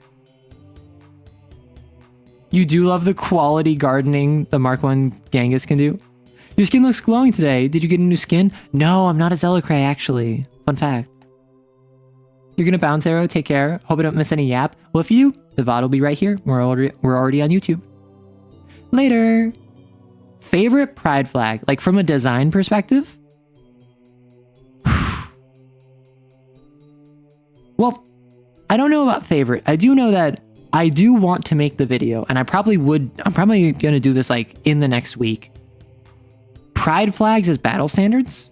Pride flags as like a flag you could fly while in combat. Because I think it would be very funny to go into combat with a like rainbow flag fighting against like the lesbian flag who is allied by the asexual flag. And it's like, ah, yes, they have a contingent of asexual knights guarding their rear. Rear entry will be nigh impossible with such a armored force.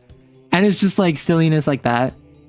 I think that would be really silly, but in terms of which one I like best, I mean, honestly, this is absolutely biased. I'm not a huge fan of purple, I've mentioned, but I do like the demisexual flag because the triangle, I like the demi-romantic flag. I like the triangle with the central strip. For those of you who don't know, let me grab demisexual flag. I like how it has a triangle with a central strip that cuts off the top and the bottom, as well as the demi-romantic flag, which is the same thing but in green. I don't know. I like the fact that, oh my gosh, I like the fact that it's like not just a tricolor. I like the fact that it's not just a series of horizontal bars. This looks like a flag. Like, honestly, throw a freaking like symbol here, and you told me this was a nation's flag, I would believe you. As a bisexual, I get paid in garlic and cheese bread per kill. It's giving Harrison Armory Pride Month merch. It is shooting a laser, yeah. This is what's on your Sherman. But like, put a design here. Put a sick lightning bolt, right? And suddenly, this is a country's flag. This is a flag that you could fly into battle accurately and like appropriately. But meanwhile, if I grab... Also, not me being called out by like how basic I am with the Oh, I found an even better flag.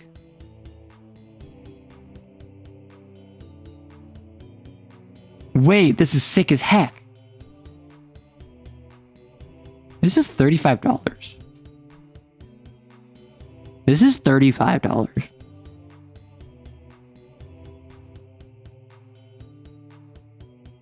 Want to add some pizzazz to your dorm room or surprise a friend with an awesome gift? Look no further. This flag is made to last.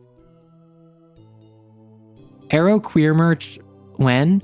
I have not made any merchandise despite hitting 10K because I don't think folks are interested in buying merchandise. I'm not gonna lie. Like, I could do asexual here. I'm too busy eating garlic bread to be an effective rear guard. See, that's the thing. As an asexual, you are expected to focus on training instead of focus on boinking. When you're in the barracks, you're not going to sneak off to the broom closet to have some fun with someone who's 2 ranks lower than you and have a scandal that gets you removed from the military. You are going to spend that time training. That is what is expected of you. Vexology moment. Yeah, like, I would love to make merch. Like, and honestly, like, AE has merch. But also, he has a much larger Twitch following, which I think is more interested in merch than like a YouTube following. So I could ask him like how he got into it. I think most of his stuff is handmade. I think he personally ships it through a third party, but like it's all like handmade. He has prints that he just makes. So I think it'll be really fun to make merch. But I also... Basically, anytime I consider making merch, I'm like, no, I'll wait until I'm larger. I'll wait until I'm bigger. I'll wait until I have a bigger audience. And I'm just like, well, I'm just about 10K. Eating garlic bread is training. Well, yeah, no kindred will be able to attack you. Garlic. You're not sneaking off for a quickie, you're sneaking off to locate the forbidden jutsu scrolls. That is what I want from my rear guard. I want you sneaking out of your dorm in the barracks with 2 to 4 other like-minded, same-age individuals to go off on a young adult venture to find the hidden jutsu scrolls and come back where I indicate I knew the entire time you left, but I thought it would be important for your growth in this army, so I let you go. And despite the hardships you faced along the way, I support you when you return, and I only give you a light punishment to indicate I knew you were up to something, but I'm not gonna push too hard. That's what I want. Could you help me diagnose? I'm pure mono hetero, yet I play only female D&D characters and can't stand RP male characters. I have no idea if there are any other males that feel that way. So what that could be is that could be being trans / non-binary. If you feel you don't understand how to properly perform being a man, that could be an indication. Or it could literally just be you just prefer playing female characters for whatever reason. Like, it could be you're being... It could be that you find women attractive, so you want to play women so your characters are attractive. I think depending on the group, that's totally valid. It could be that you're just like, well, I think that women should be able to be more represented, so I'm going to represent women more by playing them. It could literally just be you want to do something different. That's fine. Nothing wrong with that. Just because you don't feel 100% comfortable in something that you feel men should be able or willing to do does not mean you are any less of a man. It can mean that. It can mean you're trans or non-binary or somewhere in the middle or divorced from gender, but it doesn't have to mean that. It's entirely up to you on, for instance, do you feel comfortable being called a man? Are you the sort of person who, when someone emphasizes how masculine you are, you appreciate that and find pride in it? Do you ever have thoughts about what it would be like to not be a man / to be a woman? And if you do have those thoughts, are they because you're curious, or are they because you are longing? Because at least for me, I spent most of my life, I'm a man, as many of you know, or even if you don't know, I'm not shy about the fact that I have a deeper register in my voice, so most people assume I'm a man. I don't care. And I just kind of like had a question mark. I wasn't sure. I always felt a disconnect between myself and masculinity, but also myself and femininity. So I tried expressing as like trans femme for a bit.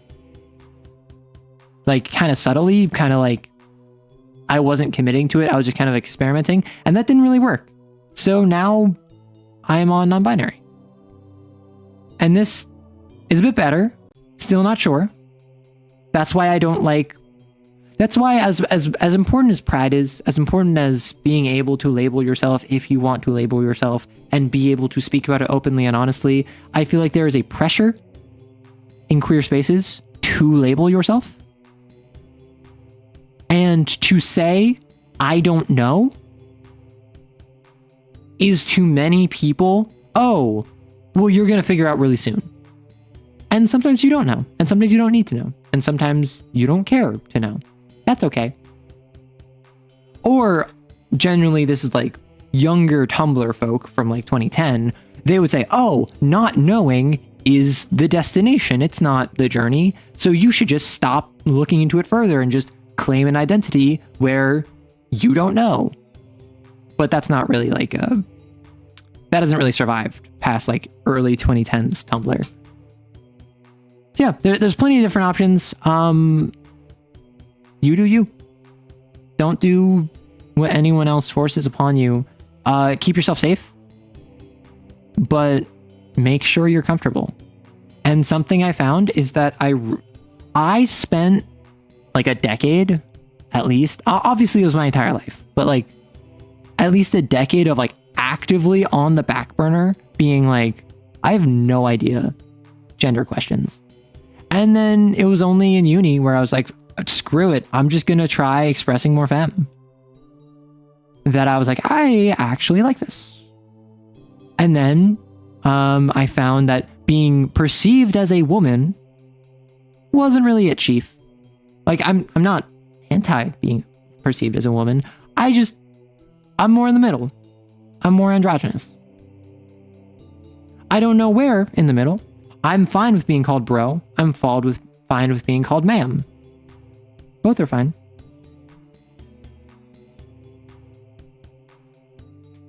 High heels were made for men originally. Well, yeah, most things were made for men originally. One of the few things that was made explicitly for women was the vibrator, because doctors, thinking that being a woman was causing them to be hysterical, would pleasure them with their fingers to relieve the hysteria. And doctors' fingers were getting cramped, so they made a vibrator to medically relieve women to cure their hysteria. And then you get egg crackers. And that's the thing, like, I'm not gonna lie, I think that the trans culture around eggs is kind of toxic. I'm just gonna say that. Like, I think, yes, there are folks who are eggs, and sometimes it is very clear when someone is like notably trans but not actually acknowledging it yet. That's an egg. A man who, for instance, like doesn't like sports or cars and did gymnastics growing up, an egg does not make. Like, there's particularly trans femmes, I will say. And I think it's mostly a product of it being online rather than like a group of people overall. I think it's just online internet culture kind of being brain rotty is, oh, you fall outside of traditional male archetypes, you must be trans. You just don't know it yet.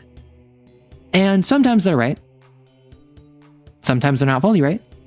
But I do think that there is a little bit of a culture of, oh, if you so much as fall outside of the ideal of masculinity, you clearly must be trans. Which really hurts cis men, because then from what is supposed to be a breaking away of gender roles, you are reinforcing gender roles by saying, oh, you don't like these traditionally masculine things, clearly you must not be a man, otherwise you would like them. And that's just stupid. No, and to be clear, like, that's not like everyone says that. That's not as if like most people say that. That is just a thing that I hear frequently enough that I raise my eyebrow at it. Because, for instance, how many women who express an interest in sports or cars, or who refuse to do gymnastics or ballet or traditionally feminine things, like, they're not called trans, they're called tomboys. And yeah, we have like a femboy equivalent, but what happens when you have a femboy? Oh, they're just an egg. They just don't know they're trans yet. They're gonna be on the trans subreddit in a year. They're gonna be on HRT in 2 years. Like, there's this expectation, at least in online spaces. Again, this is all online. This is all like brain rotty, Reddit, Tumblr areas. Oh, femboys are really just a stepping stone to being a trans femme. Clearly.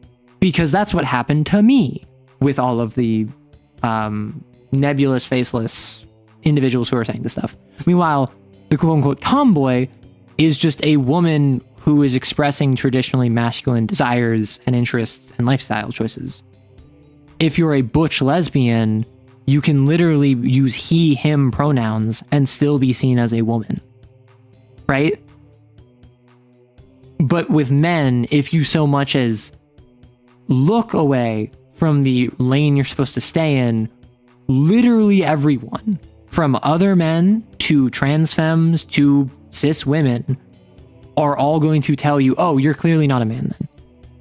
Whether it is to tear you down or as a kind of toxic form of positivity and support, men are really kind of pushed into this box, and it's not great for men. If I fit 2 of 3, I'm just a nerd. There's some very toxic topics in the queer community, such as eggs and other things. Yeah, sometimes it feels like gender role essentialism, but woke TM. Yeah, we can't have patriarchy. We can't have patriarchy anymore because of woke. Not because woke destroyed patriarchy, but because woke took over patriarchy.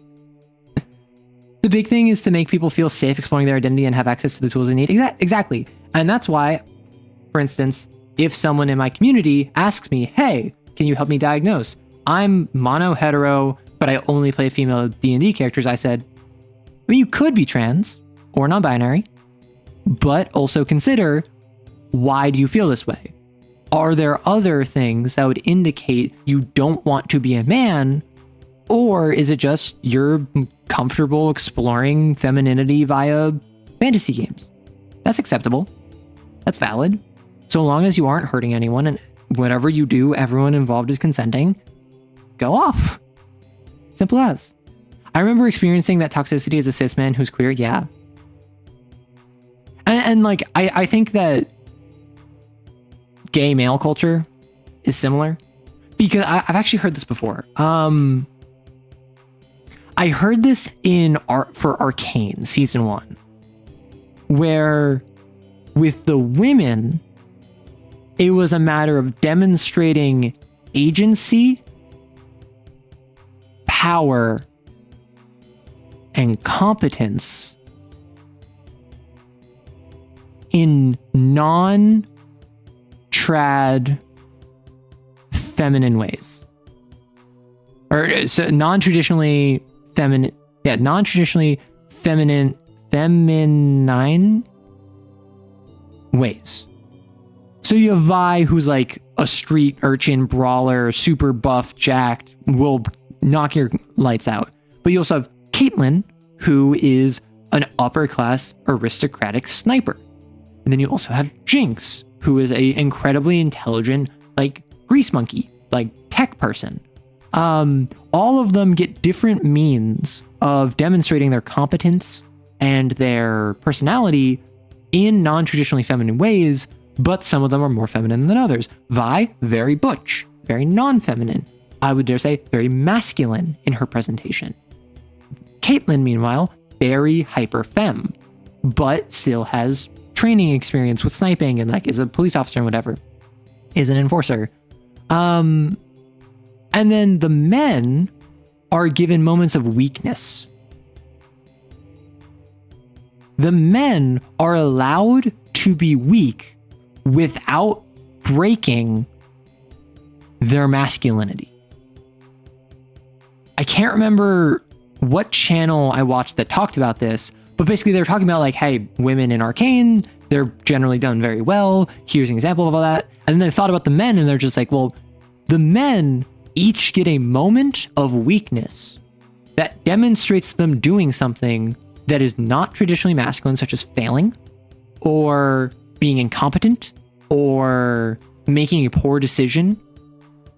But then it is reinforced through the narrative that despite the fact that they failed, that does not make them less of a man. And the video, again, I can't remember what video it was. If anyone here remembers what it is, drop it in the chat. But it's the idea of, with women, Arcane was empowering. And with men, Arcane was showing off the fragility of masculinity. It's the idea that women, societally speaking, are put in a position where if you are traditionally feminine, no one is going to take you seriously. If you are traditionally masculine, everyone is going to assume that you're just a bad person. You should be in the feminine role. You should be less of a all the awful words you're called behind your back that I'm sure you know because you were called it to your front as well. And then if you kind of have like a mix between the two, then you occupy this weird liminal area where everyone wants you to do more of everything. They want you to be simultaneously more masculine without sacrificing your femininity, but also more feminine without sacrificing your masculinity. You're in a weird state where you need to do everything perfectly, or else you're actually worse than the worst man. And then with men, it tends to be, if you do not reach this ideal, you are gay, or you're trans, or you're like a beta male, an omega, whatever. Like, there are all these justifications for a hierarchy of men where if you are not at the top, you are not worth considering. And those are two different ways that men and women are oppressed under patriarchy. Thank you for coming to my TED Talk. You heard that trans masks suffer greatly when they're able to pass as a cis man as they get more masculine? Yeah. Thanks for digging. I feel like I know most of the answers you raised. You're happy in that regard, though I feel I can never be a female physically. You never needed to. You're just happy to enjoy different mental experiences and be female when you can, and you value the time in game as well as IRL. Yeah, and there's nothing wrong with that. And if you find later down the line, whether it is when you're 15 or when you're 50, you realize actually there's more to this than I thought there was. That's chill. There's always more time. And if you realize on your deathbed, actually, this whole time I was uncomfortable and I was performing something that I didn't want to, well, there's always more time. Even if it's measured in seconds rather than years. There's always more time to be your authentic self. Because no one else can be that but you. And no one else knows that but you. Even if it's really easy to lie to yourself. But also, isn't it weird how the term for a masculine woman and a feminine man both include the word boy? I don't know if it means anything, but it's a thing. So the reason that's a thing is because tomboy is slang for like not boy. Like Tom, adding Tom to something is to say like it's a not that, from what I'm aware. So tomboy is older than femboy. And it's the idea of a girl, generally, because generally women aren't considered tomboys. It is generally like women and girls and adolescents are considered a tomboy because they're not a boy. They are masculine. They are interested in sports. They learned how to fight from their 5 older brothers, all of whom are on the football team kind of deal, like young adult protagonists. And then meanwhile, femboy is a much more recent term, which I think evolved from the term tomboy, would be my guess. They dropped the tom because no one really knows it for that. So they just say it's a boy who is femme.